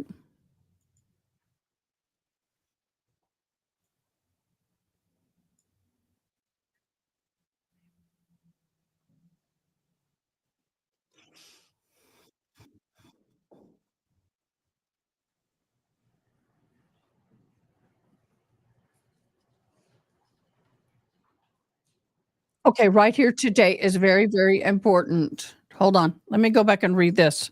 This is more important. She was just chit-chatting about checking boxes and stuff. This is what I want to know. Okay, let's watch.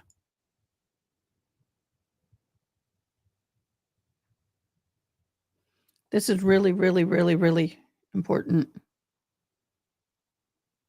That was hard to read.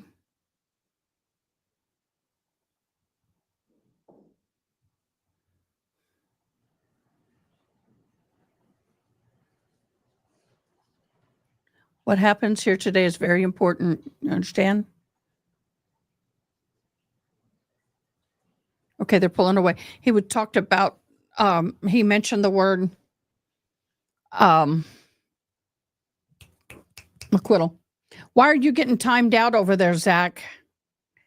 I see you over there.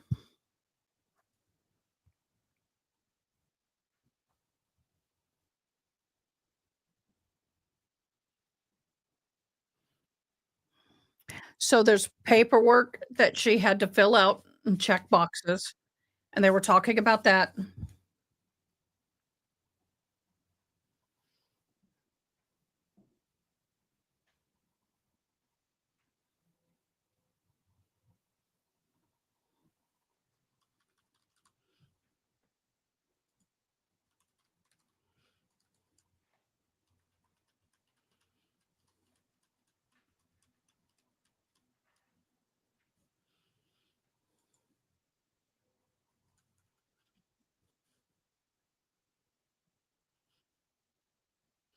Uh,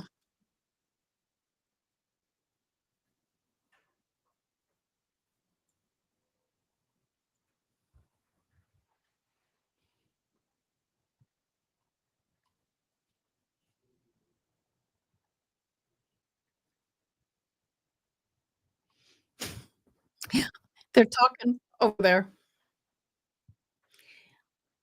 over at BB, a book about green people having a warning.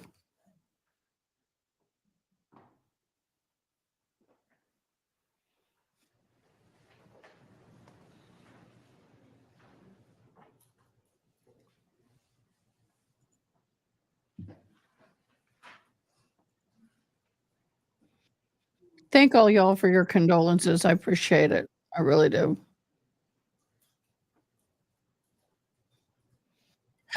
Nightbox smells like spunk. That is so funny, Zach. Okay, how long do you think she's going to get? How many years? How many years?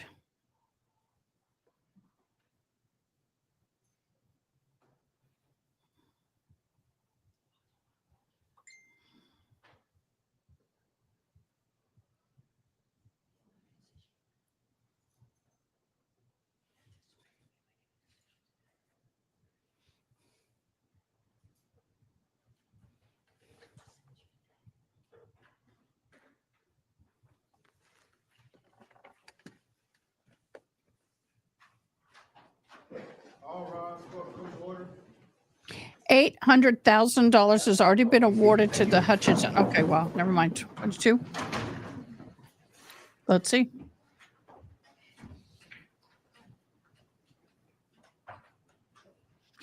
These people in the background here are law students observing. An important one to observe, that's for sure.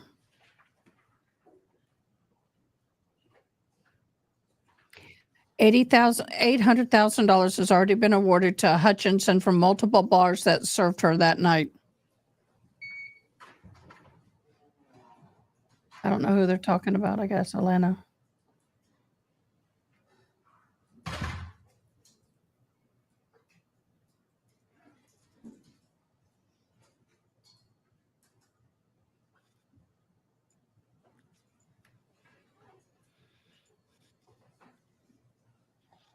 I did too. I can't hear well enough anymore.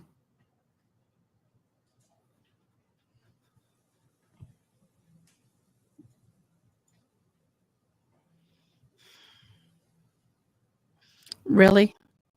It's because I'm dyslexic. Dyslexic people have a hard time reading all caps. That's my problem.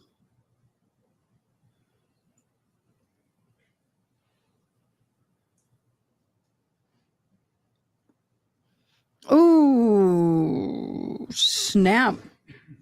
That was my neck.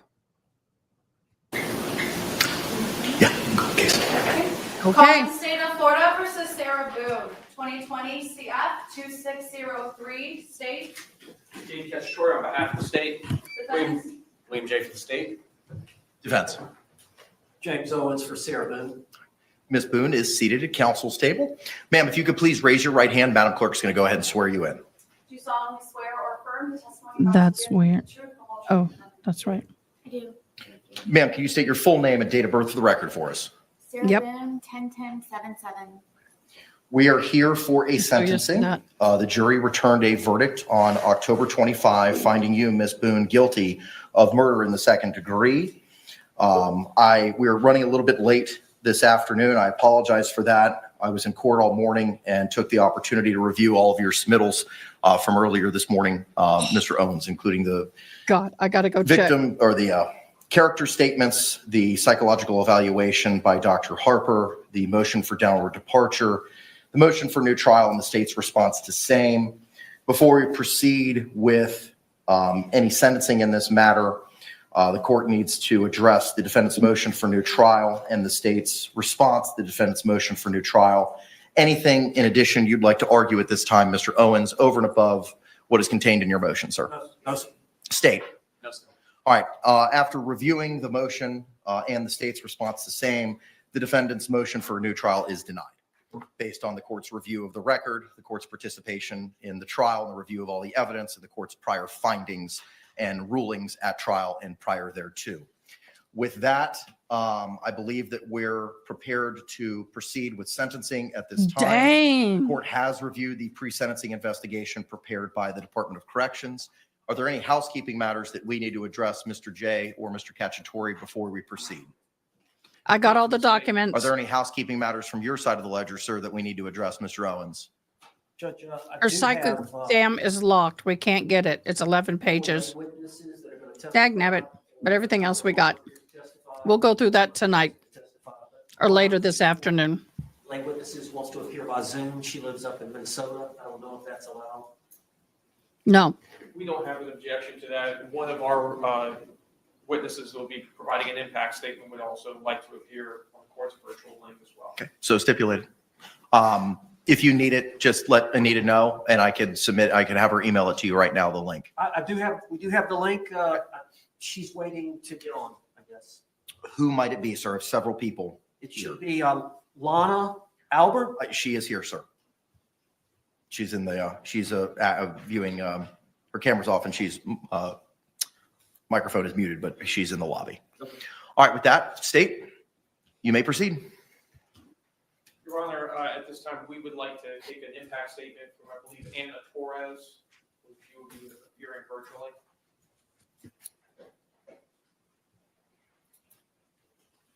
I see several guests, but I do not see Anna Torres in the virtual lobby, sir. Well, I think while They motion for a downward issues departure. following, we have also in-person witnesses. We can proceed with those first, sir. Please call Lana Torres.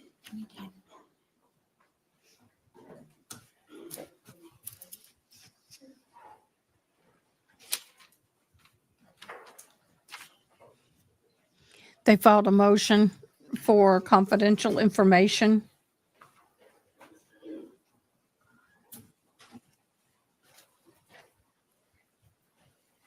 So she filed and petitioned for her psychological Please. evaluation by Miss Julie Harper, dated November 27th of this year, Ma'am, good afternoon. Could you To be state and spell your name for the record confidential. for us? and not public, and she won that bid. Ma'am, you can go ahead.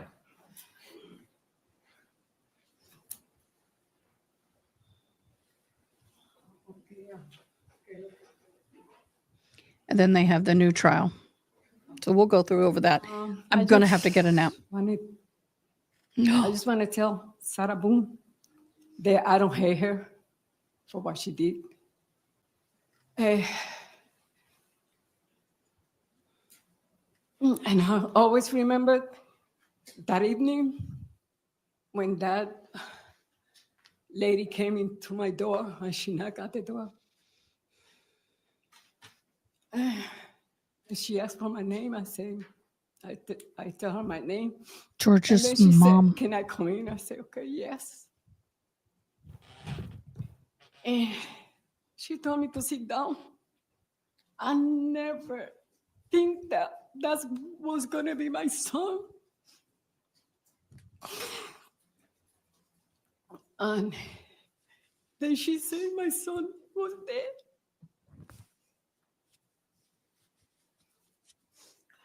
Since that day, I can sleep. It's hard for me to. I'm turning my sound off. I Remember that can't do this moment? today. My son is not here no more. She don't only kill my son, she killed a father, a brother, an uncle.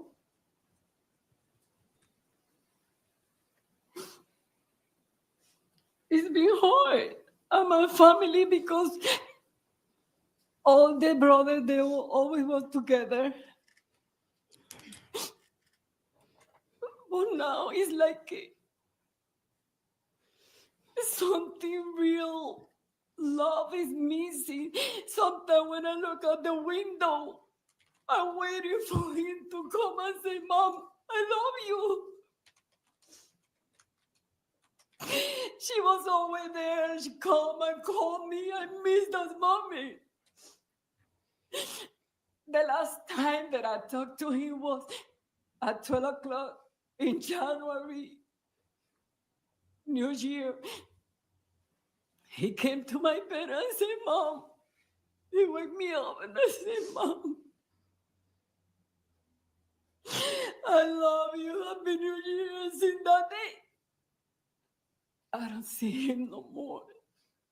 He was my son. I love him.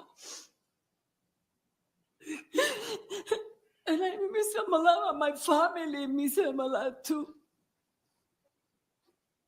rat on her, but you know what? I was blessed. She ain't gonna be blessed like me because I have my son. I raised him. I have his children, my granddaughter, my grandson, and she don't gonna be able to have that. And I did. I raised him. He wasn't perfect, but he was a good son.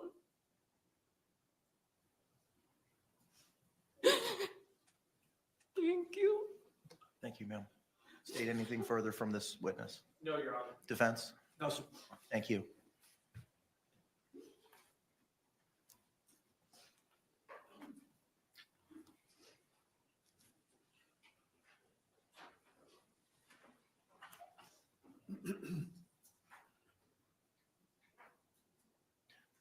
You may call your next victim impact statement. Victoria Torres.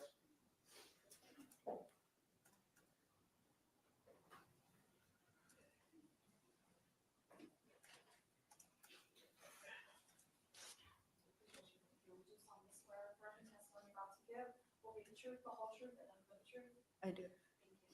Ma'am, could you state and spell your name for the record for us, please? Victoria Torres. My name is Victoria Torres. George is my brother.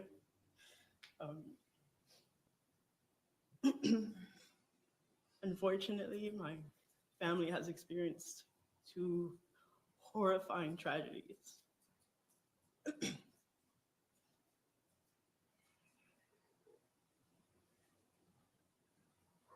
I just want to make it clear that George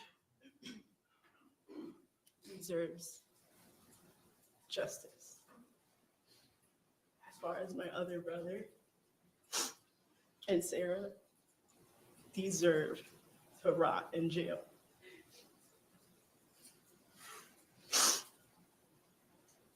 Sarah has caused a lifetime of pain, a lifetime of horrible images, a lifetime of hearing my brother George plead for his life.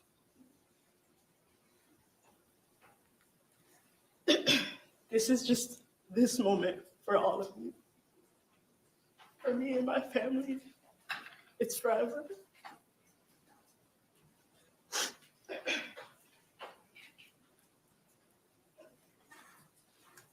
Such a simple thing as using a suitcase is so triggering. I try not to close it all the way. I leave at least like 2 or 3 inches for the zipper. And it might sound crazy, but it just helps me. She really has flipped my family's life upside down.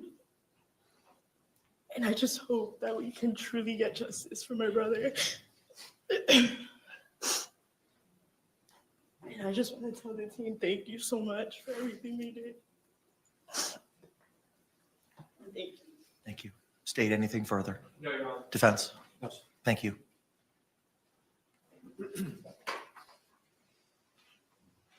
Your Honor, could we see if Ms. Anna Torres has been able to make it online? Do not see an Anna Torres in the lobby, sir. I have lots of guests, HHSA, Mr. Beck, Lana Albert, Jason Gunn. Your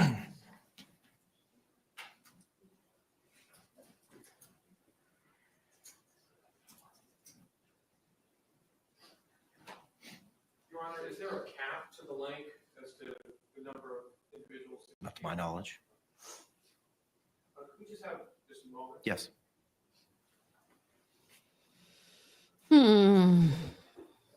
Maybe they decided not to do it.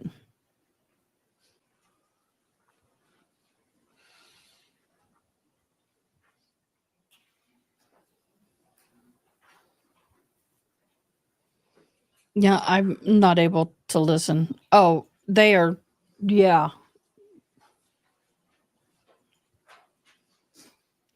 But hopefully, without all this trial and all this stuff going on, they'll be able to start the healing process. As hard as it is.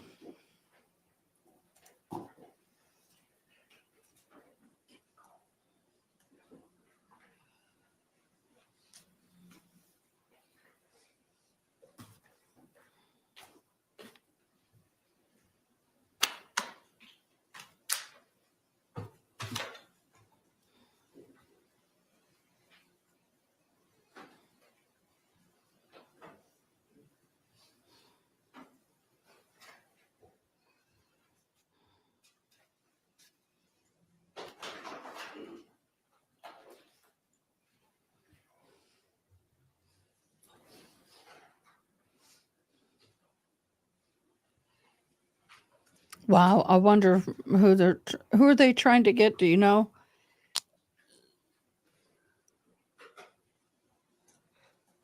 Excuse me. Forgive me. I'm crashing. I'm so ready for a nap.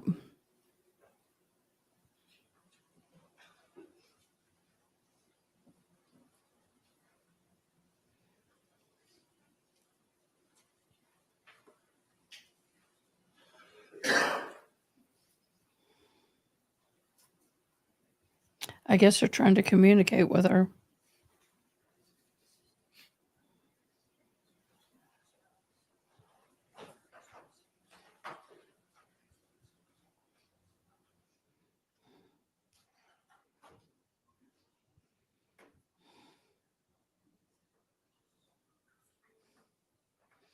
Interesting.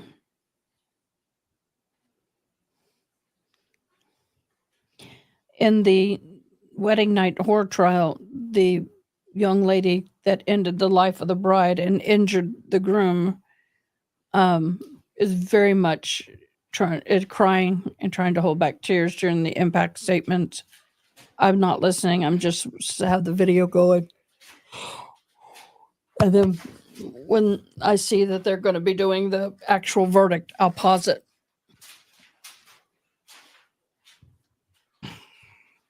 If they do. So now are they waiting? Y'all, really?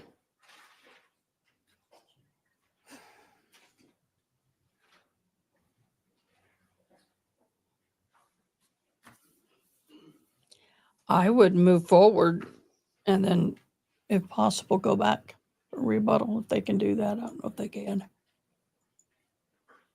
Excuse me.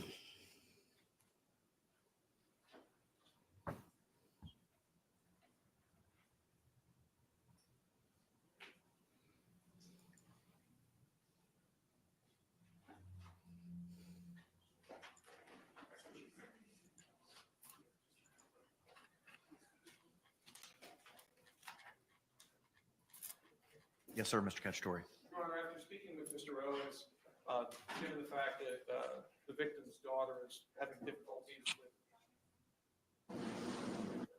with. Is that her, Anna Victoria Torres? Yes, sir. Is that it? Is that who it is? All right, ma'am, good afternoon. Can you hear us? Good afternoon. I can hear you. Okay, could you please state and spell your name for the record? My name is Anna Victoria Torres, ANAVICTORIATORRES. Thank you, ma'am. I understand that you'd like to provide a statement to the court at this time. You may proceed. Okay. Okay. So I'll be speaking for myself and my two siblings. The murder of our father has impacted us on so many levels and in different ways. I myself, for the first year, would wake up screaming every morning or night, wishing I was having a nightmare, only to wake up to remember all over again that my father is gone and I'll never be able to hear him say he loves me ever again. To know my siblings have been affected in such a way that they are now different. They have had a piece of their heart ripped away from them, all while her son gets to hear his mother's voice and see her alive is pathetic. Because of you, Sarah, my sister is heartbroken. Because of you, Sarah, my brother is left wondering when he will ever see his father again. The loss of my father has left me with chronic depression and anxiety. Seeing any moments of fatherly love or kindness being shown between others in real life or even on TV leaves me in complete shambles. Seeking therapy was a must in order to navigate through my workday without a random breakdown. Thoughts of my father's demise still enter my mind ever so often. I'm left either angry, sad, or sick to my stomach to think of how his final moments were. Jorge Torres, my incredible father. Not only was he my father, but my best friend. My personal comic provided me with wisdom and knowledge, creative and loving dad, an older brother, an uncle, a cousin, a friend, a son, and above all, our father. He was human and deserved to be treated as such. My father, Jorge Torres, was one of a kind, an absolute gem. Unfortunately, his light was dimmed on earth by evilness, but with us, we will forever make his name live on. Especially Sarah, I pray that you see his face when you see him at night. That is it. Thank you. Anything further, State? No, Your Honor. Anything further of this witness? No, sir. All right, thank you, ma'am. State, Thank you. anything further? No other impact statements, Your Honor. Thank you. Any other witnesses or evidence at this point in time, State? No, Your Honor. All right, Mr. Owens, you may proceed, sir. Ms. Diane Smith. Judge, what do you want? I have no issue with her being at the podium. If you want to move about the well to conduct your examination, that's fine, counselor. Ma'am, come on up. Come on up to this podium right here, ma'am. If you could, raise your right hand. Madam Clerk's going to go ahead and swear you in. You solemnly swear or affirm the testimony about to give will be the truth, the whole truth, and nothing but the truth. Ma'am, could you state and spell your name for the record for us, please? Diane Smith, Diane Okay, thank you very much. Counselor, you may inquire. And Ms. Smith, tell the court a little bit about you. I was a chaplain at the 33rd Street Jail for 30 years. And have you been a chaplain at the jail here in Orange County? Yes, Orange County Jail Is it the same for jail 30 you're years. referring to? Uh-huh. And during that period of time, did you have occasion to meet with Sarah Boone? I did. And was it over the course of how long? I've known her 4 years. And if you could tell the court what you'd like to say. Okay. Well, I first met Sarah. She came in, we have a Christian dorm, and Sarah enrolled in our Christian program. And she was in my classes for a year. And she was very sincere. And she was kicked out of that efforts program. to change her life and to be a better person. And I found her very helpful. She was kind and good to people. She loved to serve.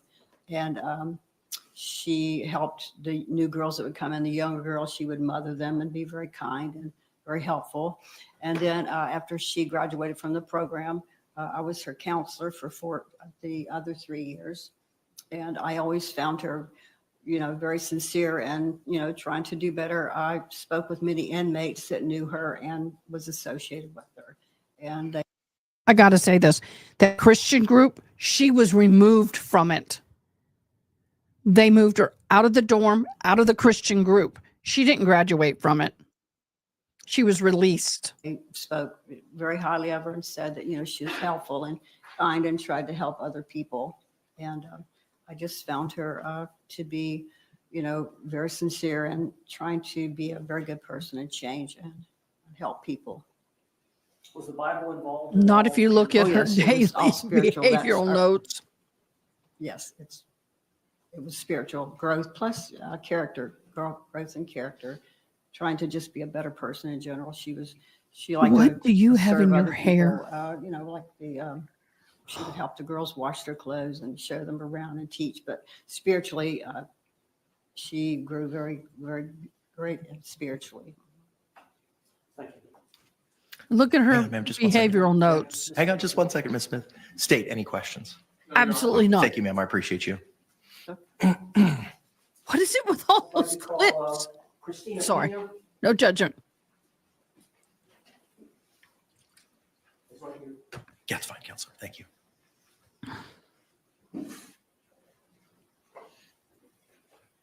Ma'am, come on up if you can. Raise your right hand. Madam Clerk's going to go ahead and swear you in. You solemnly swear or affirm the testimony about to give will be the truth, the whole truth, and nothing but the truth.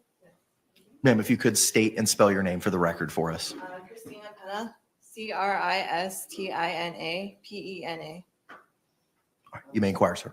How old are you? 31, And where do you live? Orlando. Now, You're it's my what? understanding, Ms. Penna, that you were in the county jail with Sarah Bennett. Yes. Is How this long were is this y'all in- is this in the bunk same number cell 4? together? Yes, about I was in there for 4 years, but we're together for 3. Okay. Is this And, I bunk number understand ultimately 40? the charges against you were dismissed. And so you were released on what day? April 4th, this year. 2024? 2023. 2023. So you've been out for a pretty while. I've been out for like 6 or so months now. Yeah, since April. Okay. This Maybe. year, actually, sorry. April of 2024. Mhm. And you said Maybe. y'all were bunkmates there together for about 3 years. Yeah. I would assume that y'all got to know each other pretty well. We did. And Are if you in could, a if you'd like to relationship? speak on her behalf to the judge. Sarah's one of my best friends, my only. Girlfriend.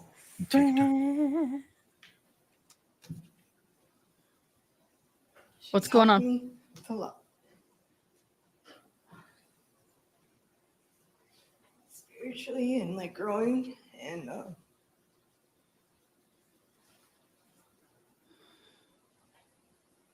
she's just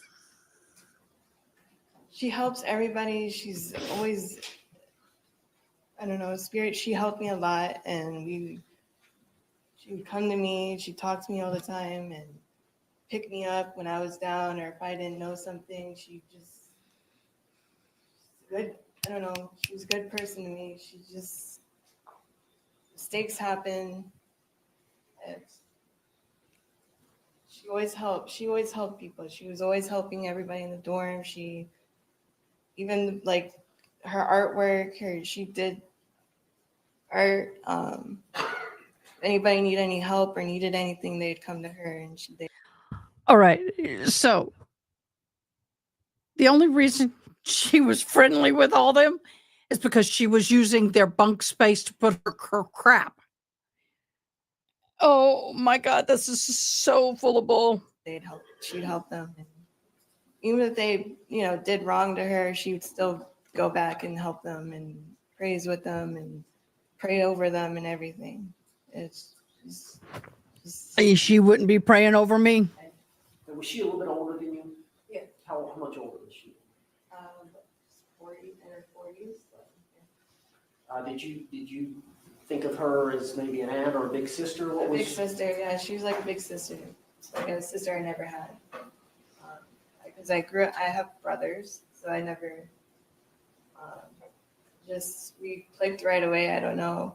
We'd be walking out in the backyard Possible. and she just would always try and talk to me, but I'm a quiet person and I don't trust a lot of people. So for me to open up and trust somebody, it's a lot. So. And obviously y'all were there under difficult circumstances. Did she assist you in getting through that? Yes, and she helped me a lot with my my case, and I would help her with with hers too. Oh, I'm sure with you both. did. Just She this is used y'all not- yeah, what it is. to help I her. don't know how. Bless you. We both helped each other out. I don't know. Ms. Vignon, I appreciate it. Thank you. Any questions, State? No, Your Honor. All right, thank you, ma'am. I appreciate you. Ms. Hill? I don't. Yeah, we won't be hearing from Jules. Yes, sir. After Ms. Hill, I want to thank Ms. Albert. She's Yes, been sir. recovering.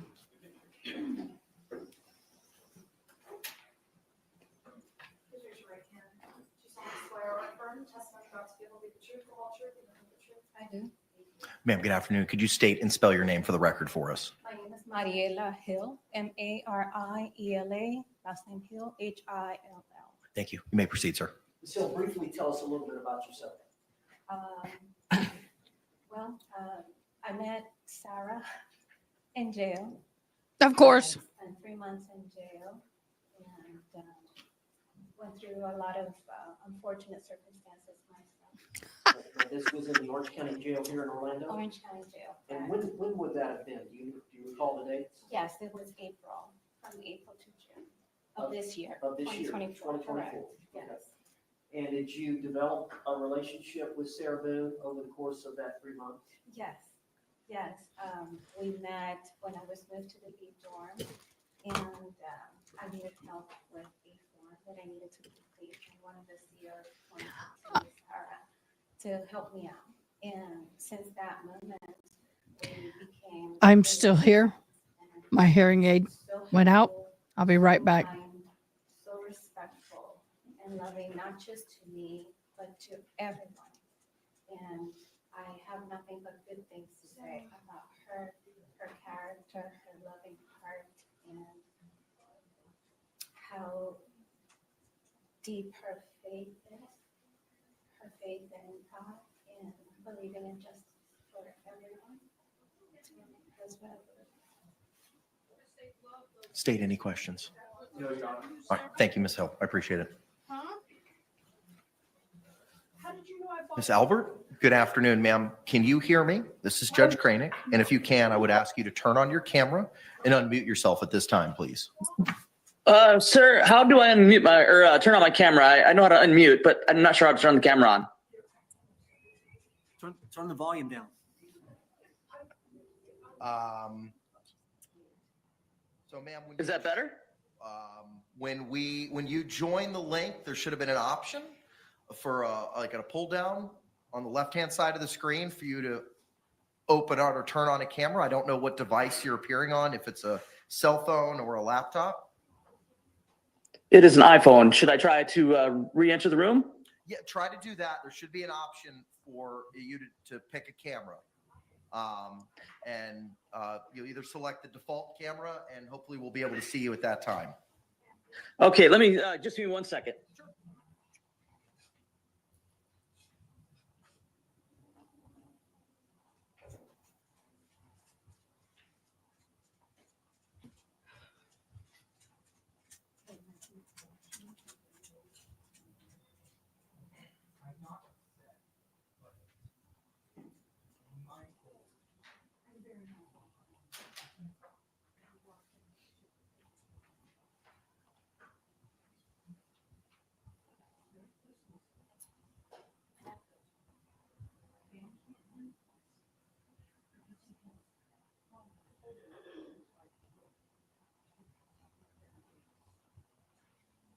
That's why I got that one.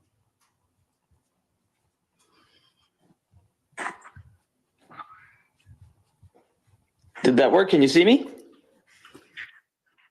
I cannot. Shoot.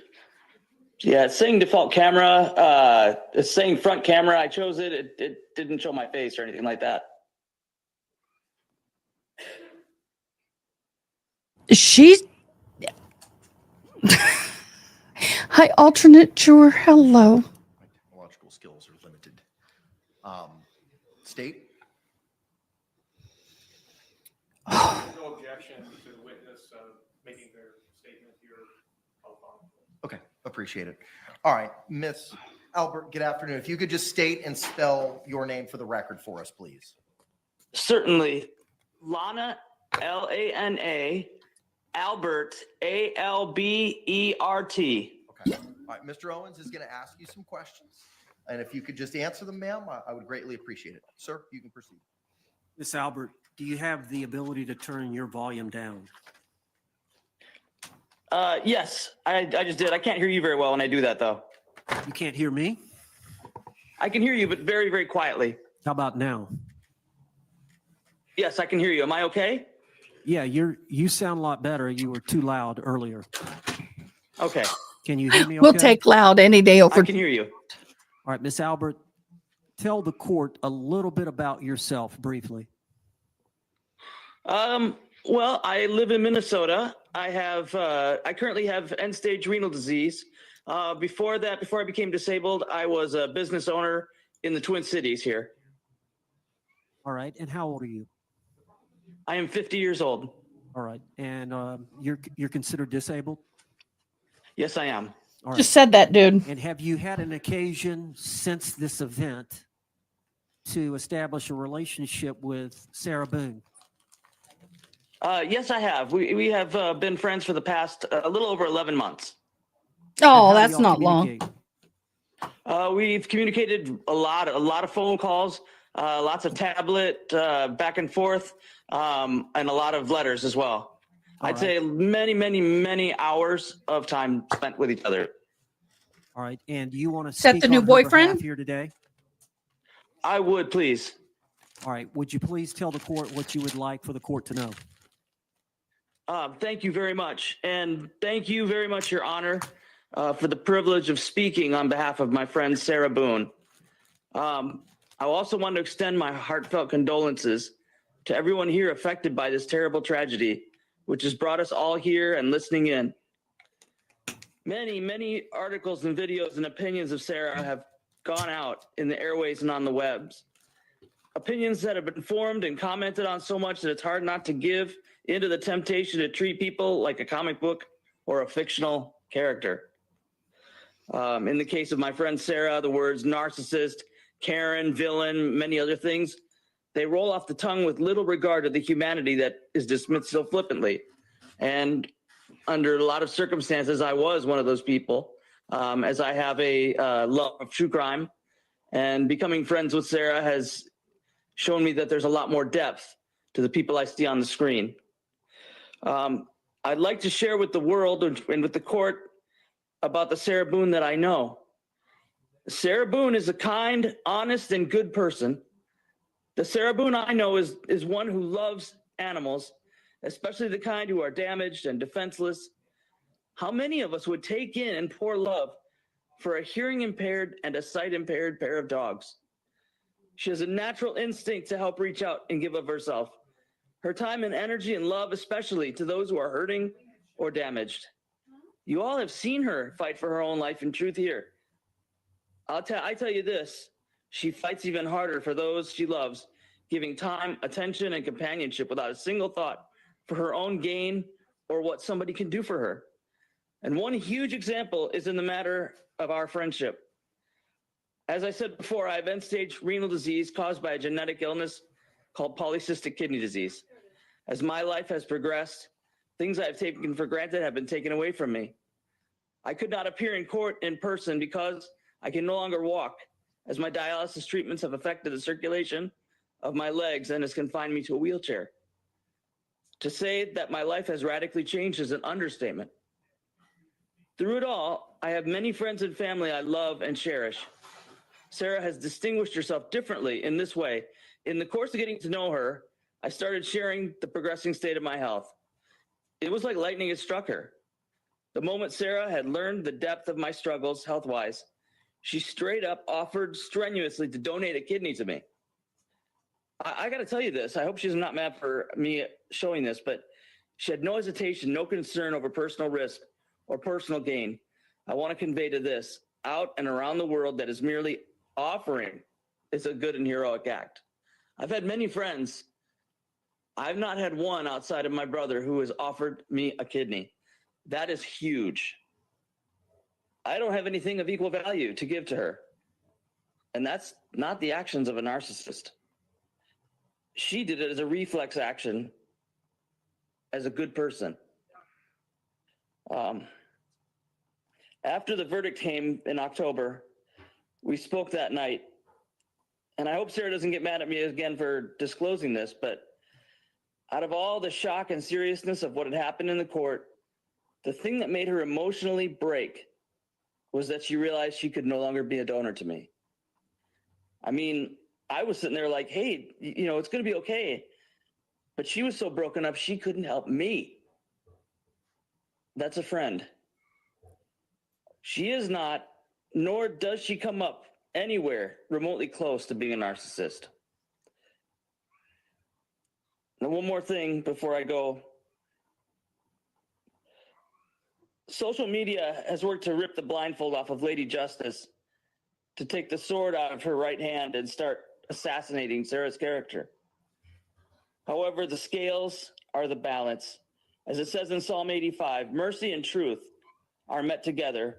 Righteousness and peace have kissed each other. Justice isn't justice without mercy. Our pursuit of righteousness isn't complete and right without peace.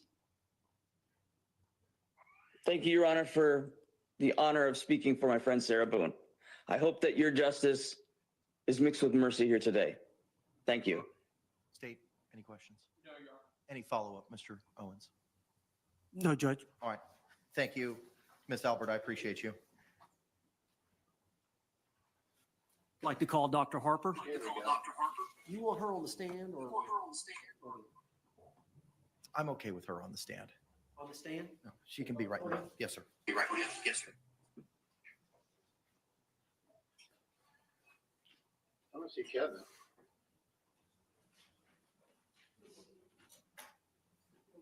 Judge, you want her on the podium? No, she'd be at the podium. That's fine. Doctor, good afternoon. If you could please raise your right hand. Madam Clerk's going to go ahead and swear you in.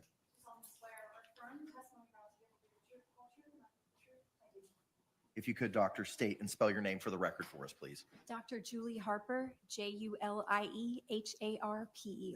thank you. Counselor, you may inquire. And Dr. Harper, we all know we were here a few weeks back for the trial and your testimony. So the judge knows quite a bit about your testimony. But if you could, I know that you prepared a report and we have submitted that to the court, which the court has read and the state has a copy. And I don't know if you want to refer to that or just speak on your own about Sarah Boone and what you did to assess her, and then any opinions that you want to express. All right. I think that during trial testimony, I reviewed all of the documents, excuse me, and all of the records that were available. They're documented in my report as well. In addition to the forensic clinical interviews that I conducted, I also have had the opportunity to talk to her brother, Philip Paulson, in the interim since the trial, and I included his information in my report as to her family background. If you could, give the court a synopsis of what your findings are, or what you uncovered maybe from your brother, whatever you think the court needs to hear this relevant material to his decision. So referring to the summary section of my report, I'll keep it a brief, but I'll outline the highlights that I feel like haven't been conveyed before, which is an understanding of Ms. Boone's early family life, in that she is the middle child of her parents' union, and that her parents did not have a happy marriage. They didn't provide an opportunity to have a good role model as to how to have a partnership together. Ms. Boone was born in close proximity to her youngest brother, 11 months apart. And in my clinical experience and training, I would say that that disrupted her attachment with her mother, some being close in proximity with her younger brother, whose temperament just seemed to suit a relationship with her mother better than her own. So ultimately, Ms. Boone bonded with her father. Though he wasn't described by either child as an affectionate person, he was somebody that was there for her at sporting events and more of a primary parent for her in that way.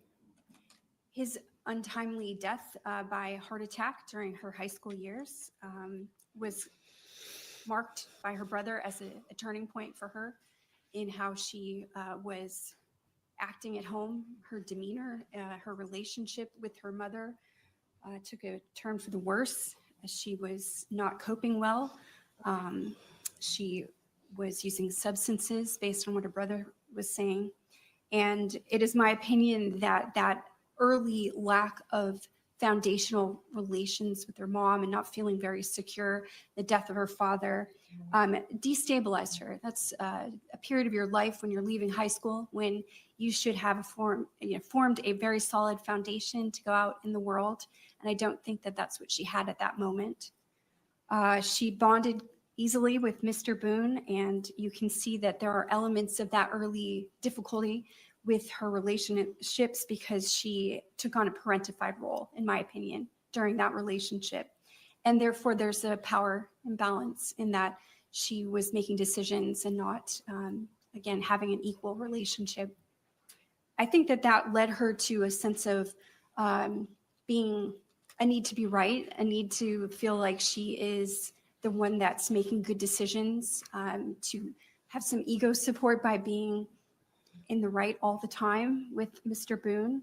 And I think that that led to some behaviors that she carried over into her relationship with Mr. Torres, in that she's parentified around him and acting more like a parent-child relationship, being a facilitator of housing and applications for jobs and things like that. So again, there's a power imbalance that I think was very seriously misaligned, as her brother and the property manager of their apartment had verified. They saw her being abused, physically abused in serious ways, or the effects of the abuse and bruising or calls to them.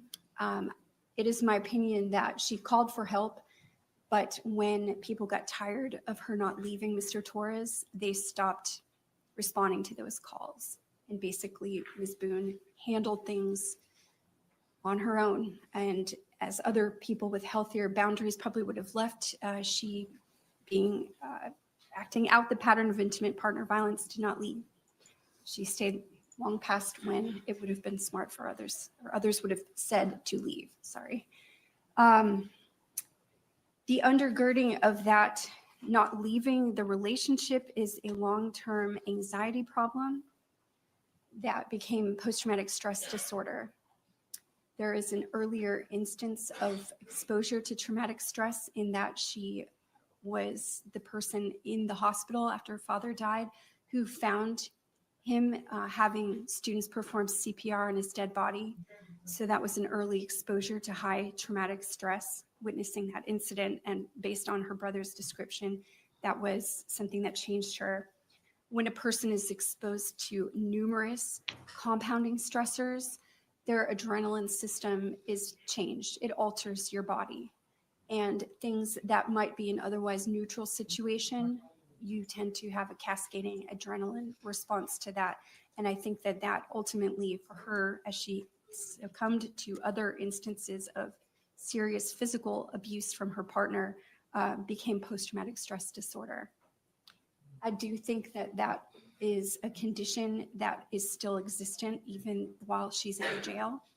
It's something that she needs treatment for because those triggers are unmitigated, meaning that she hasn't really had the kind of therapy to address them and reduce her adrenaline and anxiety responses when she thinks of past instances of traumatic events that have happened to her. You can also respond to post-traumatic stress disorder clinically by using antidepressant therapy, and that would be something that could assist her ultimately in reducing symptoms if she had counseling and antidepressant therapy.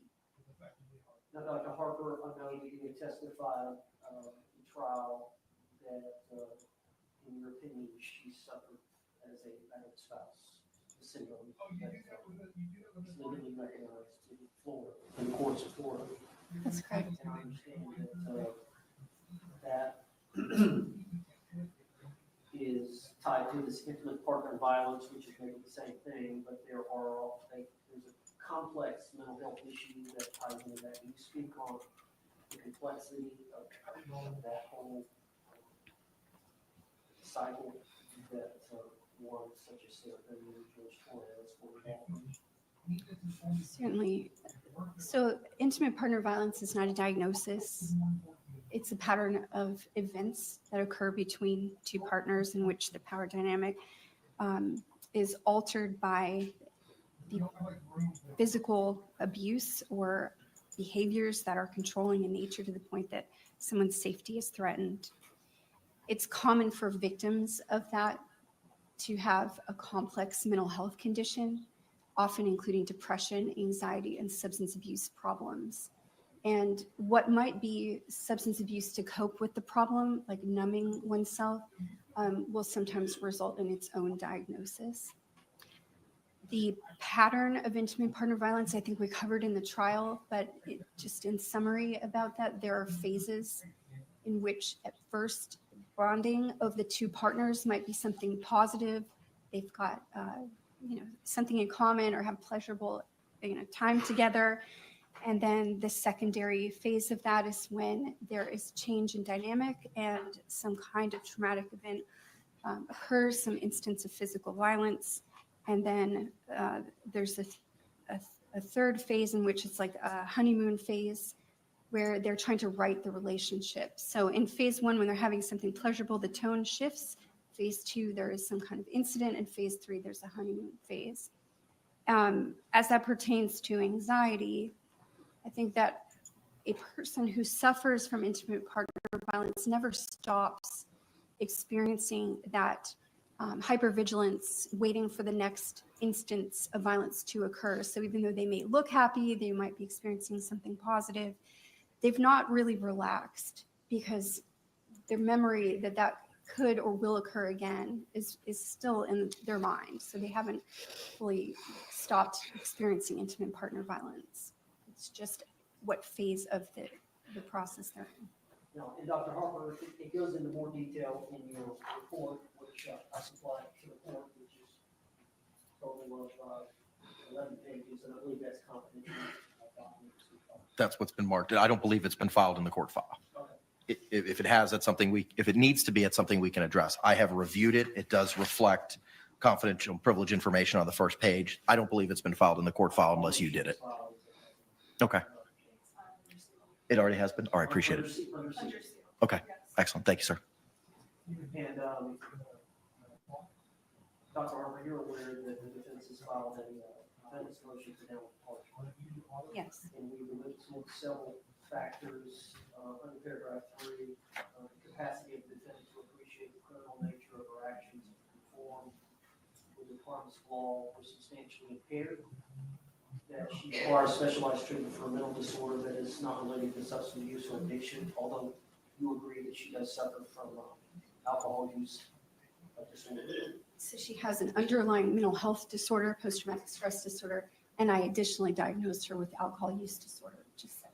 But you agree she does require specialized treatment for a mental disorder that's not related to the substance abuse or addiction? That's correct. And you agree she's amenable for treatment? Yes.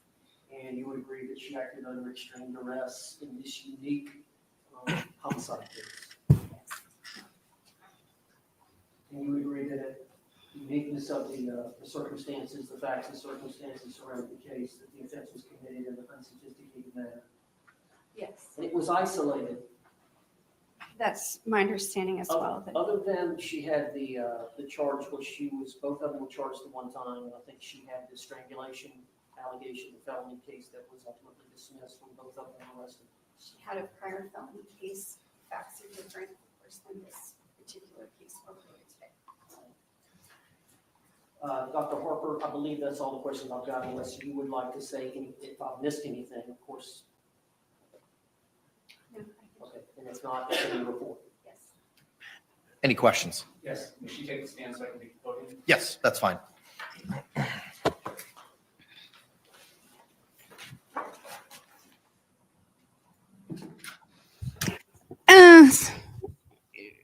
Probably. Oh, I Inquire, sir. can't handle. Pages Can 1 handle. and 2 of your report, you go through the sources of your information, correct? Yes. And that would include 8 interviews that you had with her from the course of August of 2020 through September of 2024, correct? There were 9 interviews, but 8 dates of service are listed. You did the Miller Forensic Assessment of Symptoms Test, or MFAST. That's right. Inventory of Legal Knowledge, ILK. That's right. Clinician Administered PTSD Scale 5 examination. Yes. You consulted with her attorney. Yes. Videotaped interviews from this court case number of Sarah Boone, interview part 1 and 2, Abraham Moreno interview, Brandon Moats interview, Brian Boone interview, Juan Torres interview, and Melissa Sexton interview, correct? Yes. You reviewed the autopsy photos. Yes. You reviewed some of the digital forensic exhibits, including the Apple iPhone XS and a Samsung SMJ 327 T1 photographs from those 2 devices. Yes. You reviewed Bates stamped discovery pages 1 through 413. That's correct. The crime scene photos are photos of the scene taken on June 19th of 2020. Yes. Aspire Health records, Yes. And who do those pertain to? Aspire Health records are for Sarah Boone. Florida Hospital Medical Group records? Yes. And who do those records pertain to? That is also for Sarah Boone. And Aspire, is that a mental health treatment facility? It has an emergency department record, but that would be the place where she was detained under the Baker Act. And it is routine and common in the practice of forensic psychology or psychiatry to rely on the records of other such practitioners. As a source of information, sure. You reviewed the deposition of Dr. Tanya Warner. I did. You reviewed the trial testimony of Sarah Boone, Brian Boone, Dr. Michael Brannon, Dr. Tanya Werner, correct? Yes. The jury verdict form dated 10/25/24. Yes. Witness list notice of filing amended. Yes. On this case. Records of Jorge Torres or George Torres involving case numbers 2019 MM 5114, a 911 call and PDF, case 2019 MM 7193, case 2019 MM 7193, Torres Public Records, case 2019 MM 7193, Torres Photos, Central Florida Primary Care Records, Advent Health Orlando Medical Records, correct? Yes. And those latter records that I just mentioned, those for Mr. Torres and not Ms. Boone, correct? That's right. Then you reviewed Sarah Boone written correspondence, Sarah's listing of domestic violence incidents, Sarah's writings regarding missing days of work and Baker Act, and a 74-page life story. That's right. And then case 2018 CF 10573, public records and photos. Yes. And a telephone interview with Melissa Sexton, the property manager, which you conducted on October 1st, 2024. Yes. And a telephonic interview with Philip Paulson, the defendant's brother, on November 26, 2024. Yes. Where has Ms. Boone been housed and living since February of 2020? At the Orange County Jail. And does the Orange County Jail provide mental health services to inmates? It does. And you already testified you would routinely, as a forensic psychologist, review records kept of a psychological or psychiatric treatment of a patient or a client, correct? Yes. In this particular case, have you reviewed any mental health records generated by the Orange County Jail for Ms. Boone? No, I have not had the opportunity to do that. So for the last 58 months or so, if she was being seen by the mental health treatment staff at the jail, you have not reviewed those records. That's correct. And they are overseen at the jail, in the Orange County Jail, by a psychiatrist. Are you aware or not? If the person's level of mental health intervention deems them eligible for psychiatry, then they will. And any diagnosis or lack of diagnosis that they have had during the course of the last 58 months, you are unaware of because you did not review the records. That's right. I don't have any other questions. Any redirect examination? No, Judge. All right, thank you. One question. Dr. Harper, I didn't ask you to review those records, did I? No. Thank you. Judge, I believe you said it at the very beginning that I had submitted several letters on behalf of Ms. Boone, and she didn't hear that, but I wanted her to be made aware. Yes, ma'am. And you don't actually read those letters into the record, but you did read them. I have reviewed them. They're in my binder here. How many do I have? Yes. Give me a second. I can tell you. I have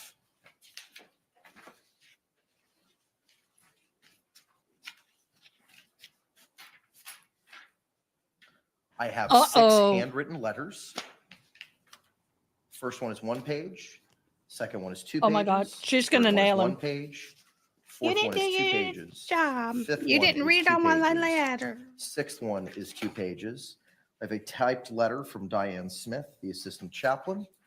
I have another typed letter. She's gonna claim the judge is from a being biased. Nicole Ray. Didn't read A her typed letters letter and from put them into Stephanie record. L., a typed letter from Philip Paulson, a email from Lana Albert, 2 pages in length, a 2-page email from a Danielle Parsons. Thank you. Yes, sir. Judge, I would like to call Sarah Boone. You may proceed. Ooh, Yes, please. here we go. I'll be right back. I'm listening. Just be right back.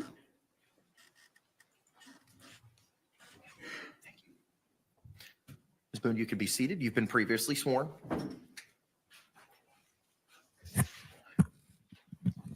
You may inquire, sir. For the record, just state your name again. Sarah Boone. All right. Now, this is unlike a trial, so you're allowed to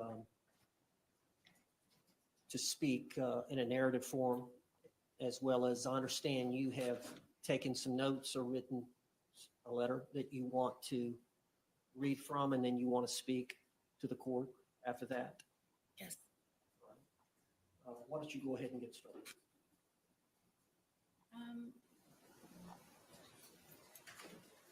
This is actually an edited version of.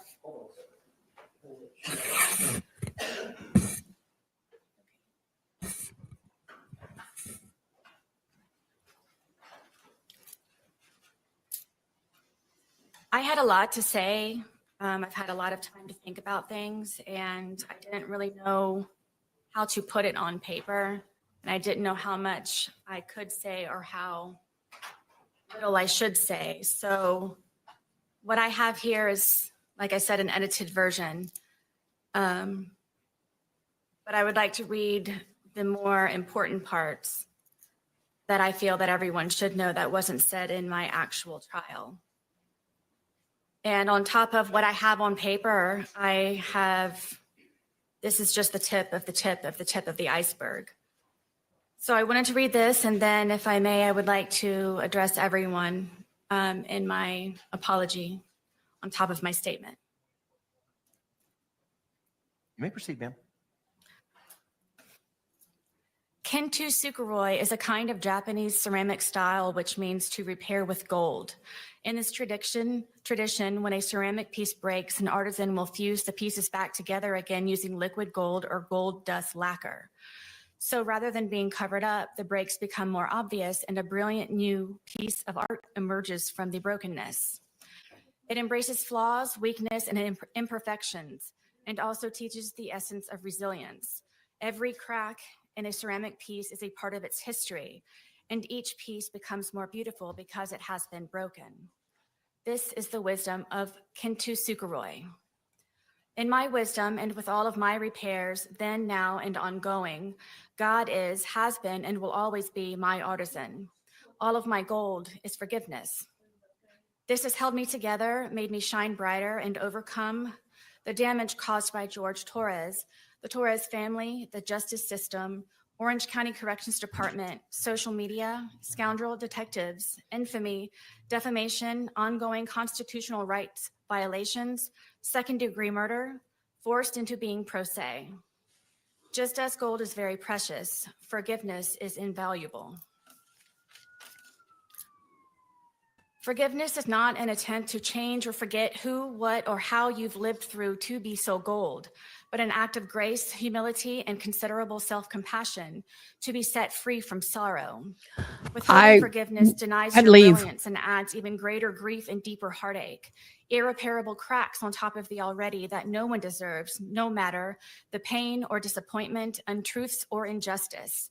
It doesn't matter. As the more broken you are, even though now different than before, you've become more outstanding and more extraordinary. Above all, when you let go of blame, misunderstandings, excuses, give up your anger and cease from resentment, this is forgiven. And when you forgive, you heal. And when you heal, you move forward.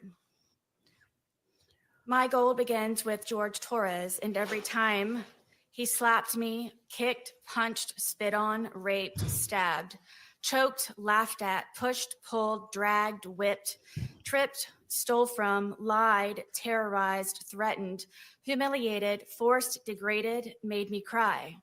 Every time he tried to end me, defeat, or destroy. I forgive George for beating me senseless, for trying to sleep because I had to go to work or my son's field trip the next day, for ruining my deceased family's heirlooms, traditions, and keepsakes, my son's furniture, destroying the television we watched together. For You wrecking our encouraged him. townhome by breaking windows, punching holes in the walls and doors, ramming his entire body into glass doors, kicking in my front and back door over and over and over. For breaking or removing the locks from all of the doors and sometimes the knobs altogether, so I had nowhere to feel safe, including the sacred space of my son's room where he beat me bloody on his bed. For terrorizing and threatening my blind and deaf dogs by leaving the gate open I built to keep them safe, telling me he hoped I'd find their bloated dead body in the pond or scrape their remains off of the pavement, for kicking them off of the bed and throwing across the room because they were trying to protect me. For threatening to make me unrecognizable to my son by breaking all of the bones in my face, like his brother Moses did to him after he kept seeing all of the bruises from George beating me, like all of the times their father beat their mother. For all of the drunken rages and fist fights with so many neighbors when wandering into their apartments during hunting expeditions after I had escaped. For drowning me in liquor and wine because I didn't want to drink, causing me to urinate on myself, and butting the end of the bottle in my face, giving me 2 black. What did he do? Strap you to a chair, lay you back, get a funnel, and force feed you the liquor? Honey, you drank it yourself. Don't go there. You narcissistic little. Black eyes and a bloody nose. For making me experience what it is to be sodomized. Threatening to kill my friends and the neighbors when they checked on me to make sure I was alive and in one piece. For threatening to burn down our townhome and set my car on fire because I got a job. For holding me hostage on weekends. Guys, I got to do it. I got to do it. If you have flickering light issues, when the sound stops, you can look. 3, 2.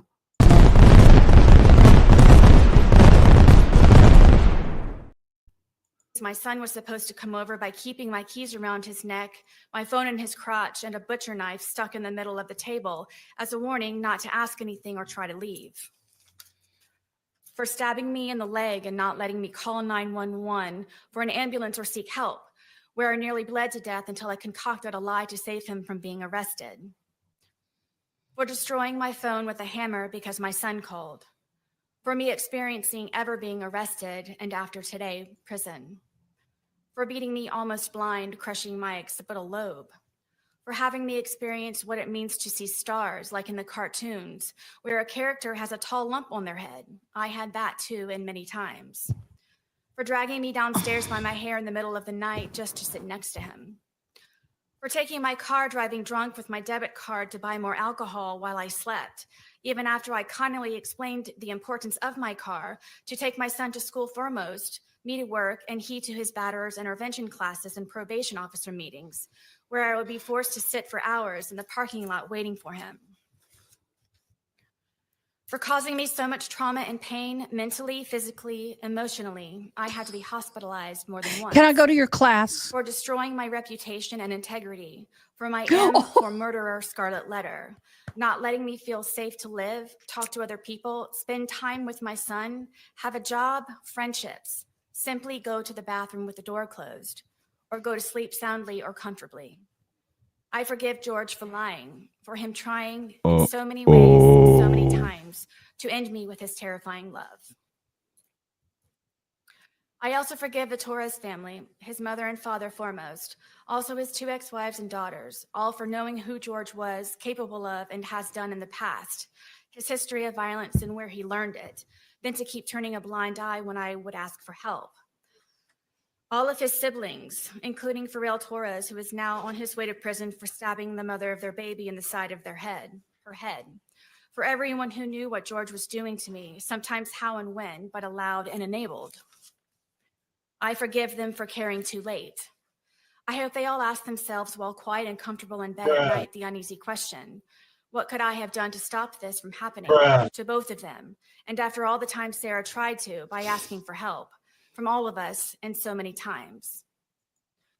Another great contributor of my gold is social media, with its greed, insensitivity, deception, obvious exploitation, and advantageous gain from my criminal case as a whole, and for sentencing me by anticipation as a result of ignorance and hate, conjured and fabricated by the organized crime that is social media, which condemned me in the court of global public opinion since the beginning.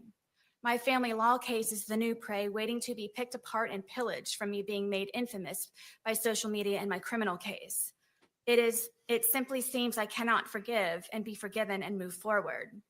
Social media has made me a pariah. It has caused great oppression and undeniable disadvantages, especially by broadcasting and manipulating my cases online. In my criminal case, as a result, my opportunities to be given a fair, proper, and uninfluenced, successful conclusion was heavily depleted and poisoned. I forgive them. Here we go. Also, all of the media tycoons for not having a life of Here their we own, go. trying so desperately to make themselves seem so right by making me appear so wrong. It's all about Forgiveness me. for All about prejudgment, I, number one, ridiculous you, I, what theatrics, I think, what I lies, like. making and taking blood money from my and others' misfortunes, accidents, and catastrophes. It's all over their hands and their keyboards. And even after all that's been said and done, theorized, hypothesized, scrutinized, and blasphemed, in my case, I wonder how many have. still no one knows me. In In the end, I forgive myself for not choosing my life sooner, for not being more brave, vigilant, bolder, and outspoken, stronger, mentally, physically, emotionally, and spiritually, for being hopeless, desperate, simple-minded, weak, and inexperienced. I forgive myself for not realizing I was enduring a life of domestic violence and that the vicious cycle of never ends. I had nothing to compare to. I've never been hit by a man ever before in my life. I was raised hitting a woman was wrong and should never happen. No excuse. I forgive myself for not escaping permanently, for not fighting back sooner to save myself, my son, my dogs, home, and car. Having 20/20 hindsight, thinking of everything I could have done differently or better to avoid the outcome. I think about this every day since. Also, of all the good days we had together, for him at least, while I was constantly in hyperdrive, high alert, and paranoid, making sure I did everything right all the time. If not, the great possibility I would be ended as George threatened me with so many times before. I forgive myself for falling in love with a monster, and no matter how grotesque he may become, I still loved him, hoped, and forgave. I tried breaking the spell so he wouldn't be a monster anymore. I saw who he was inside. George made me then, now, and always love him for all of his cracks also. We made each other our own brilliant pieces of art from the cracks and repairs. Unfortunately, not all cracks can be. In all of my forgiveness, George is my greatest lesson and will forever be a part of me. I think of him every day and still speak to him when alone on the rec yard. I ask his forgiveness and that he looks for me at the gates of heaven so I can tell him how sorry I am. Oh, endlessly, honey, and that I boo-boo. never stopped loving him. In all Don't of it use and the still. Jesus card. You ain't there When I yet. first came to jail, I put my mat under my bed and cried all day and all night for months, only falling asleep from being so exhausted with grief. I wrote him letters. I wrote his family and his daughters, apologizing for asking for their forgiveness. But due to fear that my life or sons would be jeopardized, I did not send. I am sorry. I cannot begin to fathom any of their grief and sadness. Please forgive me. Almost everything reminds me of him, seeing my stab wound especially every day especially. It truly reminds me that all I really did live through. George haunts me. He is everywhere. I believe because I do still love him, think of him, and miss his laugh the most. In my heart, I know he is with me and understands that this tragedy was not intentional. I hope everyone can, his family foremost. I didn't mean for this to happen. Please wholeheartedly know that and always, I would never. Forgive me, Yeet. George. Forgive me, Torres family. Forgive me, Judge Cranick. The Yeet. entire planet, please forgive me. Yeet. I graciously and humbly ask for consideration, for forgiveness to be extended instead of judgment, for reconciliation and restoration for all of us to move forward. My apology is profuse and ceaseless. Allow me, please, to brush off the muck, wipe the blood off of my face, and fix the cuts in my skin. I ask for understanding in what really happened and for how long. Ew. For second chances, repentance, and redemption, to advocate for all domestic violence survivors, to help them overcome, heal, and still hope, always, to make their voices heard, to confidently walk with all of their scars on the outside and the inside, to help them not ever become a casualty of domestic violence as so many others, to stop the abuse and maltreatment before it's too late. There is always hope, and you can survive. In my soft-spoken conclusion, I ask this: would I be the darling mother, celebrated woman of the year, if it were I who died? How many daughters, mothers, sisters, aunts, grandmothers, nieces, and friends have been because they did? I am a survivor. Learn to do good, seek justice, rebuke oppressors, defend the fatherless, plead for the widow.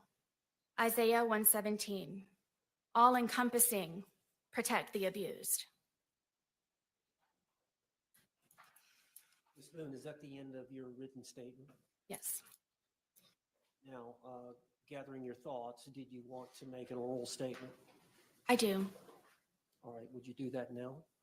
Yes, please. My statement, my verbal statement, is primarily to the Torres family, to the judge, to his daughters.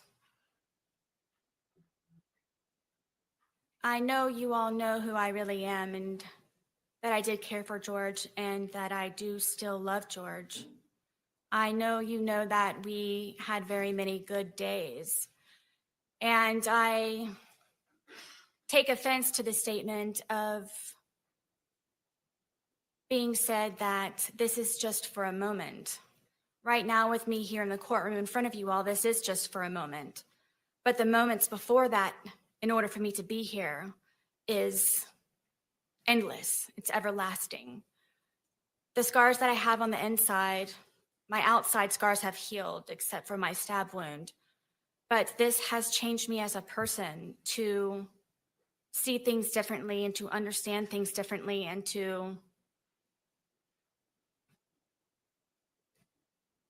not be weak and just try to protect yourself, and forever, regardless of the time that I may receive from today, I forever will have this experience. I forever will have George Torres with me in my heart, in my mind, my body, and my soul. As he and I used to say that we were one soul split into two bodies. This is not just for a moment. It may be for everyone in this courtroom, but when I leave, this is forever. When you all leave, that this is forever. This is forever for everyone here and those who it matters to most. I am one of those who will experience this forever. I'm sorry. Words do not define my shame, and I don't know what else it is that I can say and convey to the Torres family how this happened. The ifs and whys and how really don't matter. It happened, and I'm sorry. Words cannot describe. And I hope that everyone can forgive me, the Torres family most of all, and his daughters, because I know what he meant to them. And I don't think that anybody ever understood what he meant to me and I to him. And I ask for forgiveness. Ms. Boone, I have just one or two questions, if you don't mind. And you can speak on it if you want or not. But this is a unique case, and one of the reasons it's so unique is that you were in jail for 4.5 years prior to your trial. And I understand that when you were brought up as a child, that you did have some spirituality in your family, some church, some religion. Always. But I understand that you got away from that. Did you have a chance during the 4.5 years to look back at your spirituality? Absolutely. Sorry, I had to get lunch. Everyone supposes that this is one of the worst experiences of my life, and it's actually been one of my greatest. If I were not beaten to death, I was going to work myself to death on the outside, and I never had time to get back into my Bible and to pray and to be with the Lord. And I, being here incarcerated, have had time, of course, to get closer to God, to reacquaint myself to Him, and Not according to your phone calls and letters. realize what it's all about. This is all. She would have taken full responsibility. She wouldn't have put us through all this if she was really changed and on fire for the Lord, because you take responsibility for what you do and accept the consequences. Temporary. And when I say temporary, I don't mean by being set free in jail or from prison or wherever else. It means being set free and temporary, meaning that you work for something higher, you work for God, that you strive for your crown to be placed upon your head by Jesus Christ by being said, "You have done well, my good and faithful servant." Even demonic and Satan knows every word of that Bible. You're just regurgitating. I've seen no evidence. Where's your fruit? Always tried to be a good and faithful servant. I was just a servant as opposed to doing all that I can when my family were alive and I was going through everything up to this point. I've become so much more closer to the Lord, and it's made me such a better person. And I hope that I am an example going forward of the Lord's light and can draw many people to me because of it. Any follow-up, State? No, I assume that was the final word. Thank you. He's like, we're done. She can return back to council's table. Anything else from your side of the ledger, Mr. Owens? No more witnesses, Judge, just arguments. Okay. Anything else in rebuttal, or just proceed to argument, State? Just proceed to argument. Okay. All right. Once Ms. Booth's seated, you can proceed with your argument, either Mr. J or Mr. Cacciatore. Amen. Yep. Mm-hmm. You may proceed, sir. Your Honor, I'm going to start my argument by what I anticipate Mr. Owens will bring up in his presentation regarding the plea offer in this case. That she was offered the resolution in this case of 15 years in the Department of Corrections to begin with. I think it's important, though, that the entire circumstance of that plea offer is put forward. And there's something very critical to that. It's not just 15 years in the Department of Corrections. It's 15 years in the Department of Corrections, but it's predicated on something. And the consideration that it's predicated on is the defendant coming to court and accepting responsibility for her actions. Which she's not Coming done. to court and saying, I am responsible for George Torres's death, and I accept the punishment that comes with it. That consideration was never given in this case. And because that consideration was never given in this case, the offer of 15 years in no way represents what this case is worth, or what George Torres's life is worth.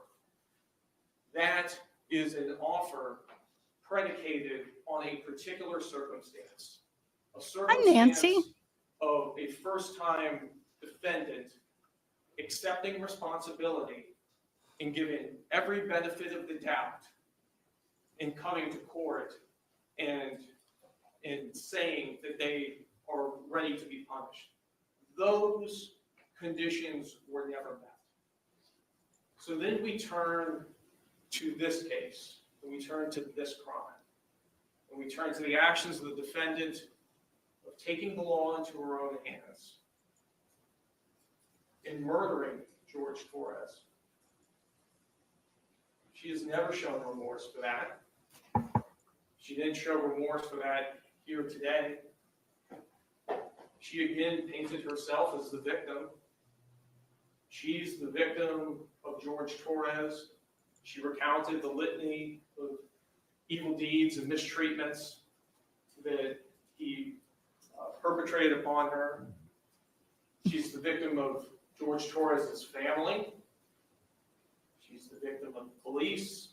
She's the victim of social media. It's all about Sarah Boone. Everything's about Sarah Boone, about how she is the victim. But Sarah Boone sentenced every one of George Torres' loved ones to a life sentence. Just like she sentenced George Torres when he was in that suitcase. George Torres lived out his last nightmarish circumstance in that suitcase, begging to be let out for several minutes, which undercuts any argument that this was somehow unsophisticated. There was ample time and opportunity over and over for her to do something different, but she went forward with taking the law into her own hands and ensuring that George Torres was never getting out of there, while she went up to bed and went to sleep for hours on end. She can't say that she was in duress for the same reason. She was in such duress of George Torres that she goes upstairs and goes to sleep for 11 hours. Your Honor, there's been nothing from the testimony of Dr. Harper either that establishes any type of diagnosis that would give this court a basis to downward depart. Dr. Harper has put blinders on to the fact that she has been incarcerated for 58 months. 58 months with the opportunity to receive mental health treatment, and the expert witness is absolutely incurious about what any of those records or diagnosis or anything that would have been there would have said. There is no valid basis for a downward departure in this case. She deserves a life sentence. Thank you. Mr. Owens, response?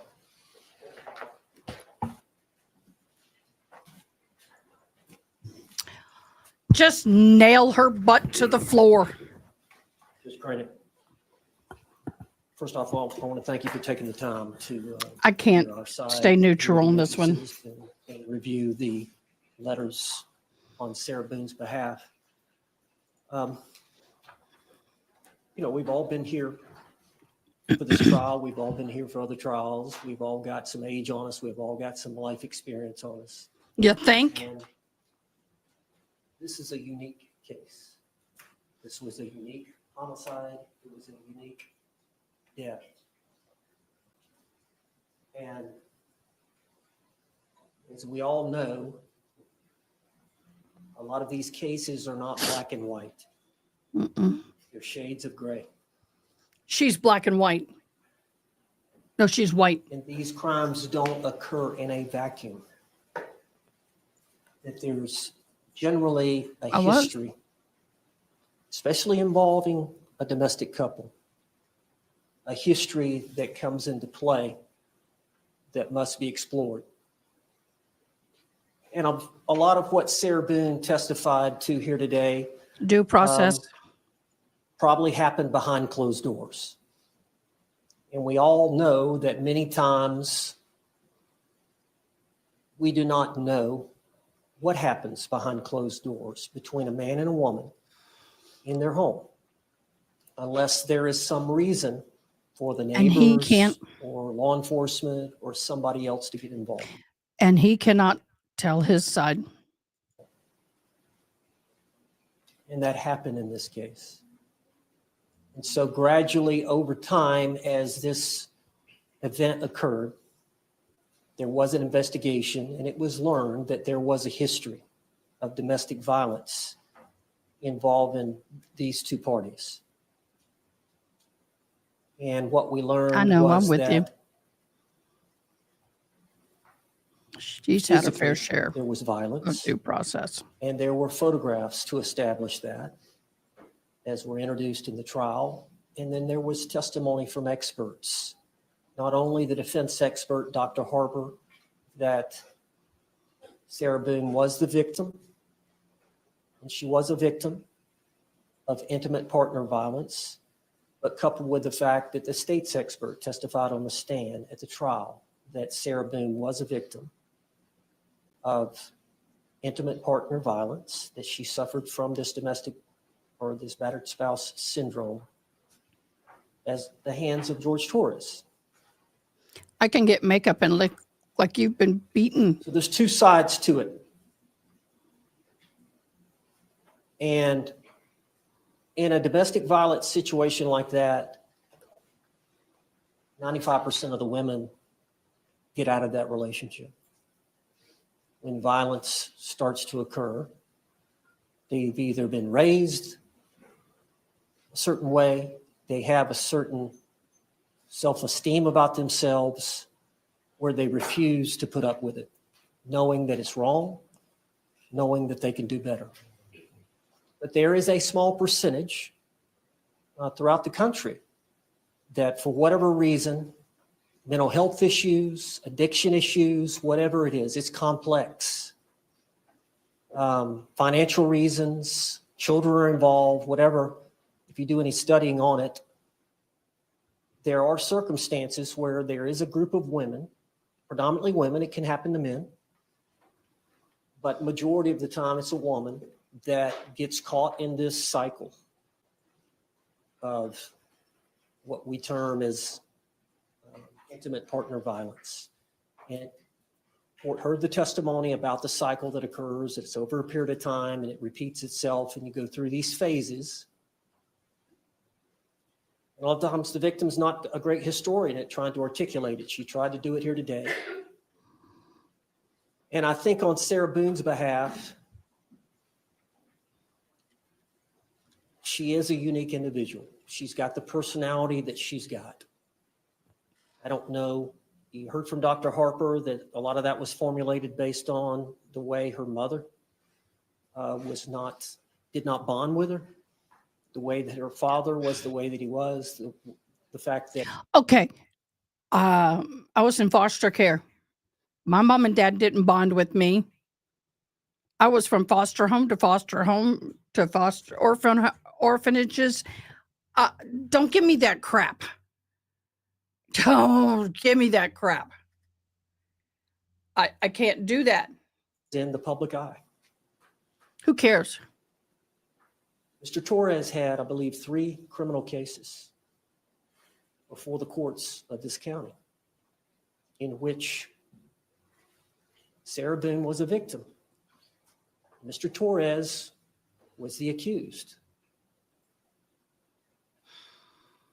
Those cases were dismissed. We know from the history of this domestic violence field that that's normal, that Sarah Boone every time either tried to bond him out or tried to get the case dismissed. At some point, somebody has to stop. Somebody has to say, wait, what's going on here? This keeps repeating.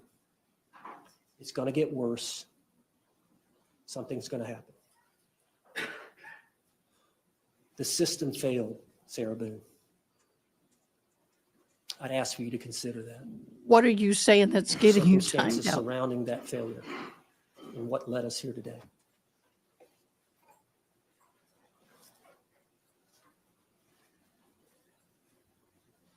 I've asked the court to consider a downward departure.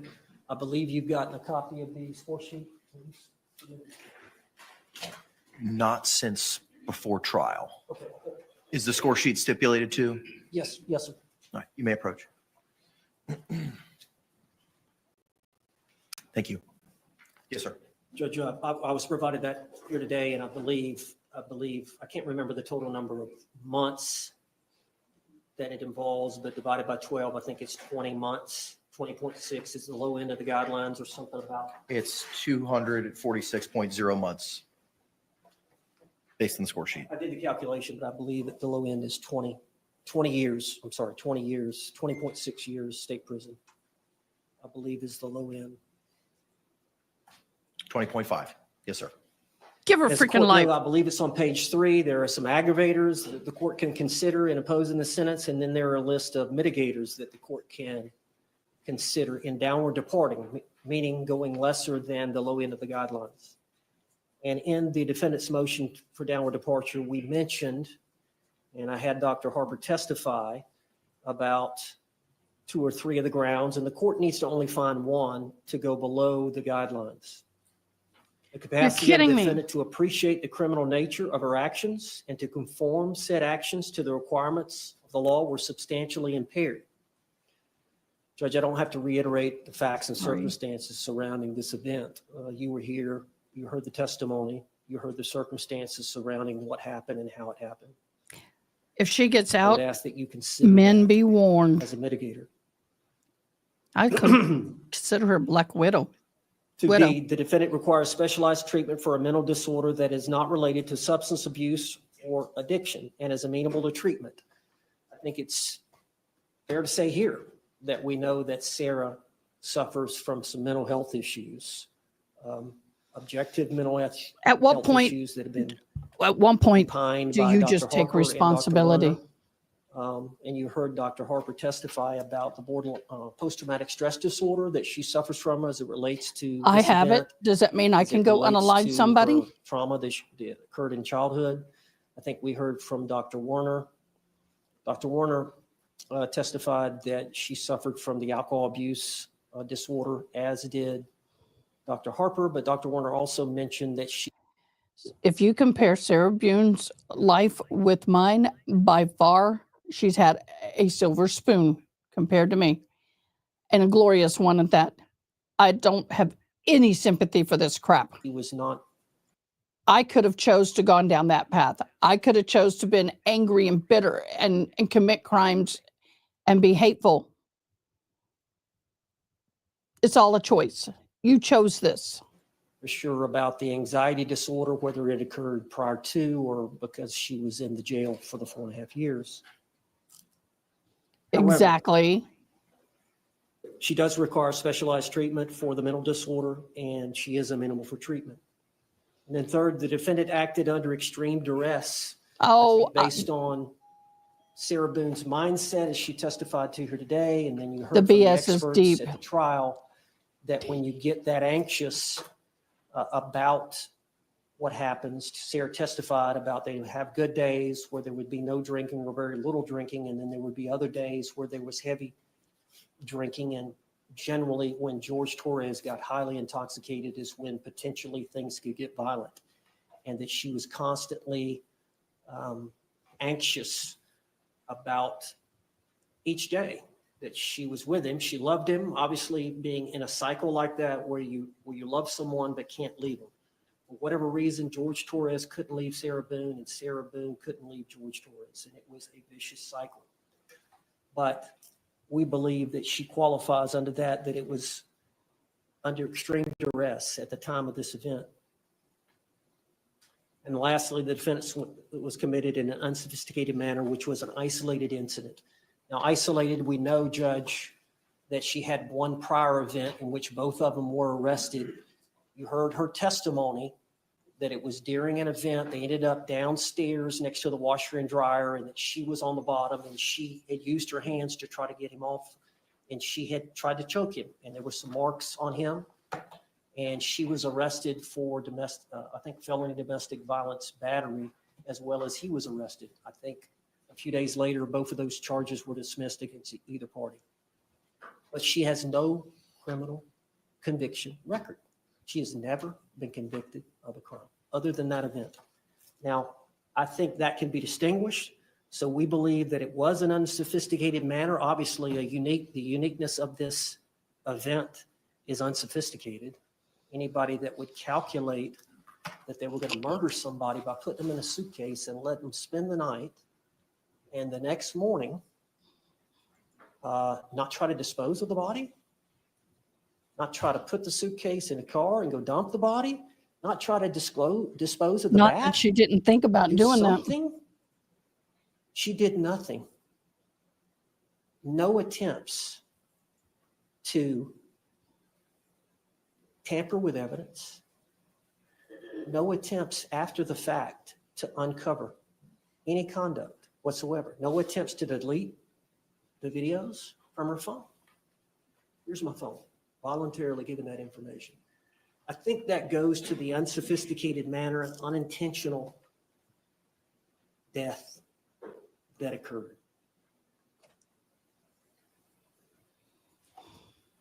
Come here. Come here. I remember the first time I saw the Suitcase video. And I know people have differing opinions. Tony Henderson, my colleague, had a different opinion when he saw it. But I remember the first time I saw the video and I heard what she was saying to him. When he was saying, "Hey, Sarah, let me out. I can't breathe," or words to that effect.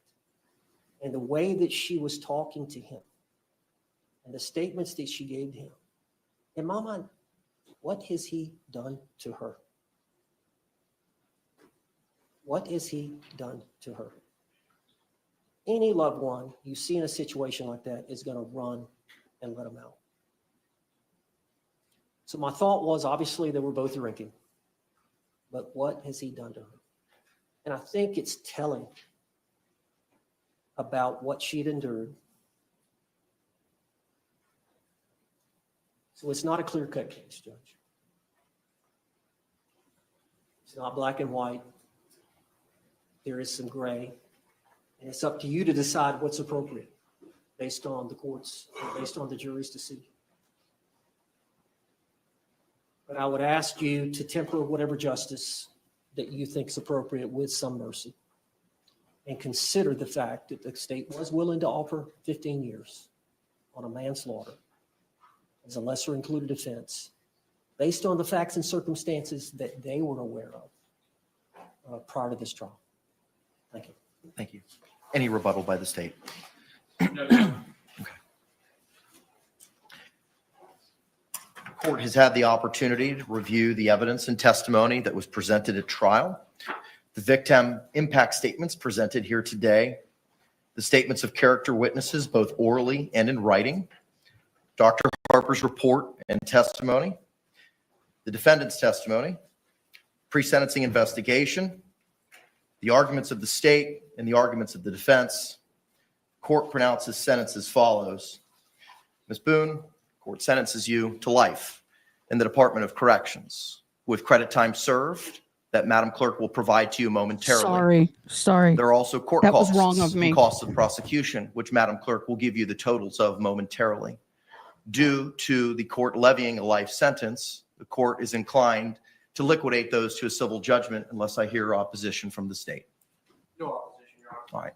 Madam Clerk, if you could please give us the credit time served and the court costs, please.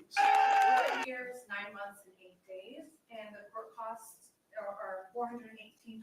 State costs. No, I'm so happy for them. $50 and a fee. I'm right. So the total would be $600 and I shouldn't have done that, but this case, I don't care. $618. All right, ma'am, the court costs and costs of prosecution are $618.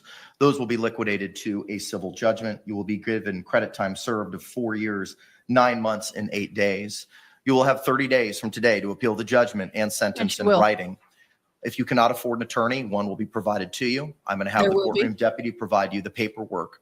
Because you've been incarcerated for the last 58 some odd months, the court is going to declare that you are indigent in this matter.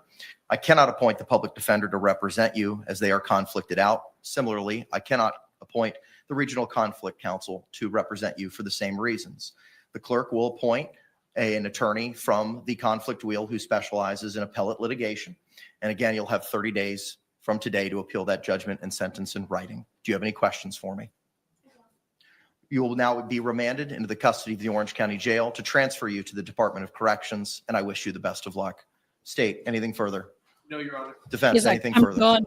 I don't want to see you Thank you all very again. much. Court's off the record. Wow, he was not having it. He was like, done. I'm sentencing it. We're out. He's gone. He's like, I'm done with you.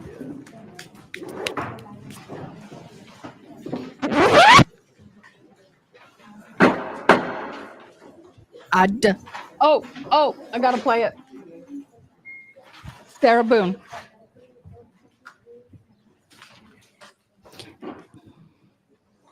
Hey, Sarah Boone. Can you answer this question? We had a good day. It was a good day.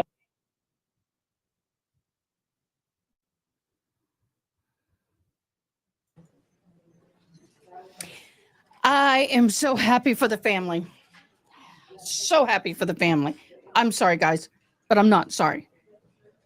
There are some cases that we just get under our skin. This one, I would have been crying if she got less than life, personally.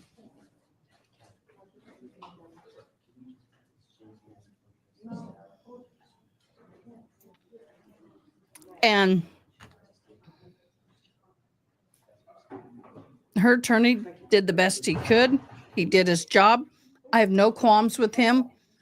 I didn't like what was said because we know it's all BS, but he has to do it. He has to do it.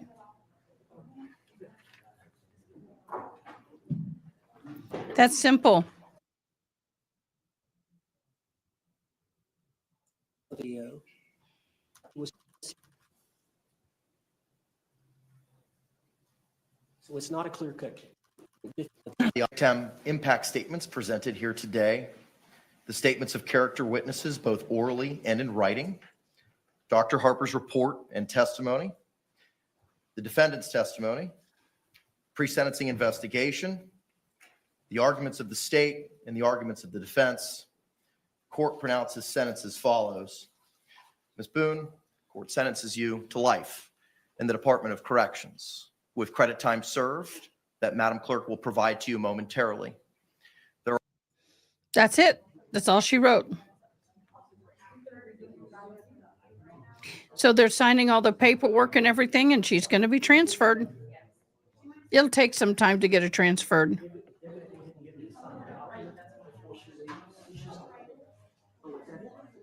That attorney's got his coat on, and he's like, I'm out of here. We done. Nope. No emotion. Doesn't surprise me. Is he in blue jeans? No, he's in dress slacks.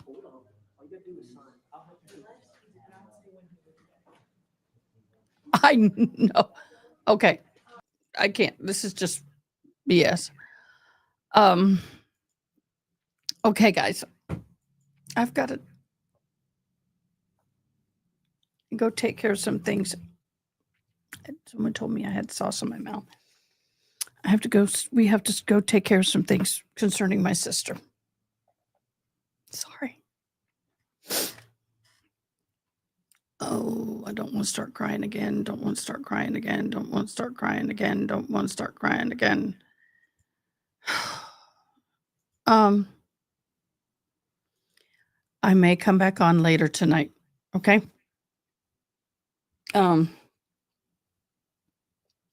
Yeah, he's out the door. No, he knew it was coming. He's not mad.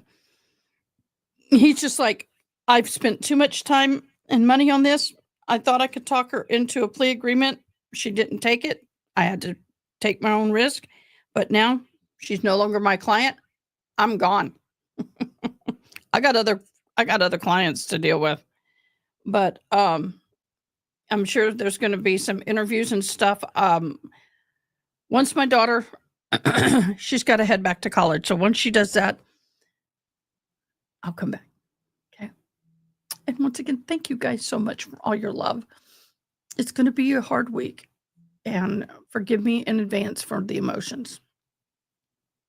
I love y'all. Bye. Thanks for watching. Please comment, like, share, and most importantly, subscribe. I hope you have an awesome day. Till next time, take care.